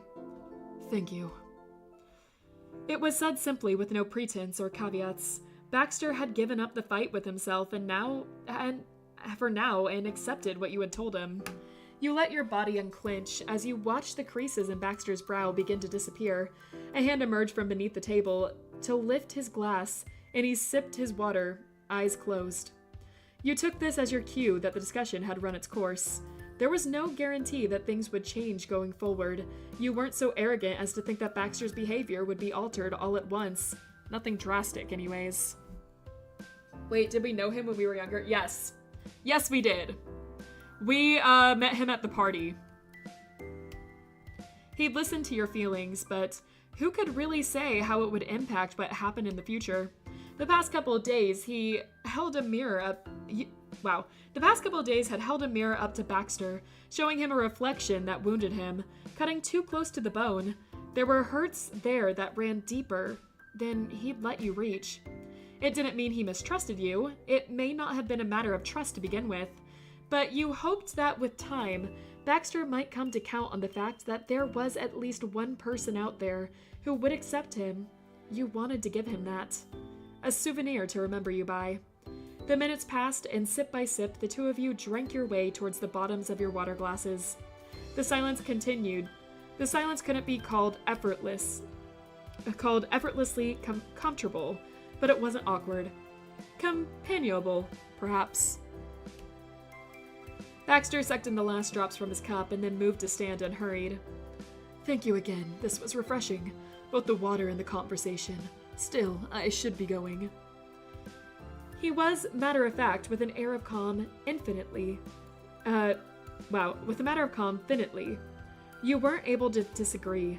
You nodded and rose in parallel, moving to take the glasses back over to the kitchen. You'd managed what you had set out to achieve. It was all right to let things end here for the time being. The night had spun around your way, and hopefully Baxter could see it as a positive when he reflected on it. You walked with him across the living room to the front door. With his back to you, you heard him begin to say something.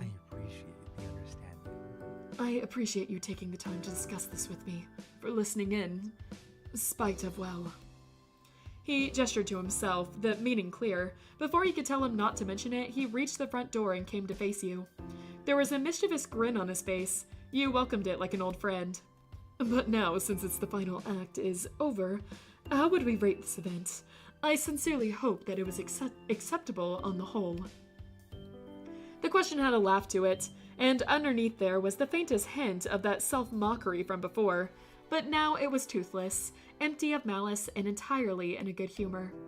You couldn't help but huff an affectionate sigh. Now Baxter, how quickly he recovered his footing. Yeah, affectionate, that's what it is. I'd be down for a short video of your analysis of Baxter and your problem with him. I could probably do that. I plan on doing like a full our life kind of thing. Instead of an edited video, I have a couple of ideas for videos I can kind of do to sum up some of my thoughts of our life. I could do that with like all visual novels we cover, because like it takes a while to finish visual novels since I'm, you know, reading out loud. But like kind of do a video essay over them when I'm done. I've thought about that. I thought that might be a fun way to do it.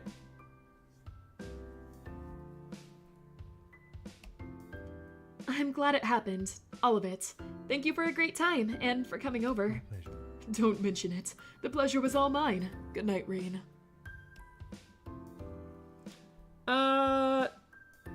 You know, I'm just gonna wave goodbye. Baxter liked you. Even if he didn't want you to know him, you were sure of that much.